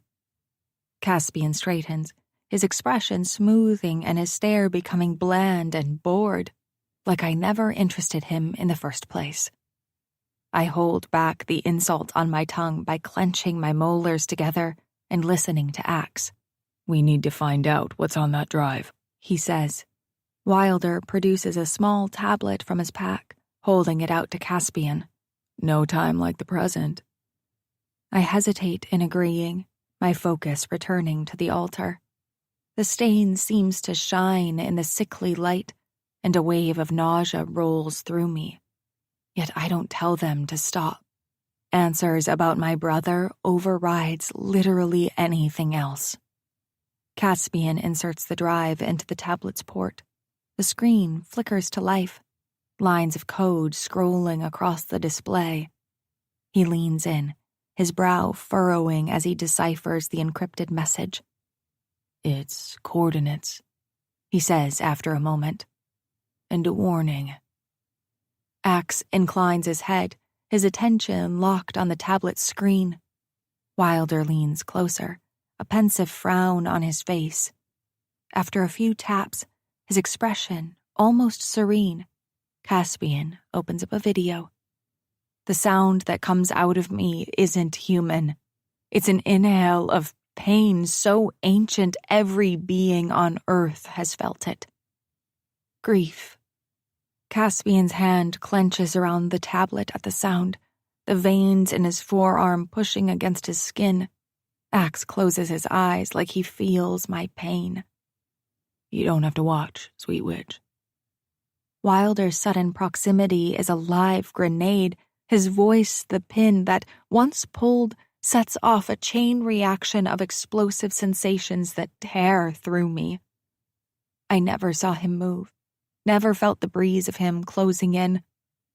But I can't take my eyes off the close-up of Maverick's face. His face thinner, almost gaunt, as his amber eyes blaze. His hair, a twin to mine, is tousled and matted with sweat, like he's been clutching the sides of his head and pacing, a habit he had when he was stressed out and needed a moment to think. Play it, I say in a voice I don't recognize. You sure? I stare at Caspian, surprised he even cares. Yes. Wilder settles an arm over my shoulders and pulls me close. At least if I explode, he'll cover me to lessen the impact. Caspian taps the screen, and Maverick comes to life. Sis, Ellie, I'm so damn sorry if you're seeing this. No, not if, when you find this. Maverick pauses, squeezing his eyes shut. The camera tilts as his hold on his phone loosens while he records. But with a shaky sigh, he centers the camera on his face again and continues. I'm holding on to the hope that you'll find everything I've hidden while also praying that you won't need to. This isn't what I ever wanted for you, but if... His words catch as if something inside his body strangles his voice. He visibly pushes past the lump in his throat, forcing the words out with a doggedness that belies the tremor in his voice.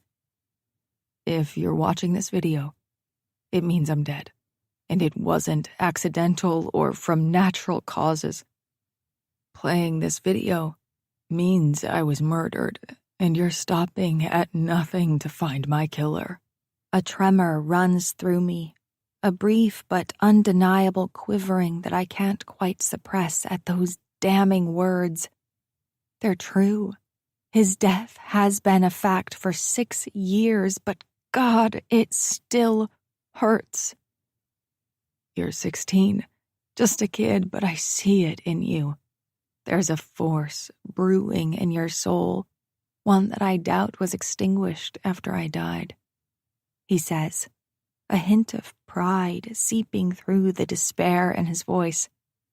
A tear escapes, tracing a warm path down my cheek before falling to the filthy ground.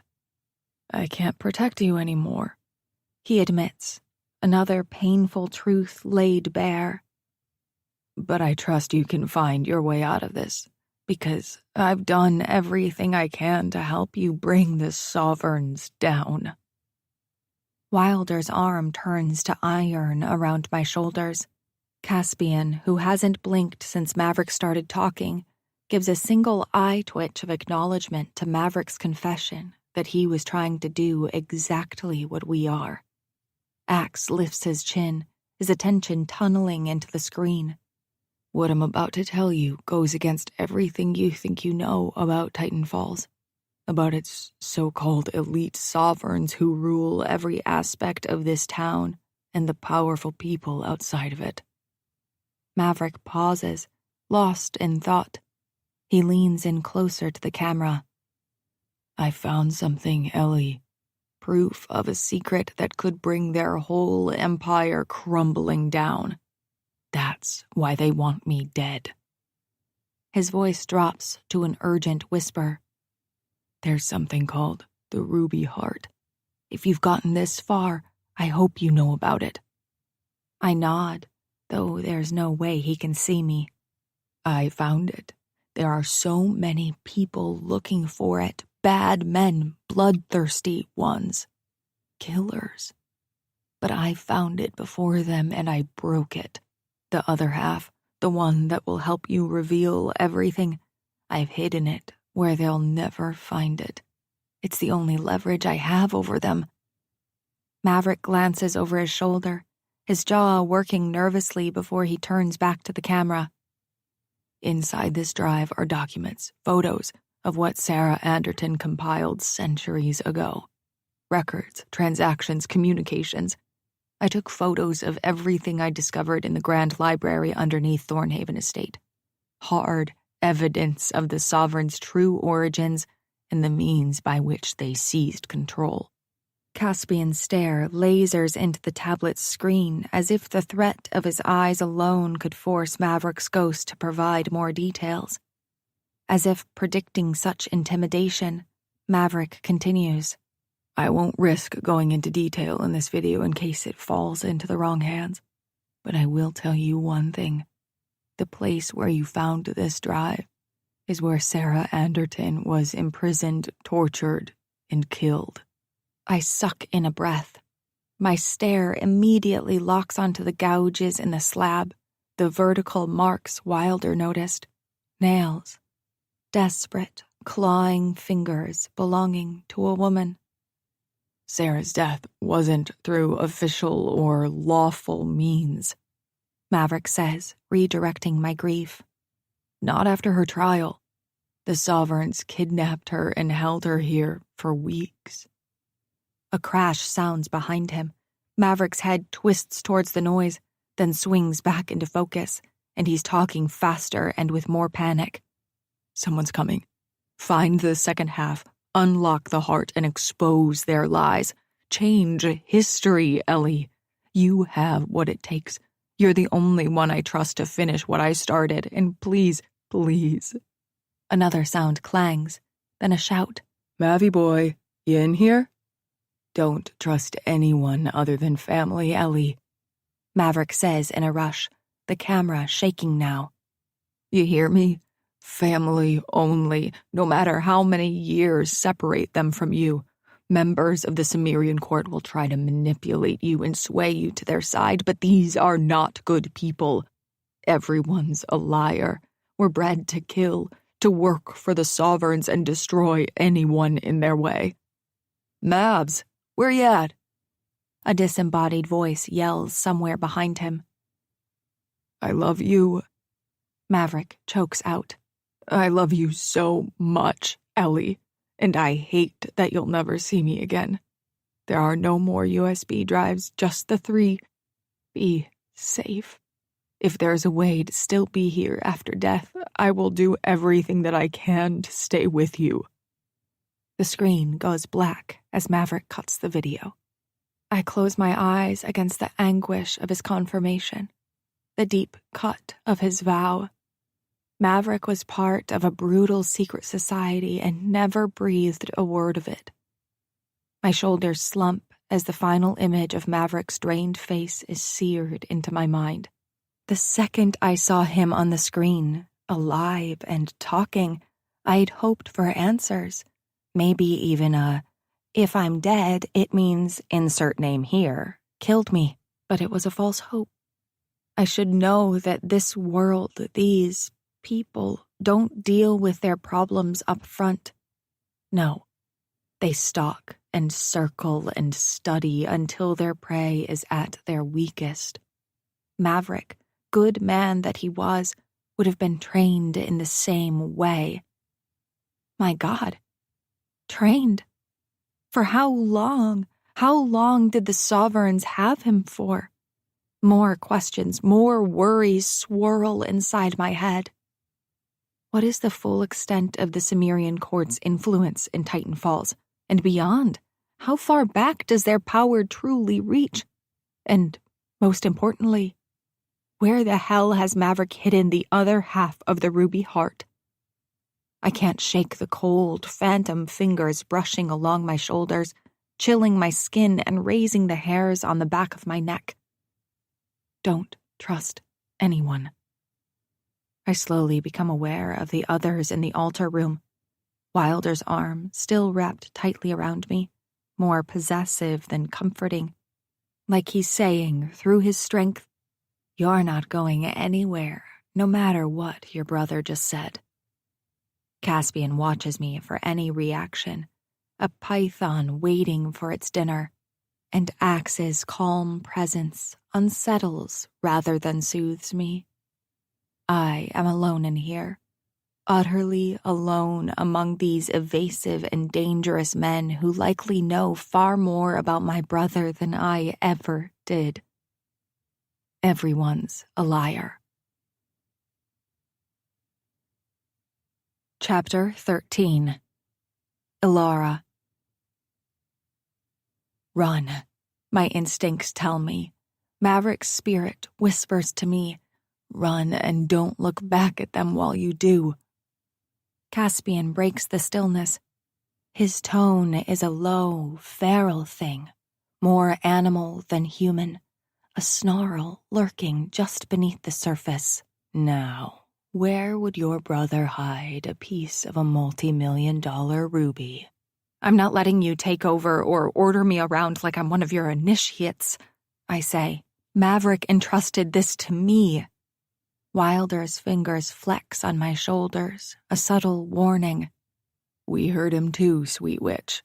But there's a lot your brother couldn't have predicted. You can't do this alone. You need us. His tone carries an edge of menace, masculine expectation, beneath the concern. I shrug out of his hold. I don't need anyone.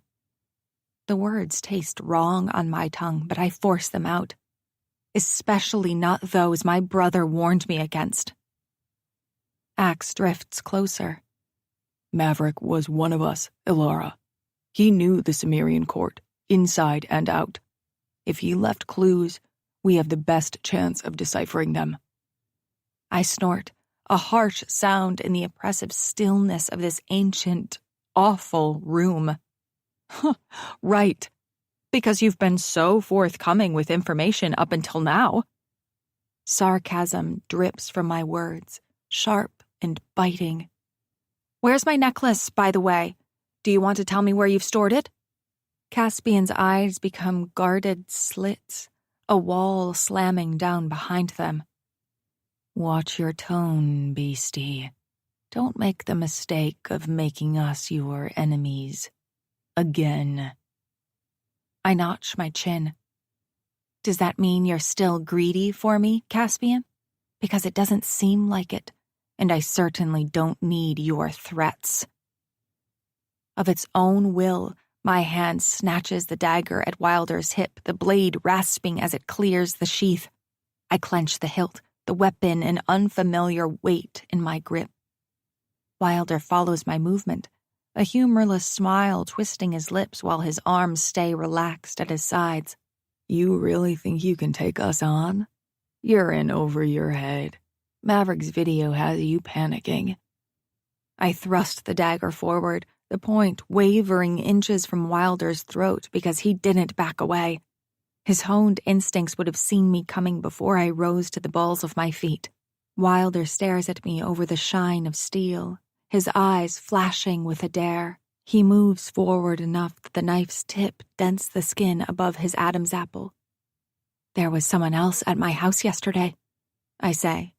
An intruder dressed in black, searching for something, and he wasn't invited. Sasha and I were forced to hide from him. Was it one of you? Caspian answers with a low, If it were one of us, we wouldn't have been caught, least of all by you. Wilder cocks a brow, heedless of the deadly tip at his throat. Do you really believe we'd hide our faces from you at this point? It wasn't us. All that proves is there's someone else just as interested in your family history as we are. He adds with a mocking tone. Can you think of any group who would want to stop us, Sweet Witch? It wasn't the vultures, I insist through the sinking stone in my stomach. They came after and must have spooked the intruder. Caspian can attest to that.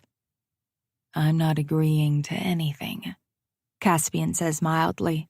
There are 5 active vultures that we know of, and we only saw 2. They're not interested in finding the heart, I reason as best I can while holding a weapon to Wilder's throat. They don't believe it's real, so why would they break into my house to search for it? Just back off, all of you. Caspian scoffs, a harsh bark. Or what? Axe shifts his stance, subtly angling himself to leap between me and Wilder if he has to. I'll be the judge of that, I retort, glaring at Caspian. And you can wipe that smug look off your face. I may not have grown up in this deranged multiverse of yours, but I'm a quick study. Caspian's beryl green irises flicker with something akin to tolerance and... is that amusement? Oh, beastie, no one ever accused you of being slow-witted. No, just naive. Cav's voice sounds out behind me, and I whirl toward it, knife first.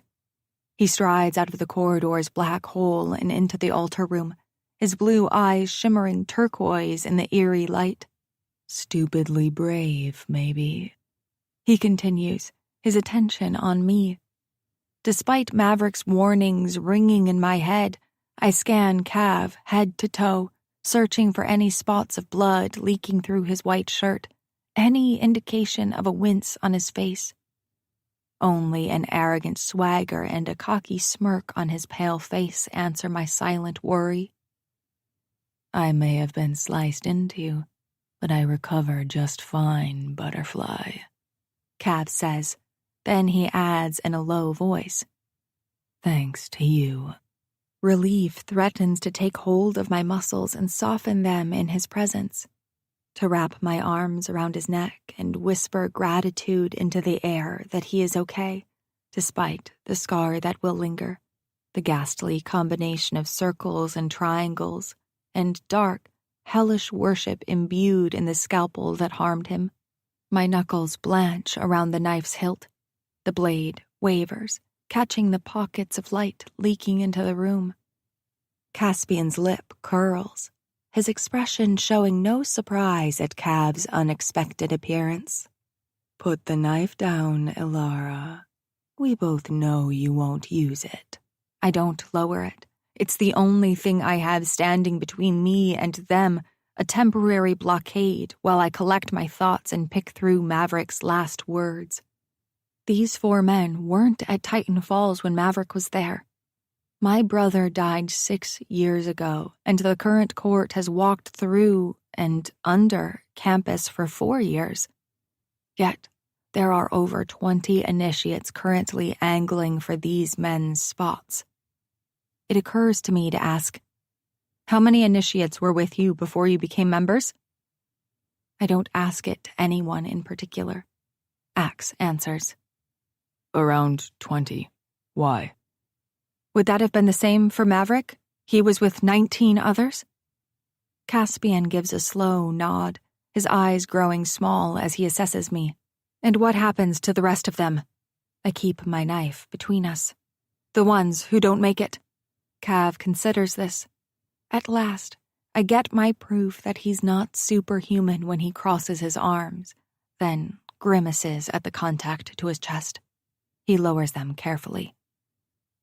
They're disposed of accordingly. What's that supposed to mean? I ask.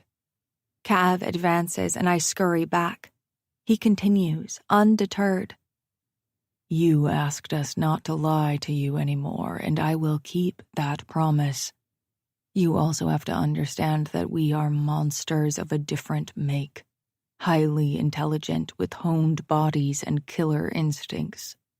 Even when chosen as children by the sovereigns, we displayed those talents. He dips his chin until I have no choice but to focus on the preternatural brightness of his eyes. Do you understand what I'm saying, Butterfly? I give a small nod, my throat aching with unspent emotion. Maverick has had the same traits. Yes. So, do you kill each other off? Is that what goes on in your underground Hunger Games? Caspian releases an amused chuckle. No, though some do die. Others are paid handsomely to keep their lips sealed about our existence. And if they ever loosen their lips, they meet unfortunate, tragic accidents. Some of our first tasks are to do just that and orchestrate untimely. Don't finish that sentence, I demand hoarsely. I stare at him out of the corner of my eye, the buttery softness of his tone crawling through my ear like a centipede. Wilder folds his arms across his expansive chest. She's getting it, boys. It's finally sinking in that we actively murder. I say through my increasing rapid breaths, my chest rising and falling. Maverick. He did the same despicable things, beastie. Caspian answers, frowning with false concern. You might as well be pointing that knife at your own family. I shake my head. The soles of my feet scrape across the floor as I instinctively retreat. Your brother said to only trust him. Axe says, his face covered in more shadows than light. But his is the only voice I can sense honest concern in. But he was one of us. So can you really? Axe moves in. I whip the blade in his direction, but he continues, heedless. There is no good side versus bad. There's just us and our need to control our own futures again. Maverick wanted the same. We all have similar goals, and we need to work together to win. I believe Maverick would want that. A jaded laugh escapes my lips. You expect me to... Wilder's hand darts out, seizing my wrist in an iron grip. He twists, the dagger clattering to the stone floor. Hate to break it to you, but you're not up for a solo mission if you can't keep hold of your only weapon. I wrench my arm free, stumbling back, my gaze darting among the four men. They idly watch me, their relaxed stances hiding the bunching of their muscles and their ability to strike. I know I can't outrun them, can't outfight them. My problem is, I don't know what to do. The weight of Maverick's warnings press down on me, suffocating in their urgency. Yet the revelation of his own involvement in the Cimmerian Court's vile deeds sows doubt in my mind. Caspian's grin is a crown, a regal emblem of his unassailable belief in his own abilities, perched atop the throne of his vindictive confidence. Wilder's grip on my wrist lingers, a reminder of his strength and the futility of my resistance. Axe's calm demeanor belies the tension crackling beneath the surface, and his words, while kind, are a calculated attempt to sway me. Cav's presence looms, alert and assessing despite the wounds marring his chest. My throat constricts as I grapple with the impossible choice: to trust in Maverick's final plea and run, leaving behind the only connection to my brother and the truth he fought to uncover, or to stay, to navigate the violent terrors of the court and unravel the secrets they guard so fiercely. In the end, it's the legacy of Anderton blood that settles around my bones. I meet the men's gazes, one by one. Maverick may have been one of you, but he was also my brother, fiercely protective, loyal, and smart. Too smart to have joined your ranks blindly, and I can't rest until I find out what happened to him and why he left me that message. I'll keep working with you for now, but on my terms. I am not an initiate for you to order around.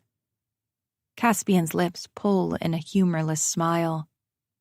You'll learn in this world there are no rules. Then I'll make my own.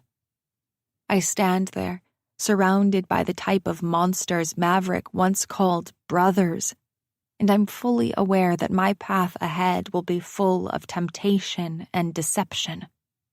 Because, as much as I try to fight it, these monsters are my lovers. Cav reaches out, his fingers ghosting along my jaw. We'll see how long that bravado lasts, Butterfly. When the darkness comes, we'll be the ones keeping you safe while you're hiding under the covers. I jerk away from his touch, my skin tingling from the contact. I don't need your protection. I need answers. Axe clears his throat, drawing our attention. Then let's start searching. Maverick was here, meaning we must have missed something in the Grand Library. I nod, thankful for an excuse to move. Lead the way. As we retrace our steps through the corridor and into the neglected library, I feel the weight of their presence around me. Predators, each one of them, their power caressing me like a living thing. But I am not prey. I am descended from Sarah Anderton and forged in the same fire as Maverick. I make my own rules. Trust no one. Find the heart. Expose the truth. Don't fall in love. Chapter 14. Caspian. The Boogeyman. Axe, did you take notes on Maverick's video? I turn from a pile of dust-crusted books where I'm balancing my laptop and toward Alara's voice. Frowning, I watch Axe hand over his phone so she can go over his notes on the video we all were forced to endure. It's amazing how Alara's gone from knife-wielding fury to phone-borrowing damsel. Though I can't blame the girl for being a little shell-shocked and emotionally confused. First, we sexually manipulate her into giving up her family heirloom. Then she's informed her brother was an initiate of our noxious, gruesome court. Then I'm shot by her mother. And finally, today, Alara watches another cryptic message from her dead brother, confirming that he has indeed broken a jewel that our sovereigns will commit unspeakable horrors to obtain, if she doesn't do something about it first. Sure, dead brother, beg your blissfully ignorant little sister to solve a homicidal mystery. But don't stop there. Make sure she understands your excessive stupidity in leaving breadcrumbs for answers, instead of just leaving the fucking jewel with her. Make us all participate in a scavenger hunt. Make her beholden to us so we have no choice but to shelter her from the violence waiting for her on the other side. Fucking asshole is what Maverick is. He's lucky he's already dead. Pretty, innocent creatures have no business near me, yet Alara is everywhere I turn. The room is thick with dust from the old texts they've been combing through while I de-encrypt Maverick's files, creating a fog between her and me. The flickering haze doesn't do her justice, but her beauty is undeniable even in this pitiful setting. Hazel eyes flecked with gold snag mine as soon as she senses my stare, her mouth thinning as she takes in every surly bit of me. That tiny gesture, her small intake of breath, is enough to send my sinful thoughts spiraling. I've seen her afraid, seen her angry, and it's the fact that I'm remembering each of her expressions and cataloging them in my mind so I can return to them to think about later that makes me look away first. I return to the stack of books, the ancient tomes coated in a thick layer of grime that transfers to my fingertips as I flip through the pages. The musty scent of decaying paper fills my nostrils, and I'm reminded why I prefer advanced tech and computer code to fragile manuscripts. I slam the book shut, dust billowing from its pages. We're wasting time. Maverick's Pokemon Go game is going to get us all killed. Ilara's head snaps up. This wouldn't be amusing to him. He was trying to protect the heart. By leaving it for you to find? Brilliant plan. I mock. I knew him best. It would only make sense for him to give enough detail that I could find the answers without alerting his enemies, the court, and that includes you. Ilara spits our title out like it's the crudest of all insults. To her, I guess it is. Tread lightly. Your brother chose to be part of this court. I counter, my words lighter than the venom snaking its way through my veins. Chose? She throws the word at me like a challenge. Or was forced. The polluted air becomes so thick, I could slice it with the blade Ilara had pressed against Wilder's throat earlier. Her lips remain pursed, resentment burning in her eyes like an untamed fire. I lean back in the tattered leather chair, crossing one ankle over my knee, my gaze never leaving hers. He had a choice. We all did. A strangled laugh escapes from her, vulnerable and acidic. Is that what you tell yourself to justify the horrors you commit? Oh, beastie. My nickname for her lands like an untracked nuke. Even Axe stops his constant silent brooding to start cataloging our argument. I rise from my chair, closing the distance between us until I can see every golden fleck in her eyes. And then I do something unexpected. Something that earns me a gasp from Ilara and the complete and utter stillness from my brothers.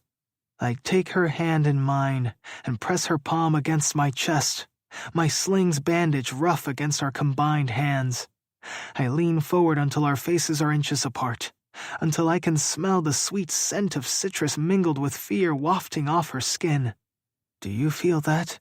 It's a heartbeat. Even the most vicious have them too. Not all hearts beat in the same way. She responds, pulling her hand from mine. It's a surprisingly graceful action, calm and steadfast, that somehow makes it feel like she's touched me more deeply than I'd intended. Some are colder. Is that what you think? I ask, the nonchalance in my voice contrasting with the tension in my body. The memory of her touch still lingers on my chest, making every nerve there hyper-aware of its absence. That I'm a cold-hearted bastard? Yes, Ilara states. I show my teeth. Good. Axe snorts from his corner. Ilara shoots him a quizzical look, but he merely shrugs and returns to his task.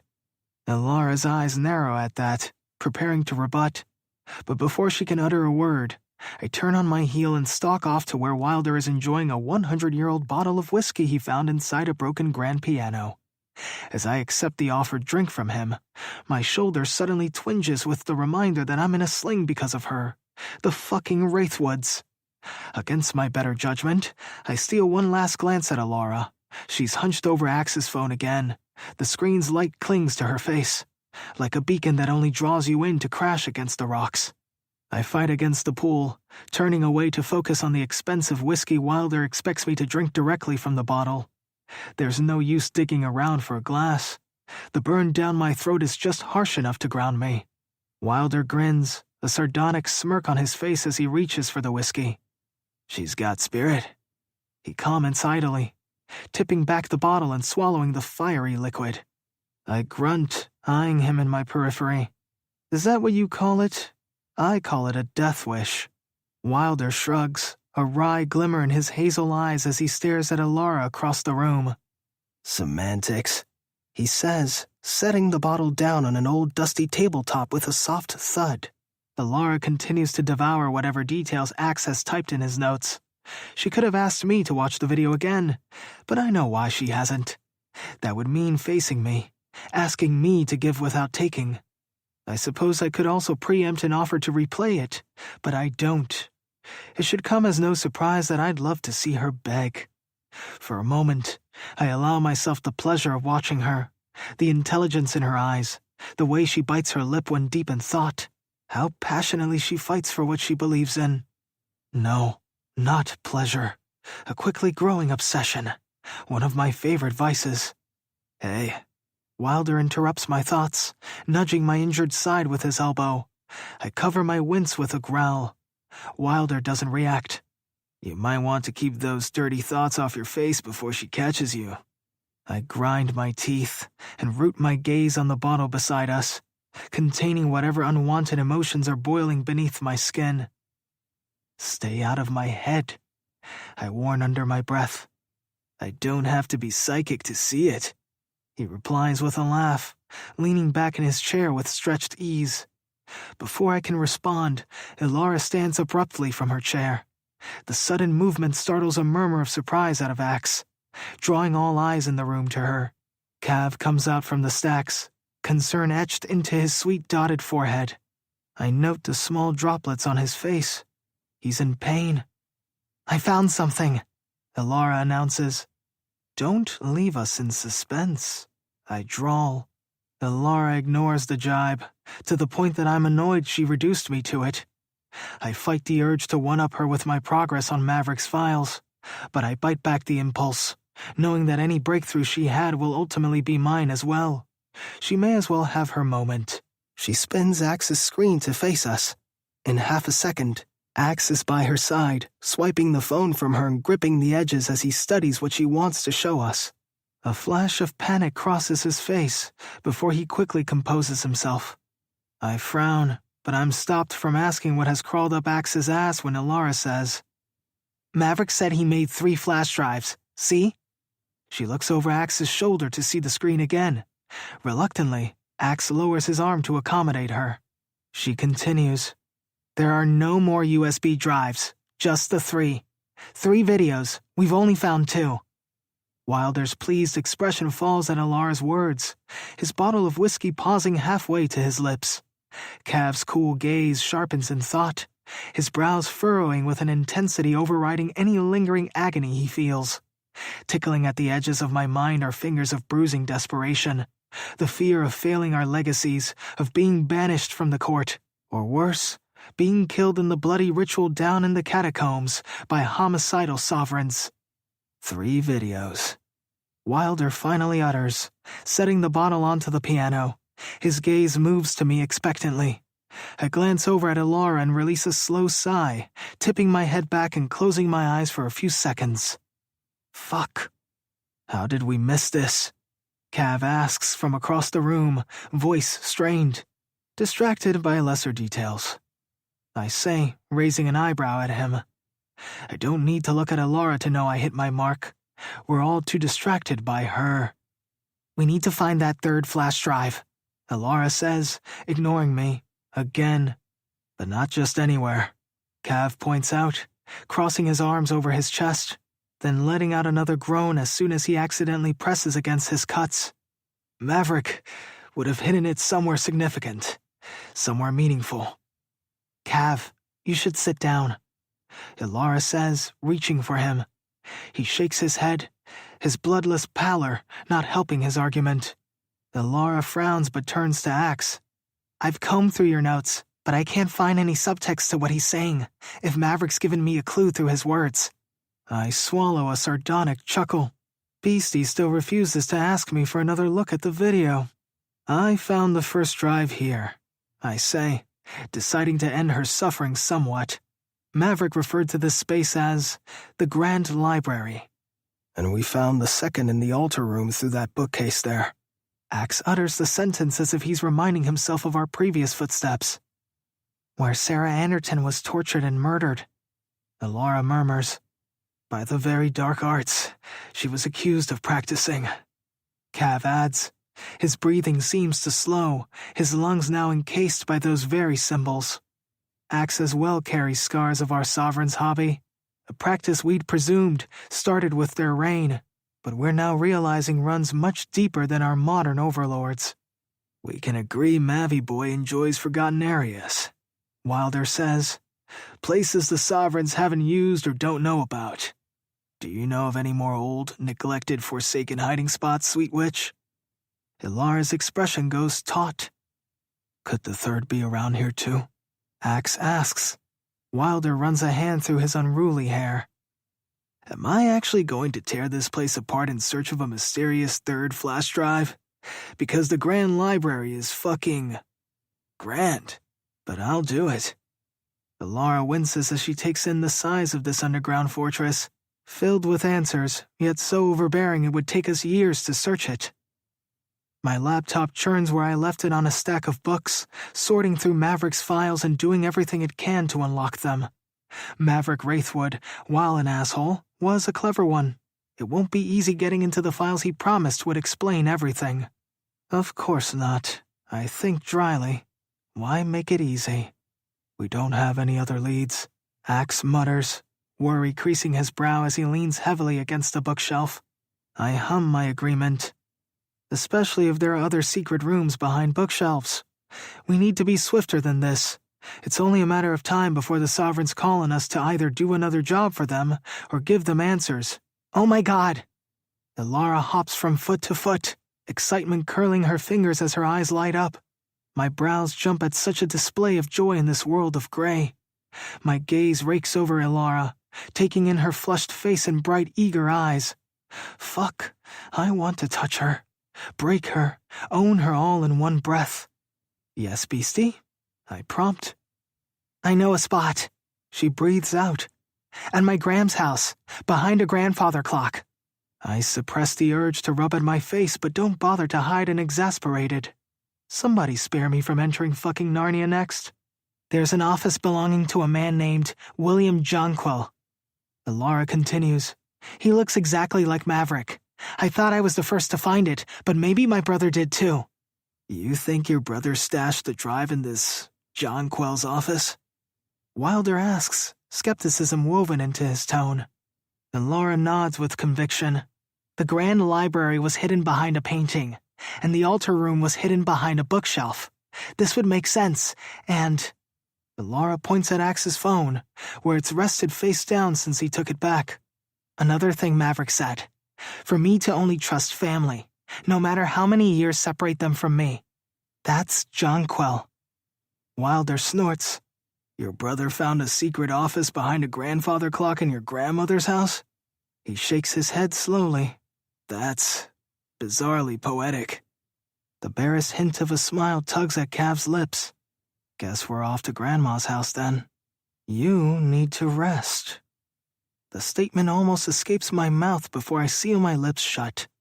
I'd never embarrass Cav like that, or indicate myself in our less than perfect states. With my arm in a sling and his chest carved up, we both should be lying low. The impossibility of finding a bed right now and staying there is obvious. But there's also the risk that the Sovereigns can take us and use us at any time, regardless of our health. We'll need to tread carefully, I say instead, my mind racing, formulating plans and contingencies. The Sovereigns have eyes everywhere. We don't want to alert them to our little field trip. Underestimating them is precisely why we're in this mess. Axe mutters. The same cogs turning in my head turn in his. Then we'll just have to be smarter. Elara says. Her voice is a bit sharper than it usually is. Her eyes are on mine, burning with a smoky intensity. It feels like she's challenging me, daring me to disagree. But there's something else. With her looking at me like that, the thought of destroying her seems obscene. But I'm so good at breaking things. Axe is silent as he pores over books we've spread out across the table. His ashen hair falls over his steel-gray eyes that have seen too much hurt in their time. It's a sight that would make any woman swoon if they didn't know the ink-black soul residing within him. Then we move, I say, rising to my feet in one fluid motion despite the sling hampering my left arm. Now, before the Sovereigns summon us for their entertainment again. Wilder drains the last of the whiskey and slams the empty bottle onto the time-eroded piano, flashing a ferocious grin. Do you think Granny will make us some cookies? I shoot him a sharp look, but he just grins, unrepentant. Typical.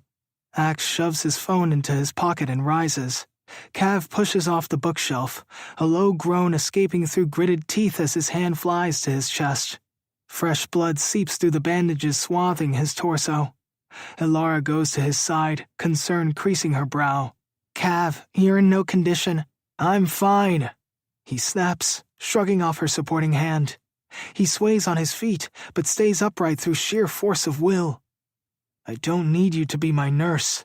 And I don't have the time to drag you into hiding if that intruder follows us and drops of your blood lead him directly to us. Elara retorts.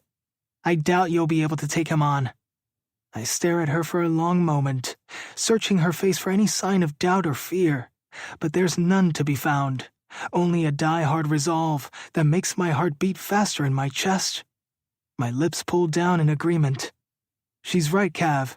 Wilder, you take the bike and scout ahead. Fuck. I tear my gaze away from Elara and land on the empty whiskey bottle. You can't drive. And you've got a bum arm. Wilder counters. I'd take my tipsy ass over your left-handed punch any day. No, Elara says, pointing at Wilder. No way. I know how you are on that bike sober, never mind with alcohol in your system. You're not driving anywhere. It bothers me to no end that I can't shove them all out of the way, grab Elara, and take the lead. I've never despised an injury as much as I do at this moment. I cross the room in 3 long strides and snag my laptop, snapping it shut and tucking it under my good arm. As I turn, my gaze collides with Elara's. She radiates such fierce hatred toward me that a thrill zings into my cock. Christ, I want to taste that fire, to possess it, to break her and remake her until she's mine, body and soul. That leaves Axe, I manage to say. He'll go with you. Axe shifts on his feet and squares his shoulders. I can't. Why not? Cav snaps. He pulls his phone from his pocket. The Sovereigns have asked for me. A sharp exhale hisses between my teeth. For what? Axe shakes his head with uncertainty. More questioning, initiate oversight. A task where I have to take an initiate with me. It could be any of those. A resounding fuck echoes through the 4 of us. With Axe off the table for now, Cav bleeding out on us, and Wilder too much of a liability, that leaves only one other option. Are you volunteering then? Elara asks me. A sudden nauseating wave of desire slams into me like a freight train. Lust and longing tug at my gut. Wanting Elara is a given, but needing her is new and unfamiliar territory that I refuse to navigate. Damn it, she knows exactly how to challenge me, and I fucking love it.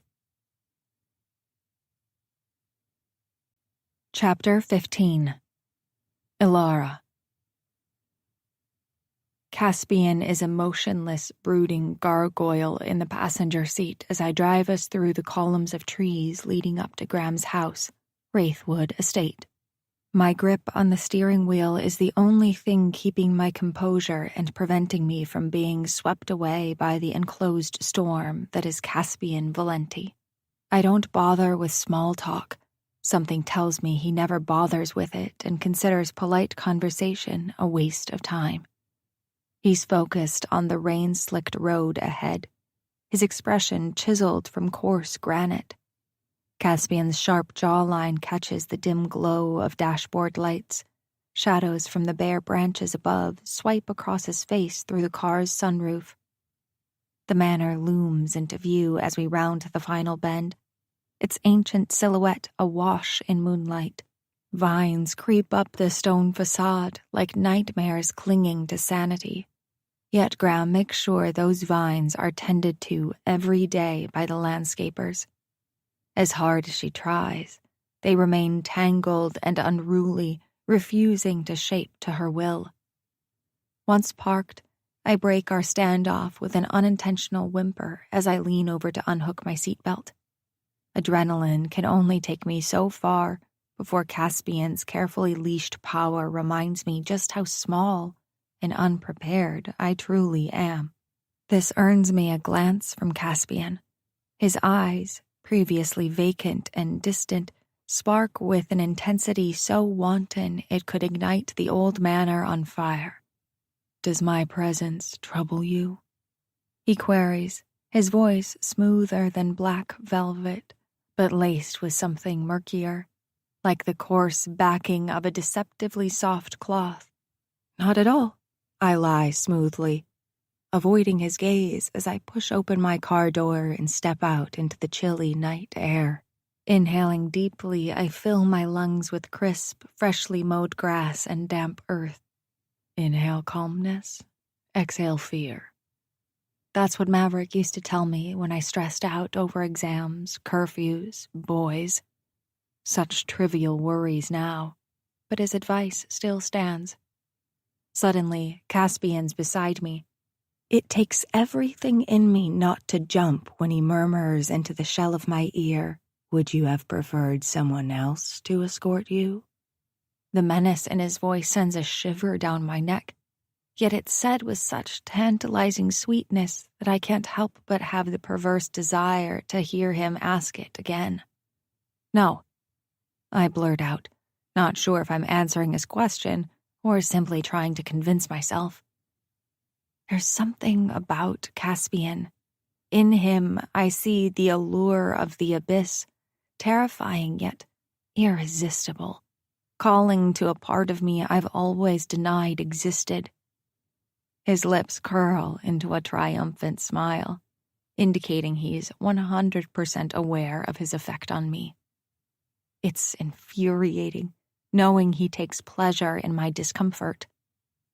"No one better than you to protect me, Caspian," I retort. I turn to face him now, chin tilted upward to keep our eyes level, then ensure I include the injury to his shoulder in my study. His gaze shifts to a challenging sea of malachite at my insinuation. "You couldn't protect us from my own mother," I communicate when I meet his stare head-on, throwing his leashed temper back at him. A hint of discontent passes over his lips, there and gone in an instant. With that, he breaks away from me and strides toward the manor, leaving me in his wake and left alone with the implications of his dismissal. I pull my coat tighter around me as I make my way up the gravel pathway. Searching in my bag for the keys to the grand oak door, I try to shake off Caspian's overbearing silhouette. "Don't trust anyone," Maverick had said. Among these masters of deception, trust is like the ruby heart, beautiful, coveted, and likely to cut. A frigid wind blows into us before I unlock the door and step inside, making me hunch forward and stuff my hands into my coat pockets. Caspian enters beside me, unbothered by the drop in temperature. "Graham isn't here," I say, not that Caspian shows any concern over our late-night mission. "She's at a charity auction in California, so we don't have to worry about making noise or being questioned." "Good," Caspian mutters, his curt reply swallowed by the ornate entrance hall. He glances around, taking in the high ceiling and gilded frames containing generations of Wraithwood portraits. His attention stalls on one particular portrait dead center at the double staircase's mezzanine. My dad, Darian Wraithwood, his fiery auburn hair and hazel eyes more gold than green, immortalized in oil and canvas. Caspian's bright gaze moves to me, meeting my own with a flicker of emotion, a wild desire, or maybe a promise of more deceit, rapidly masked by indifference. He peels off his tailored jacket with a tiny wince and doesn't ask for my help to remove it. He tosses it over the stairs balustrade, his white shirt sticking to his torso under his sling, revealing the ripple of defined muscles in his back. He doesn't seem to notice or care about my lingering gaze on his body. "Where's this office?" I press my lips together, hating that his ambivalence is starting to hurt me. "End of the hallway, up the stairs, at the grandfather clock." Caspian gives a stiff nod before heading up. I follow him closely, desperately trying to ignore the way my heart throbs erratically in my chest, like a terrified bird caged within bone and sinew. He prowls deeper into the manor as if he owns it. Forced to keep up, I come up behind him down a narrow hallway housing dozens of portraits, both bought at prestigious auctions or custom ordered. Graham has a thing for Renaissance-style paintings. These long-dead individuals gazing down at us from their painted prisons, their watchful eyes piercing through time and seeming to focus more on me than Caspian. Caspian stops in front of the 7-foot antique clock that barely dwarfs him. He turns to me then, those intense green eyes housing more intelligence than most humans should be allowed to possess. "Go ahead," he says in a tone that's a shade above bored. It's then I realize my hands are still stuffed inside my coat's pockets. I pull them out, my fingers remaining icy despite the protection, and move the clock's hands to midnight. A soft click follows before the wall beside the clock opens into a stone corridor. Caspian shows no surprise at the revelation, not that he would, considering the number of secrets he keeps, hidden rooms being the least awful. Our phone's lights help us navigate the narrow passage, the ceiling nearly hitting the top of my head and forcing Caspian to stoop forward. We stop when we reach a worn wooden door with iron hinges. Without a word, Caspian extends his hand toward it. His fingers move to the rusty latch, prying it open with a grunt. The door creaks open, revealing a room the size of a rich man's home office. Our lights cut through the pitch black, glinting off the large oak desk, heavily ornamented with golden filigree and an eroded brass plaque engraved with the name, William Jonquil. Caspian withdraws, the warmth of his body vanishing along with him as he strides in and begins exploring the room with an efficient precision that should be confidence-inducing. Instead, it sends bolts of anxiety across my shoulders. Caspian pauses at the desk, his eyes registering every inch of the woodwork. He doesn't touch anything just yet, scanning the room, absorbing details while his inner robot churns. His focus then shifts to a tall mahogany bookshelf stuffed with faded journals and books bound in deteriorating leather. "This seems promising," he murmurs absently, forgetting I'm even in the room with him. He starts pulling out books sporadically one-handed, setting them aside as they fail to meet his mysterious criteria. Caspian's actions are swift and methodical, as if he's done this 100 times before. To give myself something to do other than gawk at him, I get to work on the desk. It's covered in a layer of dust so thick it mimics fur, disturbed only in the spots I explored the last time I was here. My phone's light finds an oil lamp at the desk's corner. "Do you have a lighter?" I ask Caspian. Caspian pauses in his perusal of the bookshelf. He retrieves a silver lighter from his pants pocket and tosses it to me, the small device spinning in the air before I snatch it out of midair clumsily. "Always be prepared," he says, a hint of derision creeping into his voice before he gives me the Boy Scout salute and turns back to the shelf, resuming his hunt. "What do you suppose the Girl Guide's motto is? Cookies for world peace? At least I have 2 working hands, asshole."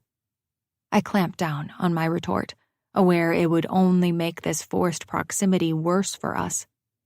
Flicking the lighter on, I carefully hold the flame over the wick in the lamp, waiting until it catches fire. The room fills with a preternatural flame that turns the shadows into spider legs as they crawl up the wall. The lamp's glow illuminates Caspian's profile, lending him a demonic beauty. It highlights his sharp cheekbones, cut jawline, and thick lashes concealing his eyes. I feel an inexplicable urge to reach out and trace his features with my fingers. But instead, I swallow down those confusing feelings and focus on our task. I specifically search for the diary I found under Jonquil's plaque. The crumbling, yellowed pages filled with Sarah Anderton's name and strange symbols reminiscent of arcane circles. A series of lines, numerals, and angular symbols that look like they were written by someone who just came off a hallucinogenic trip. Yet the repetition of certain symbols and numbers hints at a structured method to the madness. But I go straight to the faded sepia-colored photo of William posing by his desk, Maverick's doppelganger.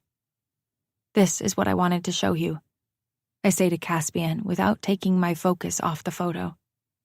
Caspian turns and pauses, as if noticing my sudden grief before approaching me. What is it? He asks, reaching over my shoulder to take the book from my hands. His fingers briefly brush against mine as he pulls away with Jonquil's logbook and photo. Hey! I grab for the photo without thinking. Caspian deftly moves it out of my reach, his one-handed limitation not affecting him at all. Rather, he inclines his head at the newly raised vantage point of the photo and muses. You've been holding out on us, beastie. I snatch the photograph back from Caspian by jumping for it, my fingers crumpling its fragile edges. Yes, he's the spitting image of my brother, but that doesn't have anything to do with our current issues. His expression shifts to one of keen interest, zeroing in on the snapshot that wavers in my unsteady hand. Did you always know of this ancestor? No, I admit, smoothing out the creases I created. But the resemblance is uncanny, so we must be related. This manor has been in our family for centuries. I think it was built for the founding Wraithwoods, but his last name is Jonquil, not Wraithwood, and I shake my head. Like I said, finding out who he is and how he relates to us isn't a priority. Caspian's attention drifts from the photograph to me, a trace of understanding sparking in their emerald depths. How do you propose we discover who he is? I give him the once-over, certain that the sympathy I saw in those crushing eyes of his was a trick. Nothing. Not until we solve Maverick's treasure hunt first. At his uncomfortable silence, coupled with his piercing focus, I relent. Fine. I'll start by asking Graham about it when I next see her. Caspian nods, his expression returning to his usual apathy before laying the logbook on the desk so he can sift through the pages, studying with rapid intensity. I lean forward, my cheek nearly brushing his as I try to decipher the cramped, elegant script in linear and circular symbols. I inhale his clean aftershave and aged whiskey scent and nearly get drunk off it. I ask tightly, "What was he logging?" Caspian's finger stills on a page, his body tensing near mine. You may want to know more about him sooner than you think. This man was practicing in the occult. Goosebumps creep over my overheated skin under my coat. What?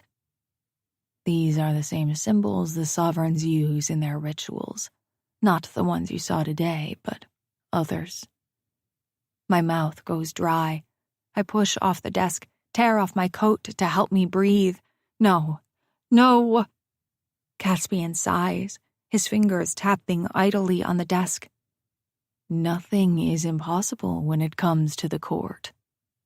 I back away until my spine meets the icy stone wall, the biting cold of it searing through my clothing. My heart pounds violently against my ribs as I grapple with Caspian's words. My world is spinning, my breath coming in shallow gasps. I've just been flung headfirst into a nightmare, and I don't know how to wake up, Caspian. My vision splits in two. The first is of Caspian, his eyes steady on me, a rock against the tumultuous storm in my mind. He's there, an arm's length away, ready to catch me should I fall apart. And the second is reality. Caspian's face smoothing into his unfeeling stone and his voice following suit. The Cimmerian Court has existed for centuries, he explains, his voice as close to an eye roll as it can get. No doubt your Jonquil was a part of it. Really, beastie, how are you surprised? Are you so naive that it never occurred to you Maverick's involvement is because of his heritage? Don't be so foolish. Stop it. You're being cruel. You mistake bluntness for cruelty. Caspian counters, his voice dripping with annoyance. You think I enjoy this? Do you think I want to be stuck in this shitty old office with you, and before that, stuck in a godforsaken library with you, and before that, shot by your fucking mom? All my problems at the moment are centered around you. I didn't ask for any of this. I snap, my hands shaking as I dig my nails into my palms. This type of violence has existed in your life for years. You've trained for it, and I'm positive you crave it as soon as you crack your eyes open in the morning. That's if you even sleep, you fucking demon. You basically live on scorched earth. I was thrust onto it. We all have our crosses to bear. Mine was being birthed into the Valenti family. Yours is being a Wraithwood. I snarl at his relentless tone, my temper flaring hot and deadly. It's not that simple. You act as if you're the only one who suffers in this situation. Caspian's lips rise into an empty smirk. He reaches into his pants pocket and pulls out an object glinting in the lamplight. A large silver locket that looks centuries old, with a broken ruby in the center. I leap away from the wall. The amulet! You have it? I make a move for it, but Caspian is faster. He palms it before my back leaves the stone, the ruby's glimmer from the lamplight dying in his clenched hand. His eyes slide from his fist to me with a mocking slant. Your necklace was probably found by Maverick here, in this room, he says. The silver has small symbols etched on its inner surface matching the ones written by Jonquil in this logbook. Your innocent Mavi was quite the explorer. The room tunnels into a rush of blood in my ears, his cruel bluntness wrapping around my heart and squeezing like a cold-blooded serpent. You had it all this time. Why did you keep this from me? Even as I ask it, I have the uneasy certainty that Maverick's death is far more complicated than I was led to believe. Because, beastie, his tone descends to a threatening purr. You're on a need-to-know basis. I shake my head, my pulse thrumming erratically against my throat. That's not your decision to make. I've shared everything with you, everything I know, every part of my body. An ironic smile dances upon his lips as he reads the angry flush in my cheeks. He leans back against the desk, sprawling in an audacious display of arrogance. Yet the decision was made. My gaze flits between the concealed amulet in his grasp and his triumphant grin. A surge of rage fills me, simmering in my veins, threatening to explode. I force my hands to relax, but my control is fading fast. I am not just your plaything, Caspian. This is real to me. This affects me brutally. His laughter fills the room with a sinister melody. Oh, beastie, he murmurs, idly threading the amulet's chain between his long fingers. You're not my toy. You're my pet. And what are you to me? I challenge him, my voice hitching. Nothing. That's what. He stills for a moment, his heavy-lidded stare locking onto mine with a weight that chains me to the spot. Then he straightens, towering over me like a colossal statue carved from merciless pain.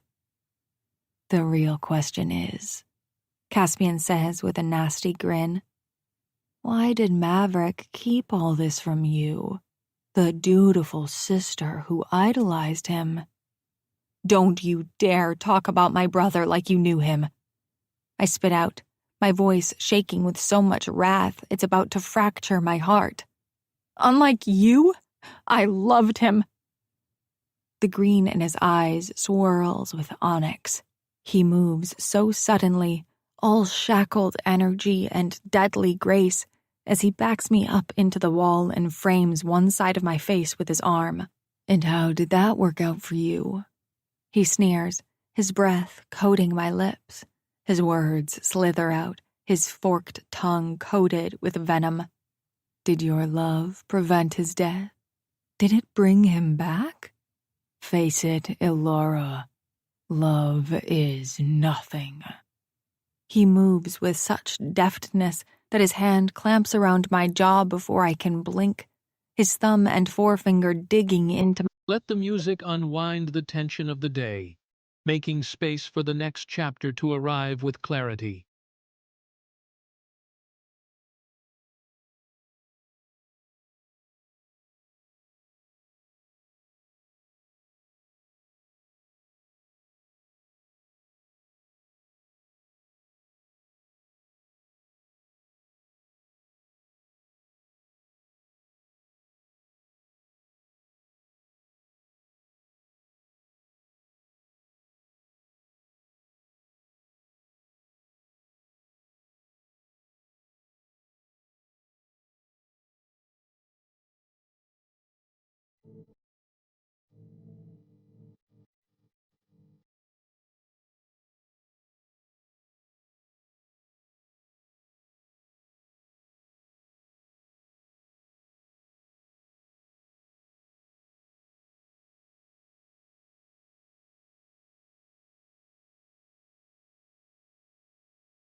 My cheeks.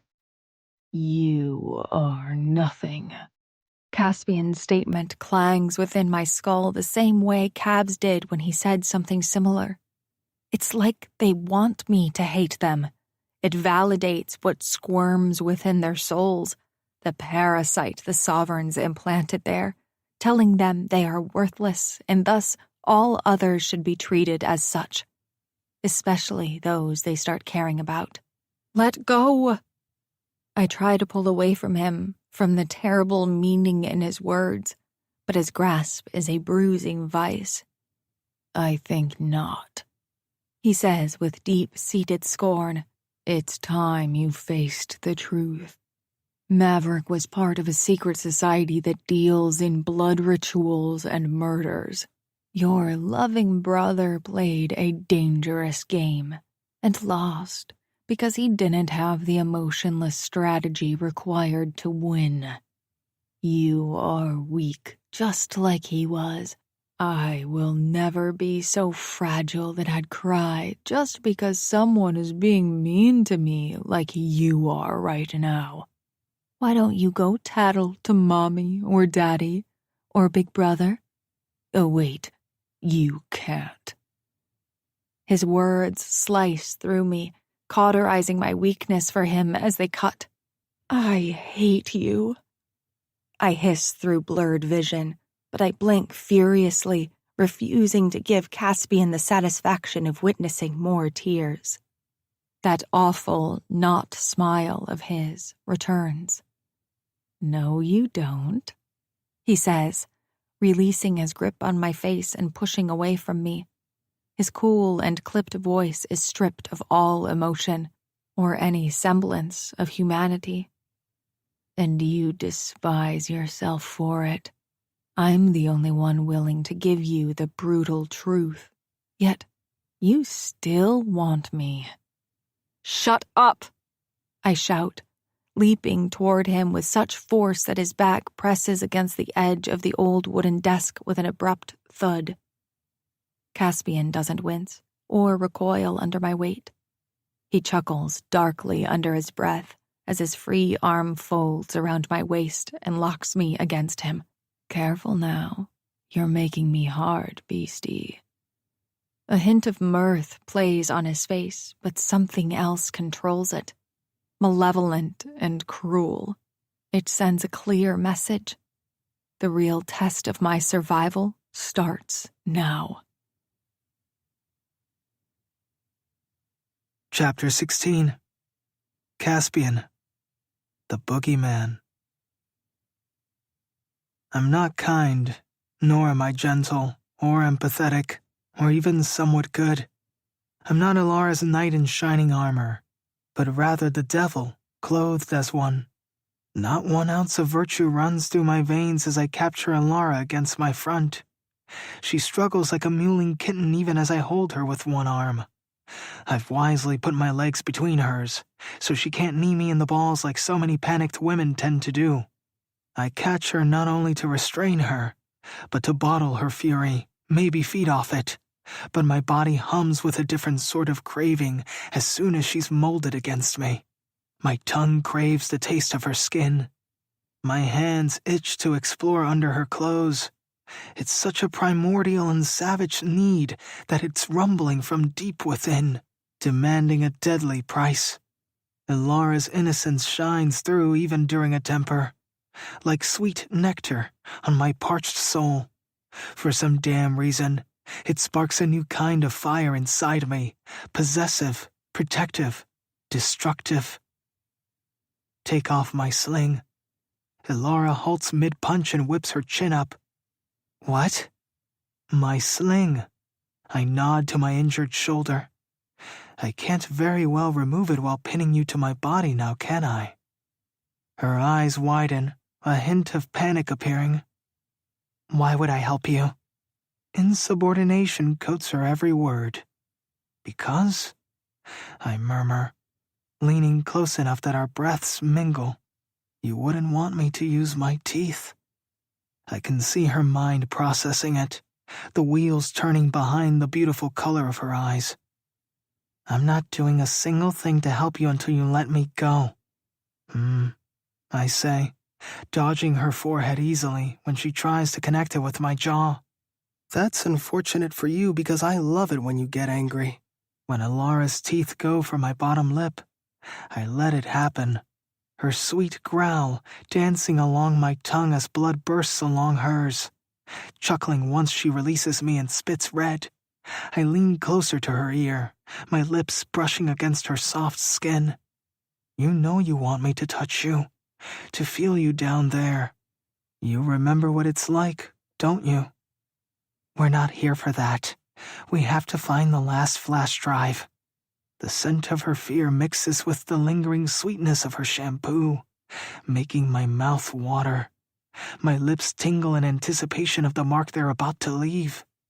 It takes some wrangling, but I grip her hair, pushing her head toward my bloodied mouth and watching as she tries not to wince at the sight of it. She doesn't look away, though, unable or unwilling. Slowly, deliberately, I drag my tongue across the small cut on my bottom lip, then lick her mouth. Ilara trembles, a mix of revulsion and curiosity. When I pull back, my blood is smeared across her lips, marking the loss of her innocence with a crimson stain. She tries pushing at me again, but I lean into her more, pinning her tighter until we're practically one entity. "I'll ask you nicely one more time," I say. "Untie my sling. There won't be any hunt for a flash drive until I'm satisfied." Her heart thumps hard against my chest, and I swear everything else goes quiet. From her throat comes a quick sound of annoyance. I yank at the fiery mass of waves, framing her face until she yields under my grip, then lower my head to taste the pulse beating wildly in her neck, all the while whispering promises of sugared torment in her ear. There's a burst of something in her eyes then. Resignation? It must be, because she starts working at the knot carefully, her small hands ripping at the linen.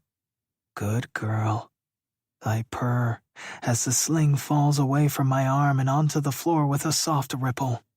I flex my hand experimentally, feeling the ache resonate up to my shoulder, but it's nothing compared to the relentless throbbing in my groin at her proximity. As soon as she's free, Ilara darts away, putting distance between us. If we're going to find that flash drive together, we need some ground rules. The sight of a woman standing up to me feels alien, yet fascinating. I cock my head like a wolf being told about house rules. "Rule number 1, she continues. No touching unless necessary." A semblance of a laugh escapes past my lips. She acts as if she's got it all figured out. "Rule number 2, I capture her and jerk her back into my chest." A startled gasp slipping past her lips. "Let me go, Caspian." Ilara's voice is a strained whisper, threaded with resistance. "What if I don't want to?" I reply, cinching her tighter as I wind her arm behind her back and hold it there. She lets out a soft whimper, free hand clenching against my shirt and rather close to the wound at my shoulder. "You're hurting me." I give a slow, deep laugh at her futile attempt to dissuade me. "Oh, beastie, that only tells me you're having fun. If you think—" Her words cut off abruptly as my fingers dig into her waist. "Shut up and strip." My command is solid and hostile, leaving no room for negotiation. The scent of my beastie now, sweet and tangy with her arousal, hits me like an axe head, so I bite at the hollow of her throat. "Caspian?" She chokes out, her voice barely above a wheeze. I lift my gaze, relishing the way the golden hue of her eyes shines with unshed tears. The very same eyes that always manage to bewitch me somehow. "Something more you need to say?" I don't know what game you're playing." Her voice wavers. I laugh, a deep, rolling sound that the cold brick walls can't absorb. "I don't play games.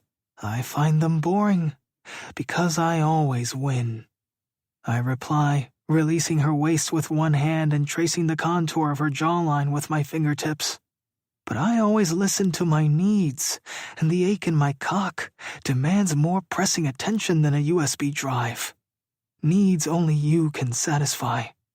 "But we need—" I don't believe in asking twice, I remark casually. "And I don't like repeating the same answer over and over again, yet here we are. No." "Shh." I cut her off with a swift, bone-crushing kiss. Tasting her for the millionth time only makes me want more, to consume every inch of her. Ilara's breath is stifled against my lips, but her hands finally come up to grip my shirt. Nails dig into the fabric, eliciting approval from the chasms within my chest.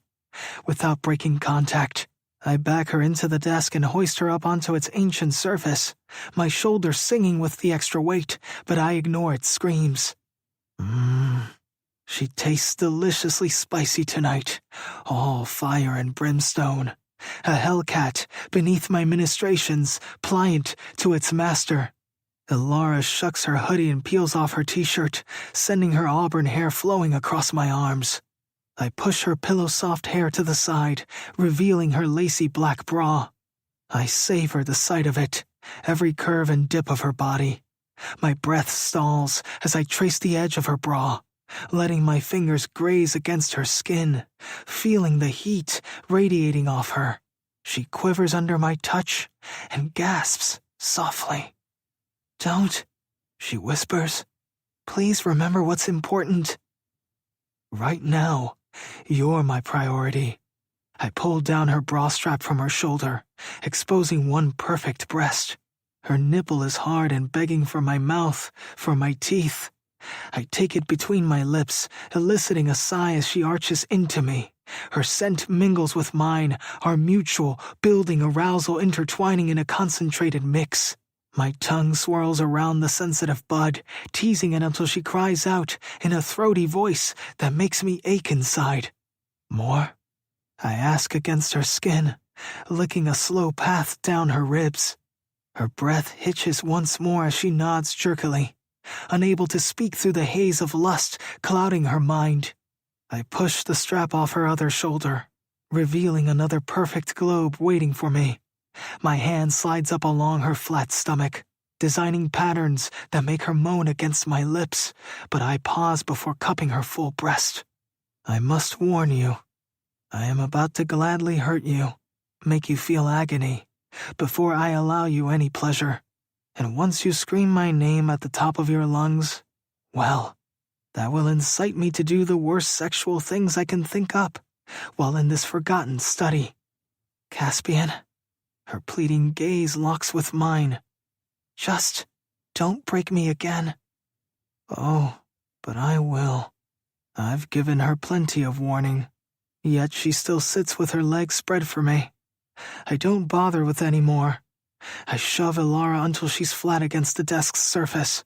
Papers and trinkets fly everywhere, but I push until her legs are widened to their breaking point and dangling over each edge. With my teeth bared, I rip at her leggings until her lace underwear is exposed, wet and shining in the candlelight. Elara grits her teeth and moans loudly, her nails digging into the elegant wood paneling. While my cock strains against my zipper, I pull off my belt and tie one of her legs to the desk's. "Do you need me to remind you how good it feels when I touch you?" I ask her as I straighten. I trail my fingers between her inner thighs until I dip beneath the lace of her panties, and two of my digits are met with hot, wet heat. She bucks against me when I curl them. Elara bites her lip, trying to fight back the moan that wants to escape from deep within her chest. An immoral grin plays across my lips, my vision hot with delight. Pulling my fingers out since I don't want her too far gone. Not yet. I work swiftly, yanking her arms above her head and tying her wrists with the deceptively strong chain of her necklace bearing half the heart. Elara notices, tipping her head up with her mouth agape. "Do everything I command, and you can have the ruby back," I say. "It's useless to us until it's whole anyway. Better you have it than us for the sovereigns to find." "But," I put a finger to my lips. Her first order. "Hush." I use the remains of her leggings to tie her other ankle to the desk leg, leaving her split-open cunt hovering near the edge. With the gorgeous vision at my eyeline, I unzip and release my aching cock from my pants, freeing it from its confines. It springs forward eagerly, twitching with need and hunger. Elara is at my mercy. I prowl around her until I'm positioned in front of her mouth, my mouth, spreading wide. Don't forget to breathe. The head of my cock spears through her lips before she can think to clamp down, choking her until she uses every ounce of her control to suppress her gag reflex. My hands weave through her hair and guide her back and forth at a firm pace, Elara's cheeks flush, her eyes water, and electricity lances through my groin. I grunt with satisfaction at each thrust. And then comes the climax. I pull out just in time to spill all over her. The shock of my hot spurts hitting her face and chest startling her. My eyes remain fixed on hers, ignited with triumph as I catch my breath. I'm not done. Stalking around the table until I'm between her spread legs, I lift my leg until the bottom of my shoe presses against her pussy. Elara lifts her head, her mouth an angry, disgusted O of shock, but I'm past caring. This girl has to get out of my head. I can't handle her dominating my thoughts or taking precedence over clearing my family's name and decimating the sovereigns. Elara is not part of my future. I feel the need to remind her of that. Get out of my head. Leave my fucking chest. My black heart is in yours.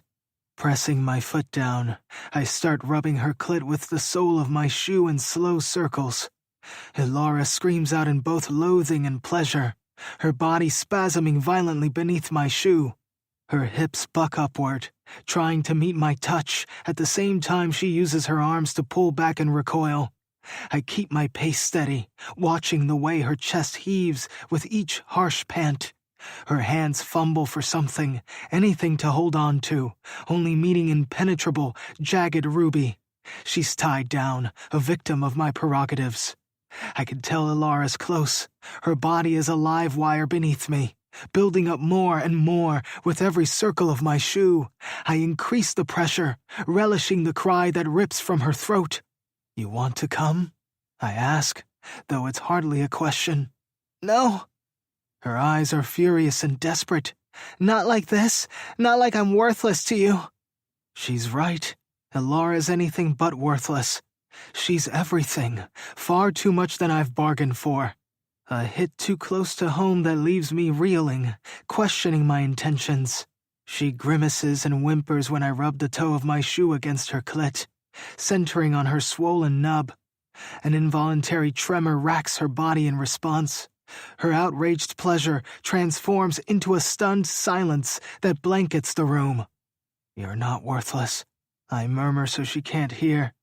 You're dangerous.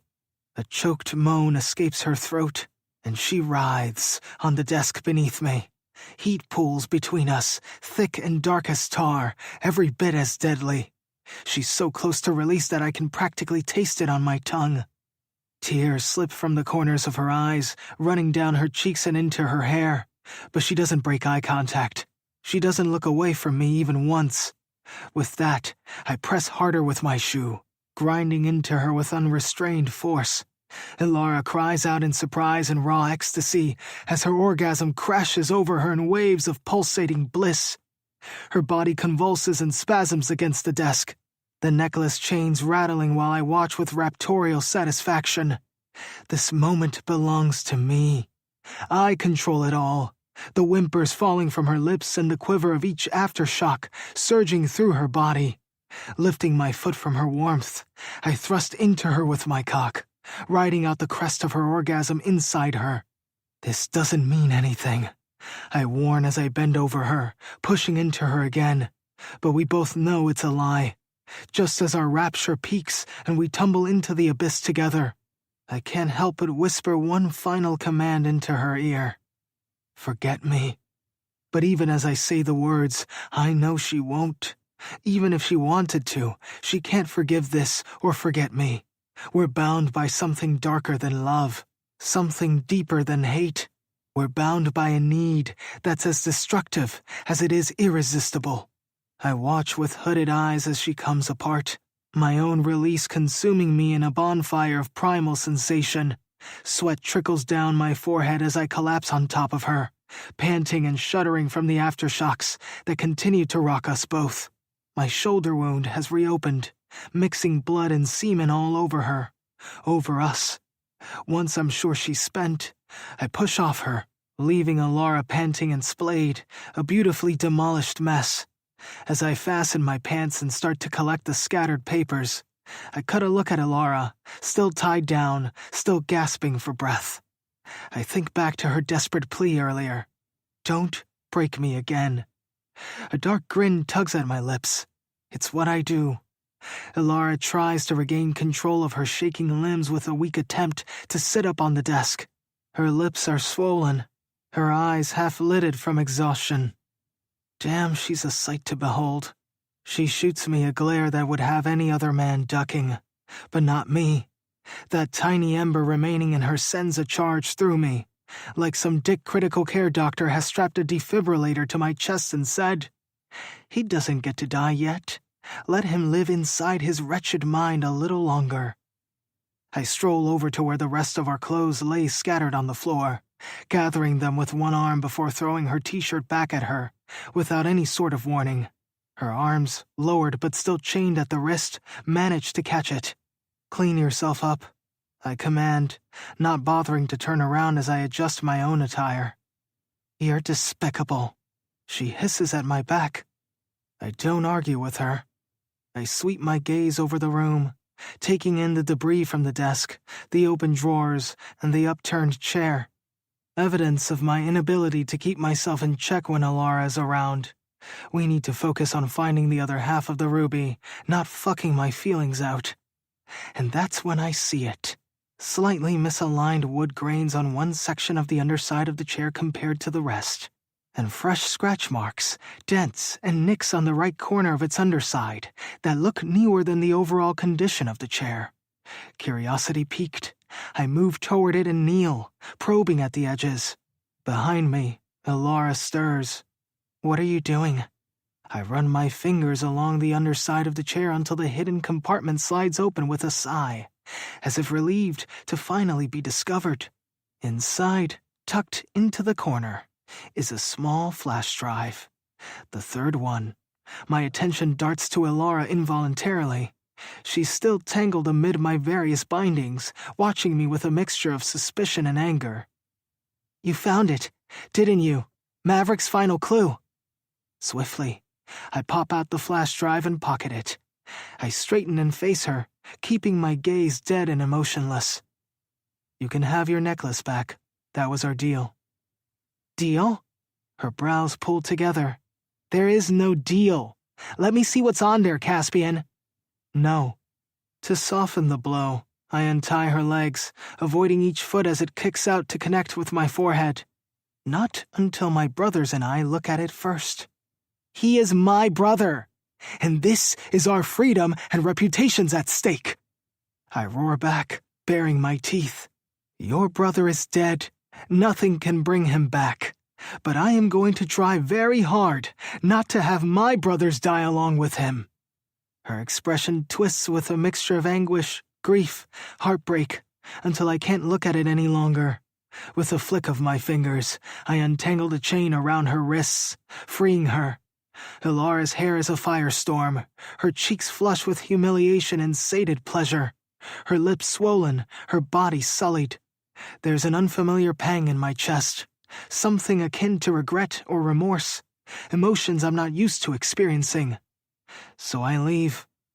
"You're a monster," she whispers quietly after me. I freeze for a moment before disappearing into the dark corridor. Perhaps she's right. As deplorable as a young Caspian Valenti might have been, there's no denying it. I am a monstrosity.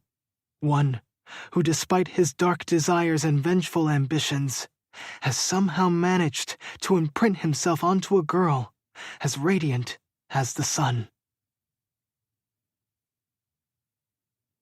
Chapter 17. Ilara. The cold rain bites at my skin, stinging like 1,000 tiny needles as I stumble out of Graham's house and into my car. I'm shocked Caspian didn't take it, too. Scanning the expansive front yard in the breaking dawn, I don't catch sight of him or any footprints telling me where he went. It's like he was never here. Just a vengeful, pissed-off aberration haunting the manor until he got what he wanted. My body feels used and violated, the humiliation from Caspian's cruel touch still lingering heavily on my skin. Clutching the necklace tightly in one hand, I start the car and make my way toward my mother's house. Rain pelts my face after I park, then step out and stumble through the open gates of Farrow Manor, holding the necklace close to my heart. I don't think I've let it go since Caspian flung his hand out in dismissal. It's useless to us until it's whole anyway.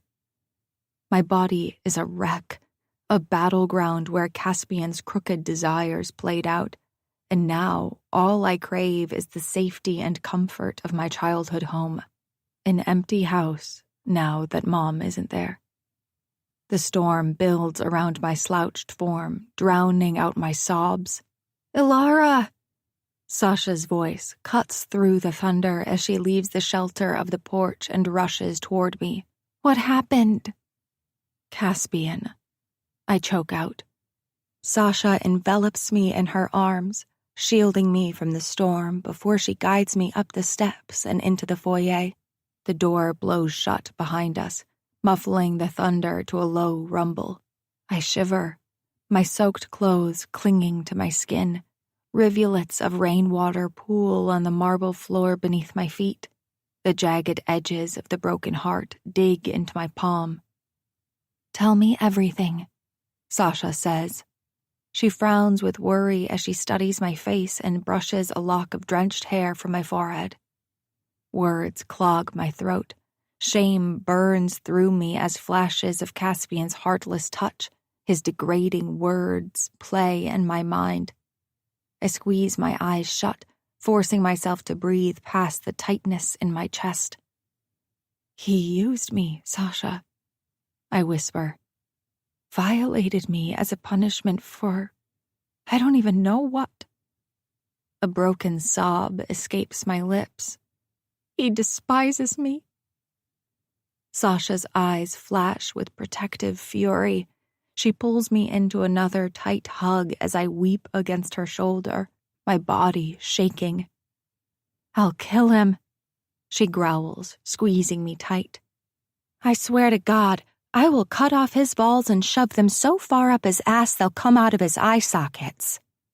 But the poison of Caspian's touch lingers, a permanent brand seared into my flesh, one that I didn't just endure, but loved experiencing. Orgasm after orgasm crashed through me while he kissed and bit and... Come on, she says gently, guiding me through the halls. Let's get you cleaned up. We navigate the house with care, avoiding the homemade traps laid out by my agoraphobic mother in her paranoid attempt to protect herself from imagined threats. Even though she's safely committed to a private institution now, her presence lingers in every corner of this house. Sasha fills the bathtub with steaming water and pours in generous amounts of bubble bath, creating a frothy haven for me to sink into. She helps me undress, tenderly removing my shirt before assisting me into the tub. As I submerge myself in the comforting warmth of the water, the tension in my muscles begins to loosen. The bubbles envelop me like a protective cocoon. Sasha sits on the edge, offering me a bar of soap. Mom? I ask when I accept the soap, needing to know she remains safe.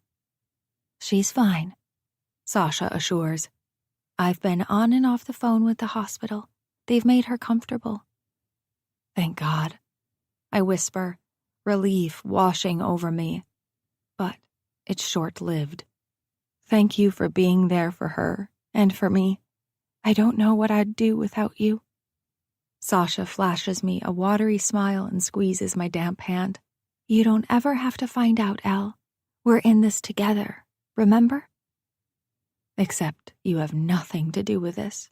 You didn't ask for this. The guilt of dragging Sasha into this shitstorm seems to make my bath hotter.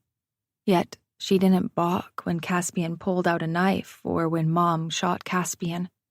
She's never judged my cracked and acrid family life, and she's harbored her own secrets. Going to Thornhaven Manor at night, having anonymous sex with initiates, enjoying forbidden pleasures. Maybe I'm not giving Sasha enough credit. Time is running out to find the other half of the ruby heart. I sigh, shifting uncomfortably in the water and wincing at the tender soreness between my thighs. But how are we going to find it? Sasha asks after a long pause. Even Maverick didn't trust you enough to tell you where he hid it. That's not true, I say defensively, before catching myself and releasing a weary sigh. He probably just didn't get around to it, or he was murdered before he could. Sasha finishes my sentence with a grimace. Right. I let out another sigh, but this one's heavy with dread. It tastes like iron and feels like a stone sinking into the pit of my stomach. We will find it, I say, more to myself than Sasha. We have to. I say it to assure myself that finding Maverick's killer is my top priority. But the guys' faces keep taking shape in the shifting bubbles on the water's surface. Cav, X, Wilder, Caspian. They're bound by the same chains Maverick was, and I don't want them to die too. After a while, I rise from the tepid water, feeling a little more composed. Sasha hands me a fluffy towel, and I wrap myself in its comfort. We should start with Clover, Sasha suggests cautiously after a moment. I looked up her name while you were gone. You know, the girl who lives with those professors and TAs? The steam from the bath dissipates, almost like the release of a loving embrace as I take in Sasha's words. I know exactly who she's talking about. Clover, the girl who seems to have her claws in all 4 vultures, plus her brother. A part of me wants to be grossed out by it, but another part understands the need to be loved by more than one man, and to love them in return. They each bring something different, something essential. I bite my lip, contemplating the idea. Are you sure, Sash? I ask. It's risky, and we hardly know anything about her. Sasha grins, her eyes sparkling with that familiar confidence I've come to rely on. When has that ever stopped us before? And let's be honest, we're pretty desperate. She could tell us more about my ancestry, I muse as we pad into my childhood bedroom and I rifle through the drawers for pajamas. Didn't she do that paper on the Anderton lineage last semester? That's right. Professor Morgan posted it outside his class as some kind of proof that his occult studies class is awesome. Not that he has to. That class is impossible to get into. Sasha gripes. I can't help but chuckle at her unwavering enthusiasm. Her normalcy is infectious, and maybe it's exactly what I need right now. All right, we'll talk to Clover, but we need to be careful. The vultures are just as dangerous as the court. I don't want to get caught in their crosshairs again. Clearly, they already have their eyes on you, Alara. Sasha counters with a pointed look. So, we might as well use their current interest to our advantage. I wince, knowing she's right. My encounters with the vultures have been far from pleasant, but if Clover can give me any lead on Maverick's killer or the other half of the ruby, I'm willing to endure it. Taking a deep breath, I lay out my plan. Let's go to the vulture's place tomorrow night. We need to be discreet about it. Why? Scared they'll peck out our eyes? She snorts. Sorry, bad joke. Can I borrow some PJs? I roll my eyes at her quip, but clench my fists tighter against the soft cotton of my pajamas. I can still feel the disturbing strokes of Caspian's fingertips on my skin, the way I floundered underneath his touch, begging for more even as he degraded me. What does that make me? Sasha sobers up instantly at my sudden change in body language. We'll be careful, she promises. Grab some PJs from the drawer. I move to one side of my canopy-covered bed while slinging the ruby necklace over my head until it rests between my breasts under my shirt. Tomorrow, we'll take more of our stuff from the dorms. This house is empty now, and it shouldn't be. Mom wouldn't want it that way. Wouldn't the dorms be safer than here, in the middle of the forest? You think the RAs and private security guards will protect us from a violent, powerful secret society that has been operating underground for centuries? I say after a mild snort. This house is covered in Mom's handmade, highly illegal safety measures. Consider Faro Estate to be like the movie Home Alone, except with a background in paranoia, murder, and plenty of time on her hands. Sasha takes in my childhood room with new eyes. Yep, okay then. We can stay here as long as you need. As we both settle into bed for the night, sleep comes fitfully. Each time I close my eyes, I see Axe and all the old scars on his body, layered on each other now that the sovereigns are running out of smooth skin, and Cav, lying pale and bloodless in his bed, torn bandages around his torso staining his sheets as he roared and hallucinated. Wilder, dangling above a cliff, pretending to topple off, but a brief twist in his expression told me it wasn't entirely a joke. Caspian appears to me last, an inhuman slant to his lips as he pushed down on my center with the thick sole of his shoe, bringing me ecstasy under his brutal control. His irises a reflective prism of green, a kaleidoscope of emotions he couldn't keep hidden when I shattered underneath him. Regret, guilt, penitence. The images jolt me awake every time, and it's only when Sasha's soft snores fill the room that I finally allow myself to drift into sleep, clinging on to her steady rhythm like a lifeline out of a nightmare.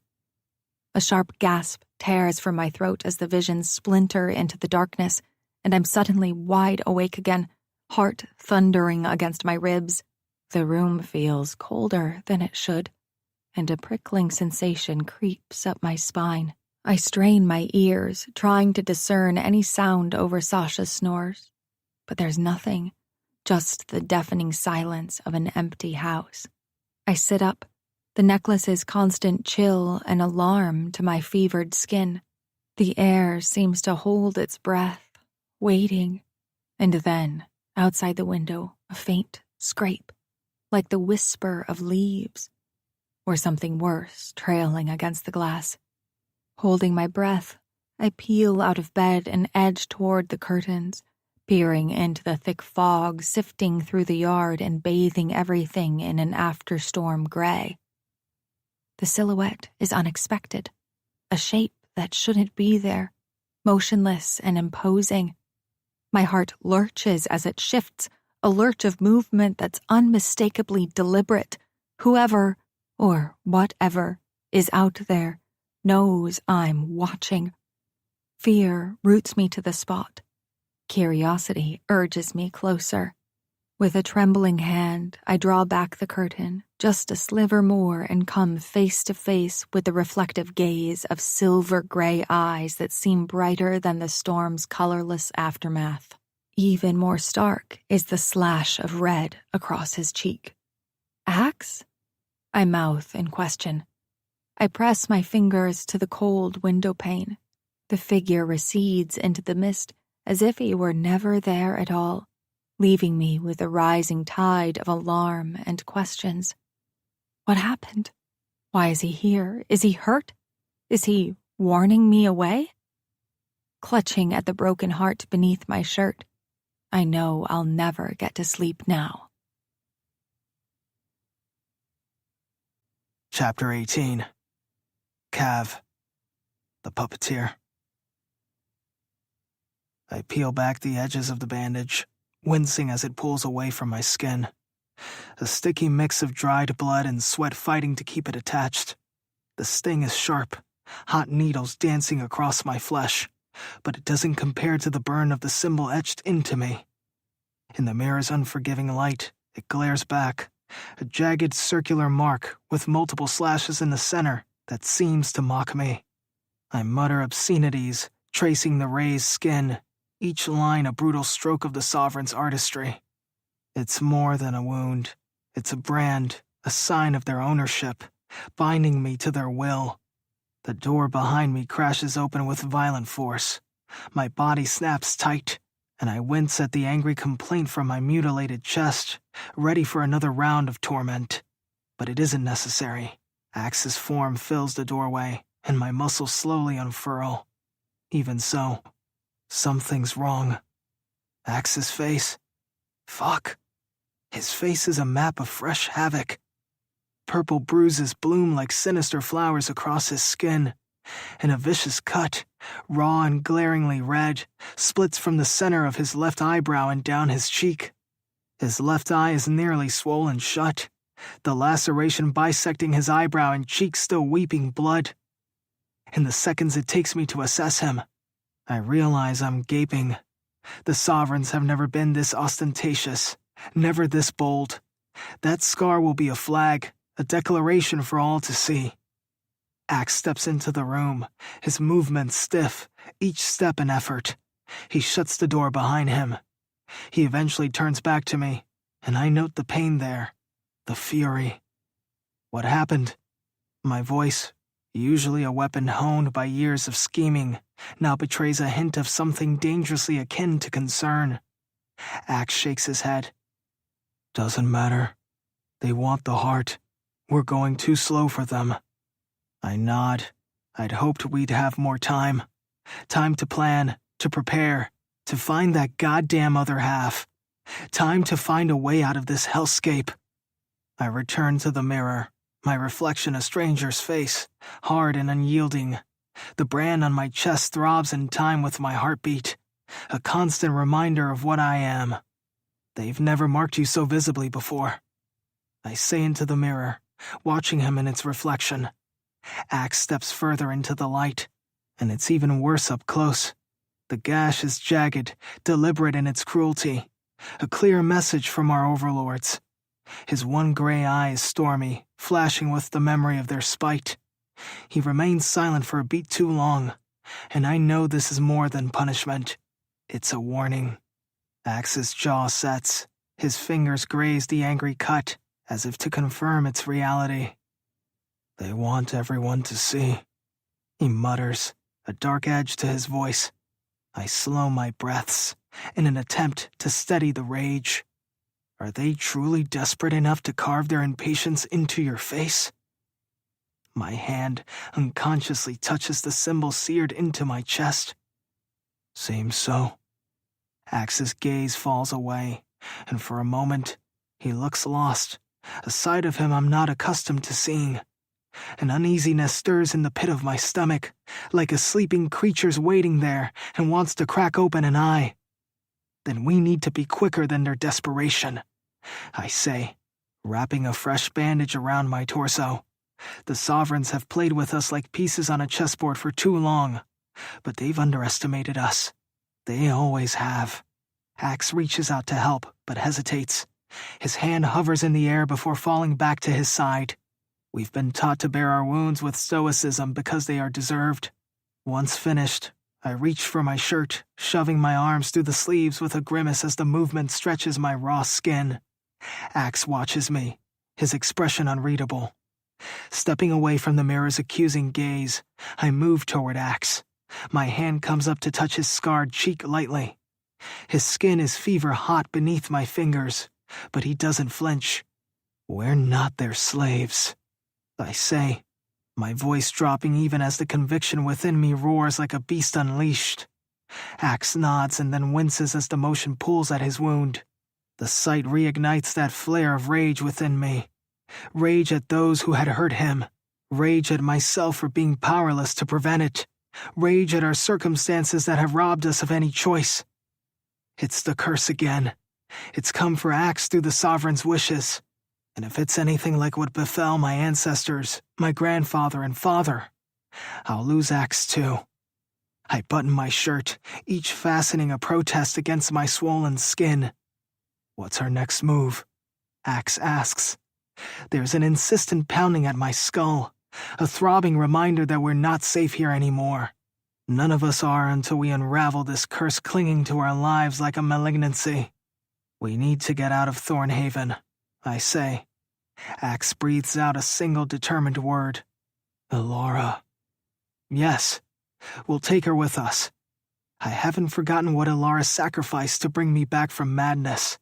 The way she sheathed my body and soul, guiding me to her light rather than raving in the dark. If we leave her anywhere other than by our side, we risk her dying next. But if I put her in our corner, fighting alongside us, the curse might find her too.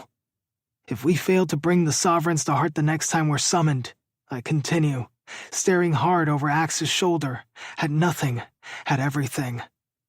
They'll have our souls next. Axe's forehead wrinkles, the gash on his face becoming more prominent and violent. They can't actually take our souls. Yes, they can. The curse. I pause when Axe pulls his phone from his pocket and searches for the relevant note to remind him of what I'm talking about. I know he finds it when his forehead smooths and an emotion close to pity obscures his working gray eye. Don't, I snap. I've already heard it from Caspian and Wilder, but none of you are me. You're not in my head. You don't know what they've put there. Rather than argue the existence of an ancient Anderton curse because I don't fucking need to, I stride to the storage trunk at the foot of my bed and throw the lid open. My fingers curl around the hilt of my favorite dagger, the engraved nightshade flower, my family symbol, cold against my palm. I sheath it at my hip, the movement practiced and quick. Axe follows suit, his movements slower and more labored. He reaches for a .32 Derringer in its ankle holster, then a karambit, a curved hawk blade he can hide at the small of his back. We continue to pocket any and all weapons that can fit to our body. Push daggers for our coat sleeves, garrote wires, lockpick set, laser breach tool. The more I strap to my body, the further Axe's expression settles into one of understanding. We're not coming back to Thornhaven until the matter of the broken heart is settled, permanently. His lips pull into a humorless smile as he answers what doesn't need to be said. It won't be easy. My voice is low and fierce. Nothing worth doing ever is. I shoulder my pack. The brand on my chest burns, a constant reminder of my growing hatred. Axe moves to the door, his hand on the latch. I nod for him to open it. Axe wrenches it open, and if it weren't for our honed reflexes, we would have slashed our weapons right into Caspian. He arches a brow after giving Axe the once-over. Going somewhere? If he has a reaction to the state of Axe's face, Caspian keeps it close to his chest, where it will never come to light. And as if it's not obvious, I say with a frown, we can't live under the Sovereign's thumb and search for the broken heart at the same time. We've become too accessible. They summon us, we answer, Wilder says with a drawl as he appears beside Caspian. Even if it's by text. Then maybe we should ignore it, I challenge, unless you want to be under the Sovereign's surgical scalpel next. It's subtle, but Axe shudders under all his weaponry. If there's a good time to avoid them, it's now. It's the last semester before summer. They'll be busy calling the initiates before summer trials. My stare cuts to Axe. I study his profile on closer inspection. Is that where he got the new scar? Helping to separate the strong from the weak in Thornhaven's basement? It would make sense. Axe is often utilized for the culling because he's able to remain stone-faced throughout the thinning out. It's worse now, Axe confesses, though his face betrays no emotion. They've added branding this year, on the inner bicep. Of what? Caspian asks dubiously. Axe points at my torso. Jesus, Wilder says. But a smaller version, I take it. I say with a sardonic edge. Axe nods, a hint of grimness tugging at the corner of his mouth. Smaller, yes, but the pain, still excruciating. They're getting serious with the devil worship shit, Wilder says. Caspian levels his shoulders. Where do you propose we go? To Alara's, I say. Her estate, not her dorms. With her mother gone, it could become our fortress. We'll be safer there for a time. Confidence stains my voice, spreading its unyielding belief that Alara is the key to all this. To our rebellion against the Sovereigns, to breaking my curse, to our quest for the Ruby Heart. Caspian isn't capable of expressing shame, remorse, or even apprehension, yet his expression is tinged with Chagrin? No fucking way. We may have a problem with that, he says while tonguing his cheek. I doubt she'll welcome us with open arms. I suck in a deep inhale, hold, then let it out slowly so as not to lose my shit. And what is that supposed to mean? In answer, Caspian raises a beat-up, soft-bound leather book that he must have had behind his back, its delicate ties dancing in an invisible wind. She and I found the missing flash drive, as well as this logbook in the hidden office at her grandmother's mansion. It contains a lot of Anderton references. Right. I inwardly curse. Axe shows up in my room, his face gouged and bleeding, and I lose all remembrance that we'd sent Caspian and Alara on a mission to find Maverick's last clue. Wilder pushes out his lower lip in thought. That's good news, bro. Where's the issue? What's on it? I ask at the same time. Then I clarify. The flash drive. I was on my way to my room but stopped here to update you.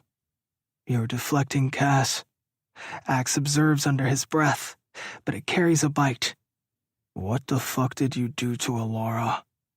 My attention whips to Caspian. His mouth curves into a bitter smile, devoid of humor or warmth. Nothing fatal, he assures us with an offhanded wave of his hand. But she will be pissed as hell when we show up at her door. Teeth grinding, I glower at Caspian. Did you harm her? Caspian snorts. His smirk only adds fire to that rage swelling inside me. A harmless lesson, that's all, he explains with a dismissive shrug. My mind whirls with unanswered questions and possibilities, images of Alara's terrified face flashing before my eyes. A visceral snarl bubbles up into my throat as I trespass into his comfort zone, our matching muscular frames going toe-to-toe. Axe and Wilder make no move to intervene, their expressions intrigued as they watch the tense interaction between Caspian and myself unfold. Alara is ours. I remind Caspian with a curled upper lip. You're supposed to protect her, not alienate her. The Sovereigns always pitted me and Caspian against each other to win their ear. They recognized us for what we were, feral, wild, broken leaders who could cage fight and almost kill each other, yet still recognized the other as a brother, a defender.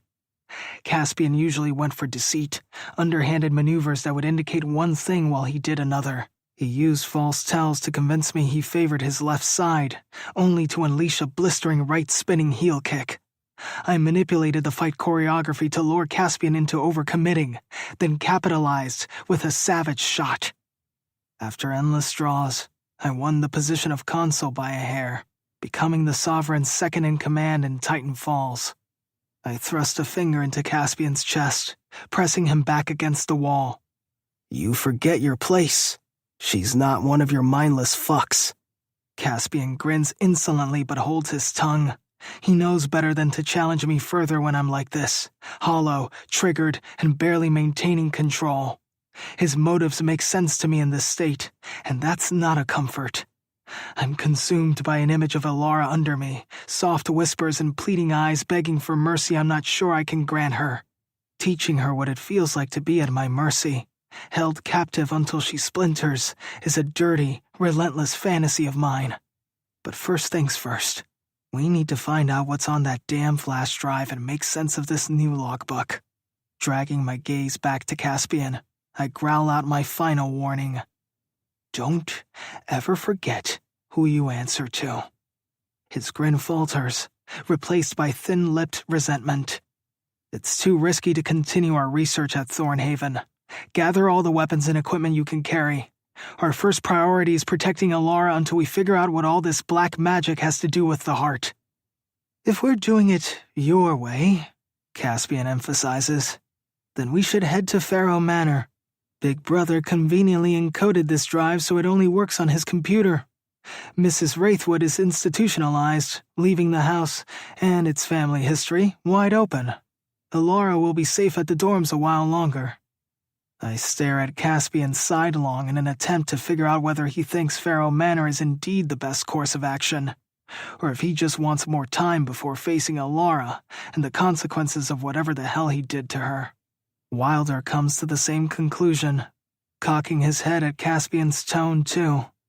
Caspian's face, so easy to read when it comes to our competitiveness, is always blank in terms of his intentions toward Alara. Fine, I say, but we keep the search specific to Maverick's computer and whatever may be in his bedroom. Before they can question my command, I turn on my heel and stalk down the hallway. Cavernous thoughts swirl in my mind as I contemplate our next moves and leaving the Sovereign's domain. But the largest, most commanding worry isn't fear of the consequences. It's how to plot the most effective way to protect Alara from our powerful enemies and us. Chapter 19. Alara. A deafening crash jolts me awake as shattering glass and a string of curses echo through the manor. My heart tries to flee out of my mouth as I throw the covers off, legs tangled in sheets as I stumble out of bed and trip on a corner of the throw rug. What's happening? I whisper through the mist of sleep. The room spins and I brace myself against the wall, fighting off the weight of slumber. The floor beneath my feet feels cold and unforgiving on my bed-warmed bare feet. A sick feeling washes over me, realization dawning that something is terribly wrong.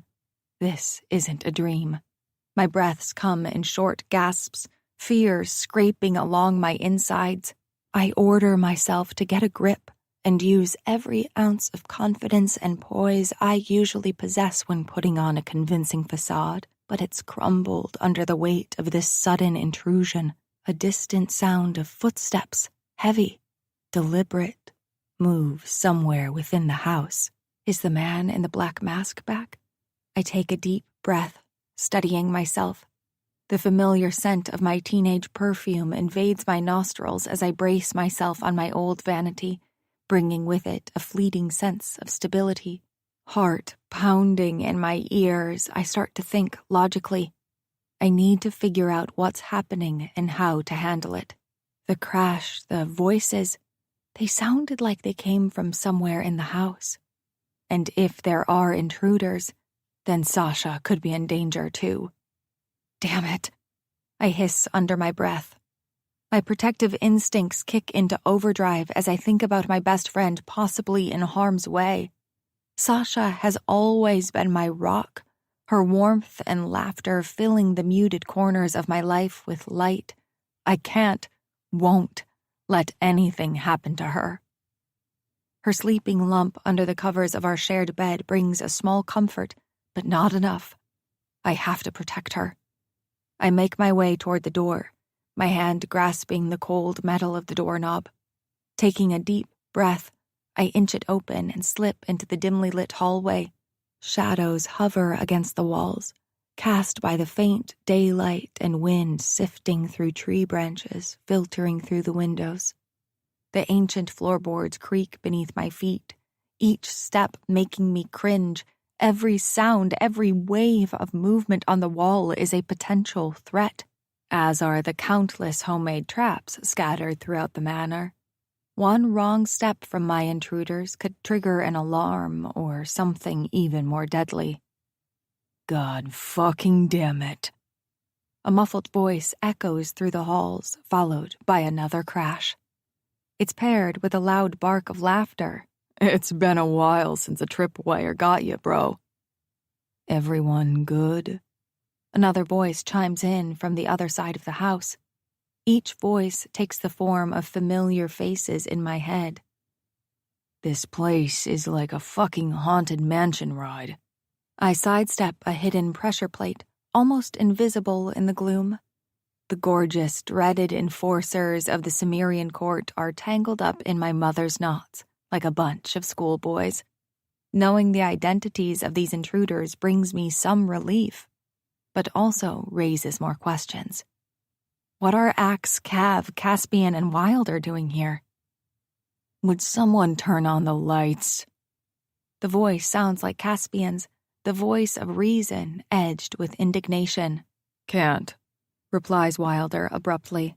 It would trigger another trap. I tread carefully down the hallway back to my room to wake Sasha. My mind conjures up a myriad of scenarios. Sasha and I successfully getting away from the guys, flinging ourselves into my car and making a break for it. Or one of them successfully evading a trap and grabbing me, tying me up for good this time, and teaching me what it means if I choose not to cooperate any longer. I swallow against the adrenaline thickening my throat, every instinct screaming at me to run faster. But caution holds me back. Ilara? Wilder calls my name uncertainly, clearly recognizing that something in the air has changed. His voice has gotten closer. Are you there? I freeze mid-step and press myself against the wall.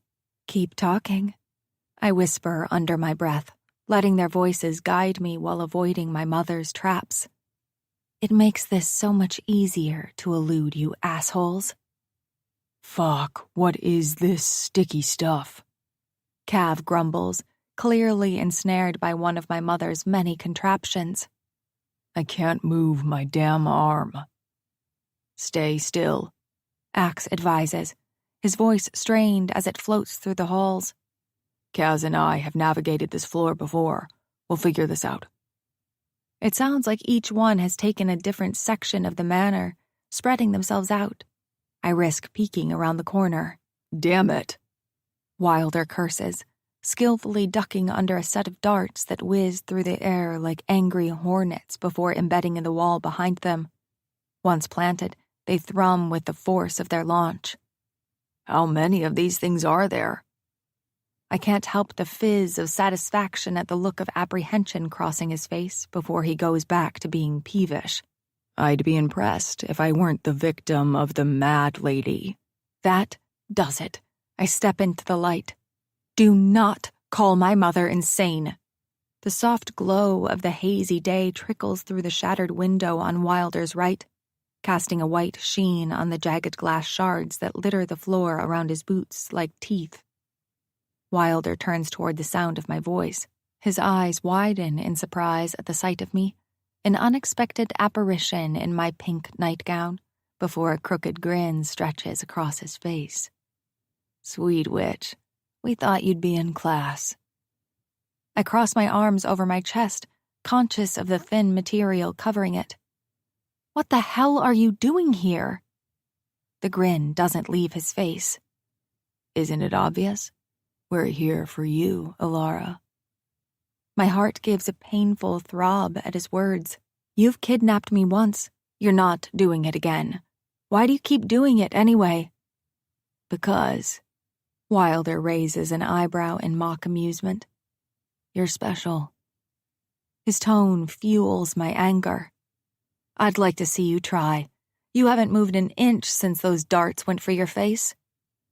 The humor drains from his face. I could have you by the throat in a single jump, sweet witch. Don't tempt me. Disarm them. Now. Maybe, I reply tersely, the thrill of challenging him simmering just below the surface. But first, you need to explain what you're really doing here. Before he can reply, a garbled curse rings out from another room. Caspian's steady footfalls follow before he appears at the base of the staircase, his green eyes shining with a fury that matches the fire in my own heart every time I look at him. He's meticulously extracting rusted nails from the tattered remains of his leather jacket, his expression one of aloof annoyance at having clearly wandered into some sort of improvised buckshot trap. While unnerving to witness the violence such primitive, luck-driven defenses could inflict, there's also an odd power in watching him simply dust off the near-death experience with his typical unflappable demeanor. I don't miss the opportunity. Having trouble there? I call down to Caspian. Caspian brushes off my mockery with an icy glare. Just because you've managed to avoid your deranged mother's hodgepodge of household product traps doesn't mean you've won. Deranged? Fuck him. He's the deranged one. I scowl at him while he opens his mouth for another round of verbal death blows, when a loud groan echoes from down the hallway. My heart skips a beat as my mind rushes to place the voice. Cav? Caspian turns and faces somewhere unseen. There's an edge of amusement to his tone that makes my skin crawl. I'm fucking melting. Cav snarls back. Axe strides into the foyer from another wing, rubbing his back with a wince. This place puts guns and knives to shame. The sight of Axe strangles any retort on my lips. Axe, your face. Oh my God. I had thought it was a dream or a newfound hobby of sleepwalking when I saw him at my window last night, a slash spanning the entire length of his profile. I convinced myself it was because when I blinked twice, his silhouette was gone. But here he is, his imposing figure coming into full view. But it's the splash of red across his cheek, grim evidence of fresh violence, that weakens my knees. That kind of gash will leave a permanent scar. He wipes at it absent-mindedly, his broad hand coming away stained with red. It's just a scratch. Just a scratch? I breathe out. Axe shrugs. I'll deal with it. His nonchalance does nothing to ease my anxiety. I'm torn between leaving them here in their predicament and doing what's right. Ilara, Wilder says, drawing my attention. Help us out, or we will help ourselves. His threat is calculated, designed to instill fear, but it only makes my choice easier. They break into my house, don't apologize when they get caught, and now rudely demand I help them? I thought they were on my side, that we were working toward an end to the Sovereigns together. Yet here they are, implementing plans and sneaking around my house without telling me. Come get me, Wilder. I dare you. His signature smirk edges back onto his face at the mention of his favorite pastime.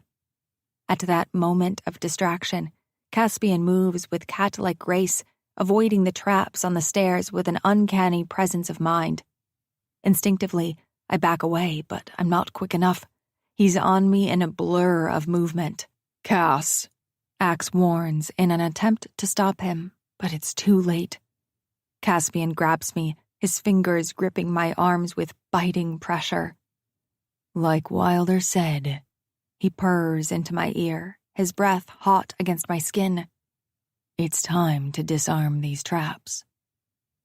The corners of Caspian's lips twitch into a hedonistic smile at my obvious discomfort, and he yanks me forward. I stumble against him, and this time his smile is full and triumphant before it disappears entirely when something bashes against the back of his head. Stay away from my friend, you dick! Furious, Caspian releases me and spins. I spot Sasha over his shoulder, holding the brass body of a lamp and already brandishing it for another blow. Fucking hell. Caspian growls, leaping sideways as Sasha steps in front of me. Her eyes are wide, but a determined set to her jaw briefly warms my aching heart. She stalks toward Caspian like a protective lioness in plaid pajama shorts, her eyes slitted. Before she can land another blow, Axe materializes and catches her wrist. Caspian's eyes glint with annoyance at Axe's interference. He studies Sasha, looking her up and down as if trying to find a reason not to end her. Back off. Axe warns her, or Caspian. I can't be sure. Sasha's focus moves from Axe to Caspian, her grip on the lamp not loosening. Let go of me and maybe I will, she says to Axe. He releases her wrist slowly, stepping back but keeping an eye on the advancing Caspian. Sasha moves in sync with him, placing herself in front of me, a fierce guardian ready to strike again. Meanwhile, I can hear Cab's muffled curses from wherever he's stuck. Everyone stills as another loud crash reverberates through the manor. With every second that passes, Pharaoh Manor feels less like a sanctuary and more like a battlefield. Wilder seizes this moment to free himself from the trap. He sidesteps a vicious-looking dart and leaps onto a safer patch with a fluidity that hints at years of combat training. Dusting himself off, he approaches us, his lupine gaze fixed on me. Ilara, he begins smoothly. You're out of your depth here. Am I? I cut him off sharply. A rush of courage floods through me. Did you think you could just invade my home without consequences? Wilder says in a tone that's meant to be soothing, but only irks me further. We didn't come here to fight. No? Sasha steps in before I have a chance to retort. Her voice is hard with anger. Why are you here then? To play catch? Wilder ignores Sasha entirely, focusing on me. If you don't help us disarm your mother's traps and let us search this place undisturbed, he cautions, we might have to find more persuasive ways to encourage your cooperation. There's no time for a standoff, Axe says through stiff lips. I note with horror he can't move his mouth as he should because of the gash continuing down his cheek to his jawline. If the Sovereigns did that to him just for failing to procure the heart in time, what would they have done to Maverick for finding it, breaking it, and interfering with their sadistic plans? Nausea hits me, fast and relentless. I refuse to blink in fear of the backs of my eyelids showing me the various ways they could have tortured my brother. If they found out about Maverick's snooping, I have no doubt they are his killers. I didn't ask for your opinion, Sasha retorts to something Wilder said while I slid into an abyss of worry. Her sharp voice brings me out of it. Besides, she continues, why should we trust you? All you guys have proven is that you don't deserve nice things, including my best friend's attention. Wilder glares at Sasha and opens his mouth to reply when Caspian beats him to it. Because we're all trapped in this house right now, and you two aren't going anywhere until we do. His voice swarms over me like strangling vines, stirring unwanted memories of his previous manipulations. Caspian's casual indifference toward our safety only proves how little regard he has for anyone. We are not damsels in distress. I seethe through clenched teeth. Caspian leers at me. Yet here you stand, he points out, hiding behind your friend. I know he's trying to bait me, to make me lose my temper. If there's one thing I've learned about Caspian during our time of forced association, it's that he gets a sick thrill out of seeing people lose control, either in bed or out of it. I won't give him the satisfaction. Instead, I square off with him. I'm aware of every single location of my mother's creativity. Little do they know, I spent most of the last 6 years fighting for my life inside this home until I moved to the dorms. One wrong step, and I'd literally lose an eye. If you want to move off this mezzanine, I suggest you play nice. The strange dance of dominance between Caspian and me breaks when one final curse sounds out. Cav appears at the base of the stairs, fury bunching every muscle in his exposed arms, since he seems to have lost his shirt and is in his undershirt. Light chemical burns are visible along his forearms and shoulders. What happened to you? Wilder asks him at the mezzanine's balcony. My boot snagged on a tripwire, he bites out as he stares me down while I linger behind Wilder. A wooden ceiling panel gave way and a bucket of cleaning supplies, paint thinner, whatever caustic liquid Caroline got her hands on, rained down on me. Sasha makes an impressed sound. The back of my jacket took the brunt of the downpour. I tossed it before it ate through the material since it was fucking sizzling. Too bad the court doesn't allow female members, Wilder says. Mrs. Wraithwood would fit right in. Cav's fiery glare fades from his eyes, seeming to be a momentary lapse before the austere, calculated Cav nightshade kicks back in, and he takes the stairs to where we all stand. Sasha sighs next to me, eyeballing Cav's chiseled, muscular arms and the carved line between his pecs that disappears into his white undershirt. She's clearly finding it hard we're supposed to be against these guys. I don't blame her. There's something about their survival instincts that stirs lust in anyone lucky enough to watch them work. Wrestling control from chaos seems to be their forte. Then I remember what's hidden under the white of Cav's shirt. Unbidden images of Maverick trapped in similar situations flood my mind. Alone, without any allies, dealing with these deadly court members who could kill him without batting an eye. Who did? Reality snaps back when Axe moves, lunging towards Sasha with unexpected speed, only to be halted by Caspian's hand on his arm mid-stride. Axe grimaces. The action looks painful with the gash across his cheek. Caspian says something under his breath that I don't catch. His eyes soften as he talks with Axe, and then they sharpen when they land on me. Will you help us navigate this death trap, or should we continue to find our own way around? He arches a brow as he asks it. It won't be pretty, and will involve a lot of destruction, starting with your precious brother's room. Don't you... I'm halted by Sasha's hand on my arm. Don't feed the trolls, she warns. You're giving these guys exactly what they want. Except, I have no doubt Caspian means what he says. It takes a second to get my emotions under control. Hurt, grief, anger, frustration, all the feelings I've refused to feel for years. Stay positive, Alara. Your world works better when you choose pink instead of black. The right sequence on the wall, I begin reluctantly, pointing toward the hidden panel near the entrance. We'll disarm most of the traps on this floor.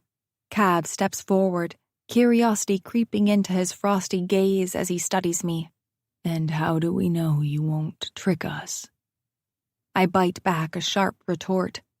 You don't. But as you've eloquently pointed out, it's in my best interest that everyone makes it out alive. He seems to consider this for a moment, before grudgingly relenting with a curt nod. Good. If they think their safety lies in my hands, then I have some say over their actions. Vulnerability, it seems, has become a two-way street. Chapter 20. Axe. The Phantom. As Alara disarms the estate's second floor, we stay close behind, wary of any missed or deliberately left behind snares, webs, or nets. Alara seems to enjoy our rare moment of weakness a little too much. The Sovereigns would have carved into me for such a failure. Alara just smiled, her eyes glinting with refreshing, harmless amusement. Well, harmless in the figurative sense. Unlike Caspian's clear distrust, Cav's suspicious prowl, and Wilder's glowering, I follow her lead with ease. Potential pitfalls barely even register to my peripheral senses, like I can sense them before Alara gets to the ones that weren't connected to the button she pressed. Maverick's bedroom. Caspian barks behind me. Take us to it. Alara doesn't bother to turn and acknowledge him, though her back stiffens as she turns right down a hallway, Sasha throwing a glare in his direction as she walks beside Alara. Now, surrounded by the frozen remnants of a life cut brutally short, familiar minutiae triggers visceral flashes of recollection I can't fully suppress. Maverick's overflowing bookshelf stacked with well-thumbed fantasy epics and coding manuals, the teetering stacks of once-beloved graphic novels and gaming guides, custom-built cubbies, and slots fashioned between the shelves to stash.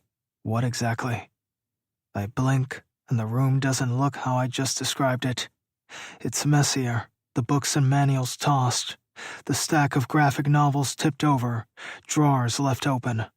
How did I know what it looked like before? I systematically take stock of the scene, my gaze roving for even the most minuscule divergence that could prove meaningful. There, next to the disheveled bed, nearly obscured by the room's arabesque wallpaper pattern. To the unwitting observer, it could pass as mere idle scribbling, but the cadence of the dots and dashes subtly penned on the wallpaper rings alarmingly familiar, catalyzing a renewed sense of purpose I can't allow myself to telegraph. My fingers twitch, begging for my phone, but I clench them until my nails dig into my palms and they still. I don't have to give them everything. The cut on my face throbs, taking over where my fingers left off. I haven't been honest with my brothers in arms, and that alone makes me sick. To involve Ilara in the same tangled mess of lies and deceit makes my gut churn. But I have no choice. Not if I want to keep her safe. I stride toward the wall, ignoring Caspian's demands to know what I'm doing. My fingers trace the pattern of dots and dashes, translating the message effortlessly in my mind. Coordinates, a meeting place, Wraithwood Estate. Maverick knew he was in danger. He left this message for Ilara to find William Jonquil's ancient office, and find it she did. I turned back to the others, my face a mask of calm indifference. Ilara's eyes narrow, her gaze flicking from me to the wall and back again, but she says nothing, merely nodding toward Maverick's computer. "That's his baby right there," she says to Caspian. "Whoever was dressed in black and tore through this room didn't take it for some reason. He was looking for something else." Sasha adds, "Something specific. Is there another enemy we have to keep an eye on, or are you all popping out of the Cimmerian Court like fresh acne?" Nobody answers. With a jerk of his chin, Cav sends Wilder to inspect Maverick's closet and me to rummage through the nightstand drawer and bookshelf, where I pull items out at random, knowing I won't find anything. I pause, frowning, then remember all Maverick's clues thus far have been electronic. So why did the intruder leave the computer for us to find? Because he didn't want to actually take something crucial, only for it to look that way. Wait, how do I know that? My head starts to ache, more related to my mental gymnastics than the cut on my face. Caspian draws my attention, moving directly to the fully equipped gaming chair in front of the computer. Ilara watches Caspian warily as he activates it. His green eyes lower with an eerie calmness as he begins to type with one hand, refusing help, the sound of the keys clicking adding to the sounds of her late brother's room being pilfered. Again, if it breaks Ilara's heart to see us put a dent in Maverick's formerly preserved space, none of it shows on her face, likely a trait she gained by spending time with us. Any man falling for her would be saddened by that fact, but I'm glad for it. The screen flashes alive, casting a bluish hue over Caspian's intense expression. He leans in, reading something that prompts a low curse to slip out. "What is it?" Wilder abandons his search and moves closer. Caspian doesn't answer immediately, his hand flying over the keyboard once more. Screens pop up and vanish in rapid succession before he finally leans back. From the corner of my eye, Ilara and Sasha exchange a furtive glance before they make their way toward us. Their presence is both comforting and unnerving, a potent mix of familiarity and fear that sets my senses on edge. "Is there something we should know?" Ilara finally asks, her attention fixed on the screen. Caspian doesn't look up from his work. "Possibly," he replies cryptically. His face is a mask of concentration, the whites of his eyes reflecting the changing colors from the screen as he rapidly sifts through Maverick's encrypted files. For all we know, this could be another dead end. Cav muses from his post near the door, striking a note of skepticism among us. His hands are tucked in his pants pockets, blue eyes sharp as they move between us all. The mild burns on his arms bloom red in the artificial light of the room, seemingly as angry as the expression he's worn since extricating himself from a caustic ambush. Ilara bristles at his words. "So far, Maverick's given us the most evidence against the Sovereigns. He's also the one who broke the jewel in half and played hide-and-seek with us," Wilder states. Ilara frowns at him. "Fuck, this isn't good," Caspian says. I ignore the surge of adrenaline that floods my veins and instead move closer to the computer. The image there causes my heart to stutter. It's a map, a detailed layout of Titan Falls as it is today, but it's not the geography that has my blood running cold. There are red dots scattered all over it. Missing persons, Caspian murmurs, answering our silent question. Each dot represents a missing person case in Titan Falls. Laura swallows audibly, her hands shooting out to clutch Sasha's. Their knuckles blanch as they grip each other, their eyes wide and fixed on the horrific constellation illuminating the screen. Maverick was tracking them, I surmise. And look at the dates. This has been happening for decades. More than that, Cav interjects, his eyes squinting as he studies the map from over my shoulder. Some of these cases go back to the late 1700s. When Sarah Anderton was alive, Laura whispers. The sudden silence in the room is deafening, underscored by the steady hum of Maverick's computer and the fast breaths of Ilara and Sasha. What was Maverick looking for? Wilder asks, breaking the eerie lull. Why all these people? Not people, Sasha says, her voice strained. Women, look! She points shakily to a sidebar on the screen, populated with thumbnail photos of the victims staring back at us. All young, all beautiful, all gone without a trace. With a quick glance at the information attached to each woman's photo, their ages and dates of disappearance become horrifyingly clear. They were all university students, Laura says, her voice flat, all around our age when they disappeared. Cav turns away, cursing under his breath. There's a hardened set to his jaw as he clenches his fists, the tendons standing out starkly through his skin. Caspian's eyes harden, his fingers pausing on the keys before he pulls his other arm out of his sling and truly flies over the keys, pulling up more information that Maverick had uncovered. Lara's face is pale under the harsh light of the computer screen. Questions must spin in her mind, each one bouncing off the walls of her skull, but never finding their way to her lips. I give her a nod of reassurance, hoping she knows I'm here for her. I think. The silence breaks when Wilder throws a well-worn book, Jonquil's logbook, onto the table, a frayed ribbon marking a page in its center. Maverick was translating this, he announces. The script is Old English, with flourishes that speak of an age when quills were common and ink was handmade. Some symbols are circled in red while others have been crossed out with black. See here? Wilder adds, pointing at a list of names, faded with time but still legible. William Jonquil was tracking missing women too, which is probably what got Maverick started on this path. I've seen those symbols before, I say between a staccato of blinks.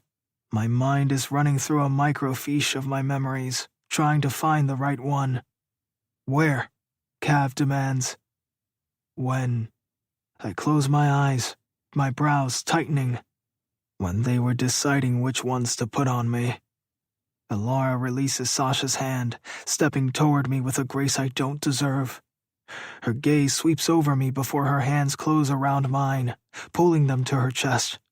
Delicate fingers hold my scarred ones. Her stare doesn't waver. No one deserves this, she says, including you. Tell me you didn't have anything to do with this, that none of you are involved with these missing girls. Her throat bobs. Her eyes don't stray as they hold mine. The raw vulnerability in her gaze makes it impossible for me to look away. Please. My tongue swells with the need to offer her the solace she seeks. She wants my denial as much as she dreads it might be a lie. No, I grind out, my voice rasping against the charged air surrounding us. I swear, Ilara, none of us have anything to do with taking girls. Caspian nods, his fingers stilling on the keyboard. We're monsters, but we're not those monsters. Cav doesn't respond verbally. He only looks away, his eyes far too weary for someone who thrives in havoc. Wilder's focus flicks between Ilara and me before he adds, We've been trying to break free from the court for years now, but they hold our families hostage, our heritage, reputations, curses. They threaten it all to keep us in line. Ilara's gaze softens slightly before she releases my hands and steps back. She gives a slow nod. I believe you. It's not relief that floods me then, but something far more profound and unsettling. Trust. After a beat, her forehead wrinkles and she looks to the side, deep in thought. Families, she whispers, more to herself. Then her eyes widen and lock onto the back of Caspian's head. The Sovereigns have been doing this for centuries. Caspian, check on these girls' last names. Are they from powerful families or descendants of the founders of Titan Falls? Way ahead of you, Caspian responds. It's then I notice Jonquil's logbook to the right of the computer, where Caspian's been cross-referencing it. The missing women Jonquil linked together. Mary Primrose, Beloved Hawthorne, Elizabeth Thistle, Sophronia Bluebell, Mary Cowslip. They are all from the original settling families of Titan Falls. Sasha gasps softly, her hand clutching at Ilara's arm if trying to absorb some of her best friend's startling calm. So they knew Sarah Anderton, I surmise. Wilder cocks a brow. Any chance they're part of the families who hired Sarah to off someone? That's not what Jonquil or Maverick were focused on, Caspian murmurs, his eyes darting from page to screen and back again. I'm forced to admit Big Brother was thorough, beastie. And the latest girls? Cav asks. His attention shifts from the screen to Ilara, his eyes flaring with a renewed intensity. She's right. The victims seem convenient for the court. It makes sense they'd target those with power or influence. For what? Ilara asks with horror. The fucking devil's work. Sasha whispers a soft prayer, her fingers dancing over the gold pendant hanging around her neck. Her doe eyes are stretched to their limit, but she doesn't look away from the unfolding drama. A moment later, Caspian pulls back from the screen and turns to face us. They're all connected, he confirms, his voice grim. Every single one of them has ties to Titan Falls founders or influential families. Ilara squares her shoulders and crosses her arms. We need to warn the ones that are still alive. And what? Tell them their children could be next in a dark arts sacrifice by a secret society that doesn't exist to them? Cav shoots back incredulously. We can't just do nothing. Cav runs a hand through his dark hair and sighs heavily. Hundreds of people settled here 200 years ago. Since then, families have split off, names have changed, and family trees have been broken. What you're asking is impossible in the amount of time we have. Sacrifices? Ilara whispers so quietly, I almost don't hear her. She's grabbed the one word Cav used to describe why those girls were taken. It's got to be linked to the Ruby Heart somehow. Founding families, Sarah's legendary treasure, dark rituals. I flex my fingers to stop my hands from shaking. Calves and my scars. I'm just the surface of it. If my body is any clue, the court isn't merely a group of wealthy elites seeking power and influence. They are devotees of an ancient occult order, willing to sacrifice innocent lives in their pursuit of dark ambitions. We're each a thread in whatever fuckery the Sovereigns are weaving. Caspian adds, his voice cold and hard as he closes Jonquil's ledger with a thud. Suddenly, Sasha whirls on Ilara, her hand reaching out to grasp her friend's. Oh my God, are you next? You're related to this Jonquil guy, and has anyone figured out what happened to him while he was investigating his version of these Sovereign guys? I gripped the edge of the desk, finding it hard not to lunge for something at the thought of, nobody is taking Ilara. Even I'm surprised by the vehemence in my voice. For one heart-stopping moment, everything else seems to melt away. The looming threat, the cryptic symbols, the disturbing pattern of missing women. There's only her natural light, pulling me out of the darkness I've been drowning in. Caspian rises from the chair, snapping me back to the grim present. Why not? If we could figure it out, so could they. His attention rests on Ilara for a second before he quickly looks away, as if afraid of revealing too much. I won't let it happen, Cav adds, echoing my sentiment. If they want to get at Ilara, they shouldn't have surrounded her with us. Wilder affirms with a killer smile. Literally a "you're dead if you touch her" kind of smile. That smile falls a second later with a surprising seriousness. He's remembering what happened to the last girl he tried to protect. Despite the situation, Elora looks at us with a soft curve to her lips, a smile that doesn't quite reach her eyes, and I understand why. If only we'd met under different, happier circumstances. She turns serious again. We need to find out more about Sarah Anderton, too. There has to be a reason her name keeps coming up, and not just because she owned the heart. I plan on finding Clover on campus tomorrow, the girl who... We know exactly who the fuck she is. Caspian cuts in, a venomous fire in his gaze. Elora's cheek muscles twitch while she glares at him. I'm not going to ruin your rivalry with the Vultures. I just want to talk to her and see what she knows about the Andertons. She wrote that paper about Sarah's daughter. Absolutely not, Cav says. Elora opens her mouth to argue, but then Sasha rubs at her temples with a pained expression. Guys, I need a break from this ancient historical serial killing spree thing. Does anyone need coffee? I can go grab some from the 24-hour place nearby. Pretty sure I'm not on this satanic hit list, so I can drive there and come back while you continue to uncover additional horrifying evidence. Elora hesitates, her frustration evident in the line between her brows. She glances at Sasha, acknowledging her need for a breather, before nodding reluctantly. I'll take a coffee. Thanks, she says. Great, Sasha says with obvious relief. As she grabs the keys from Elora and heads out the door, she turns to look over her shoulder. The rest of you take it pitch black, I assume? Reluctant grumbles all around. Once Sasha's out of earshot, Elora turns to Maverick's computer now in screensaver mode, a rotating slideshow of fantasy artwork and scenery from his favorite games. I'd like to look at all the documents Maverick put on that flash drive, she adds pointedly, while watching the screen with profound sadness. Alone. Caspian's eyes shrink like he wants to deny her just for the hell of it, but I step in. She has a right to see what her brother died for. Let her, Cav says, but we'll be just outside the door. Meaning it wouldn't do Elora any good to try anything against us. Not that I believe she would at this point. She needs us as much as we need her. To solve the mystery behind the heart, I repeat inside my head, we don't need her for anything else. The thin fabric of her nightgown counters that thought. I cut my gaze to the side, unable to keep such sweet, seductive innocence in my line of vision. Cav motions for us to leave, Caspian strolling out first, then Wilder, then Cav.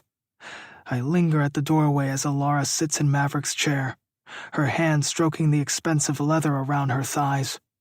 From the quiet sigh that escapes her lips, I sense it's not to remember her brother, but to feel the body Caspian left behind. We forgot to think about one thing, I say. Elora jumps, and I realize I've waited a good long while before saying anything, and she thought we'd all left. She turns her head in my direction, clearing her throat and gathering her bearings as she does so. What's that? The recent missing girls. Elora angles her head. Yes? The fresh cuts and old scars on my skin throb with their own heartbeats. My body strains as if crying out the answer to her. They may not be dead. Chapter 21. Elora. Reading through Maverick's notes, typed so meticulously, is like having him with me, pacing the floors behind this chair, muttering with his hands shoved in his pockets as he dictates to his computer, his eyes darting around, his voice growing more frantic while I slept in ignorant bliss down the hall. Stop. The vision retreats and I refocus on his words in front of me. Maverick didn't die so I could double over and wail with grief 6 years after his death. God, it took me 6 years to uncover his final messages and who he truly was, what he was trying to do. All because I burrowed into the darkest pocket inside myself and gave the rest of my empty space to an imposter.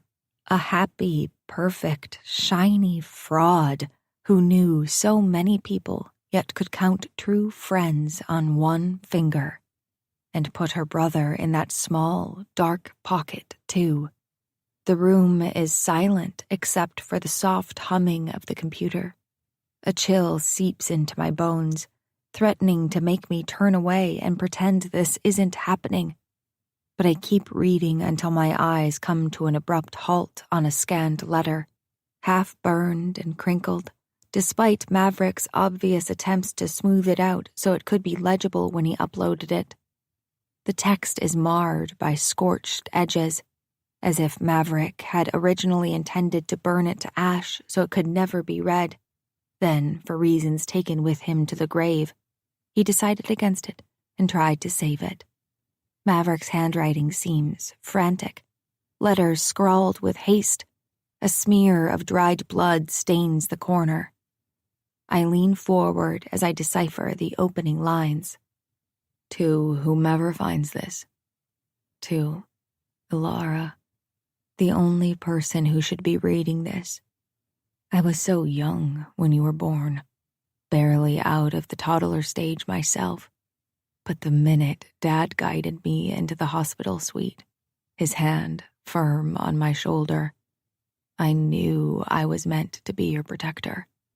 You were so squishy and angry-looking in your cot, your face redder than the soft pink blanket containing your tiny, wriggling form.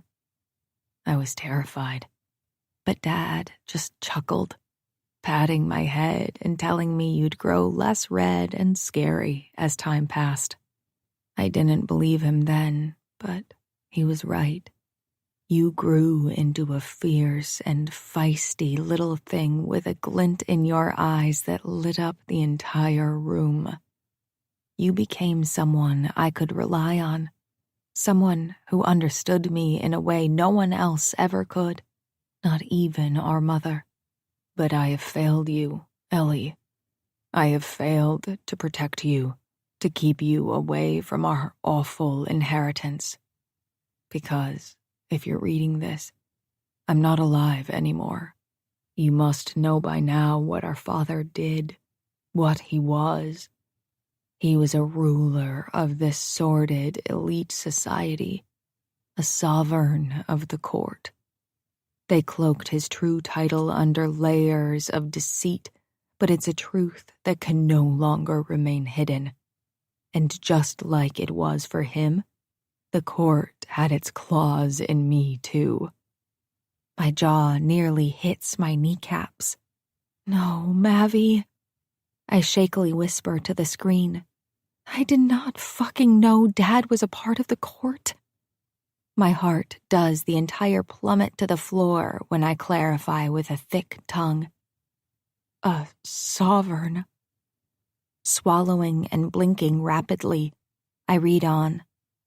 Let me start with Dad. The kind, caring father we idolized from old photographs and Mom's stories. That was merely one face he presented to us. His true existence was spent ascending the ranks of the Cimmerian Court to become one of the sovereigns. I didn't learn this truth until my own violent initiation at 16 years old. They say they have no names, just the 3 sovereigns, but that is a lie. They've given themselves titles. The High Sovereign, the Scourge Sovereign, and the Silent Sovereign. A trinity of the damned. Still, I resisted believing Dad could have been party to their depravities, at least until I uncovered copies of the esoteric texts he pored over, the court's demonic scriptures detailing their fundamental doctrine, truth in shadows. You see, they don't just crave the power, wealth, and infamy the Ruby Heart promises. Their obsession is rooted in an ancient occult belief that possessing the legendary jewel will finally unlock the long-sought path to the exalted regent. The missing girls' cases, those go back just as far. A sickening pattern of sacrifices made in service of their cause. At first, It was just girls accused of being witches, those lucky few who contained the dark magic they sought. But as the centuries passed and it was no longer acceptable to burn, torture, and maim village women, their desperation for the heart's power mounted, and they grew indiscriminate, unbound from any code of honor. That's why they had Dad killed when you were a baby. He finally recognized the court's rituals for the evil they truly were, and was planning to spirit Mom and us away. I have reason to believe he was a turncoat, spying on his own court and providing the information to an influential outside source, possibly the FBI. The other two sovereigns viewed his defiance as a threat that needed snuffing out, but not before ensuring a bloodline replacement, my initiation, to maintain their reputational facade of being a noble legacy society. Illegible for one line. Down into the hidden underground chamber where our ancestor, Sarah Anderton, was tortured and killed over 200 years ago. That night, they forced me to witness a girl stripped bare and lashed to the ancient altar amid robed, chanting figures. The blade they pressed into my trembling hands, I was to use in carving their symbols into her flesh as the first sacrifice of my initiation. Her agonized screams, the blood. When I hesitated, they turned their cruelty on me without mercy. The first lashes were bittersweet mercies compared to the burnings, the etchings, and mental tortures that followed. Rites designed not just to break my body, but to shatter any remnant of the fragile soul Dad hoped to shield. I endured until the light inside me was gone. The screen blurs and I realize I'm crying, hot, angry tears dripping onto the keyboard. I take a deep breath, reminding myself of Maverick's strength, his resilience. He wouldn't want me to crumble under the weight of his revelations. Wiping my tears away, I refocus on Maverick's words. Scholars say that knowledge is power, but right now, knowledge feels like a serrated knife splitting me open from inside out. Knowledge that I'm caged by unpredictable monsters our father allowed me to be fed to. Because here's the really fucked part. The court's entire goal in finding the ruby heart is to summon some ancient evil entity they call the Exalted Regent. Not demon, not God. Something far worse that they've worshipped for over 300 years now. They think possessing the ruby's full power will finally rip open a permanent portal so this monstrosity can physically enter our world. All those missing girls' cases going back centuries, those were practice sacrifices leading up to their precious ritual, warm-up attempts at calling out this nightmare bastard, because they believe they can't actually summon him until they have the two keys, the heart of the Exalted Regent, and handwriting, too illegible, which they believe no longer existed. But they got their facts wrong. It very much exists. To your detriment, Ellie. A cold chill slices down my spine at his words. My focus snags on the illegible writing, too crumpled and smeared for me to read clearly. Damn it, Maverick. What's the second key? Why couldn't you have just typed this? But I force myself to move on. After the nightmare of that night, I was dead set on taking those depraved occult fucks down from the inside. I started by obsessively decrypting all the ancient texts and codes the court treated as gospel, looking for any clues they'd missed about the Ruby Heart's whereabouts. Turns out, Dad had been secretly compiling his own research before his murder.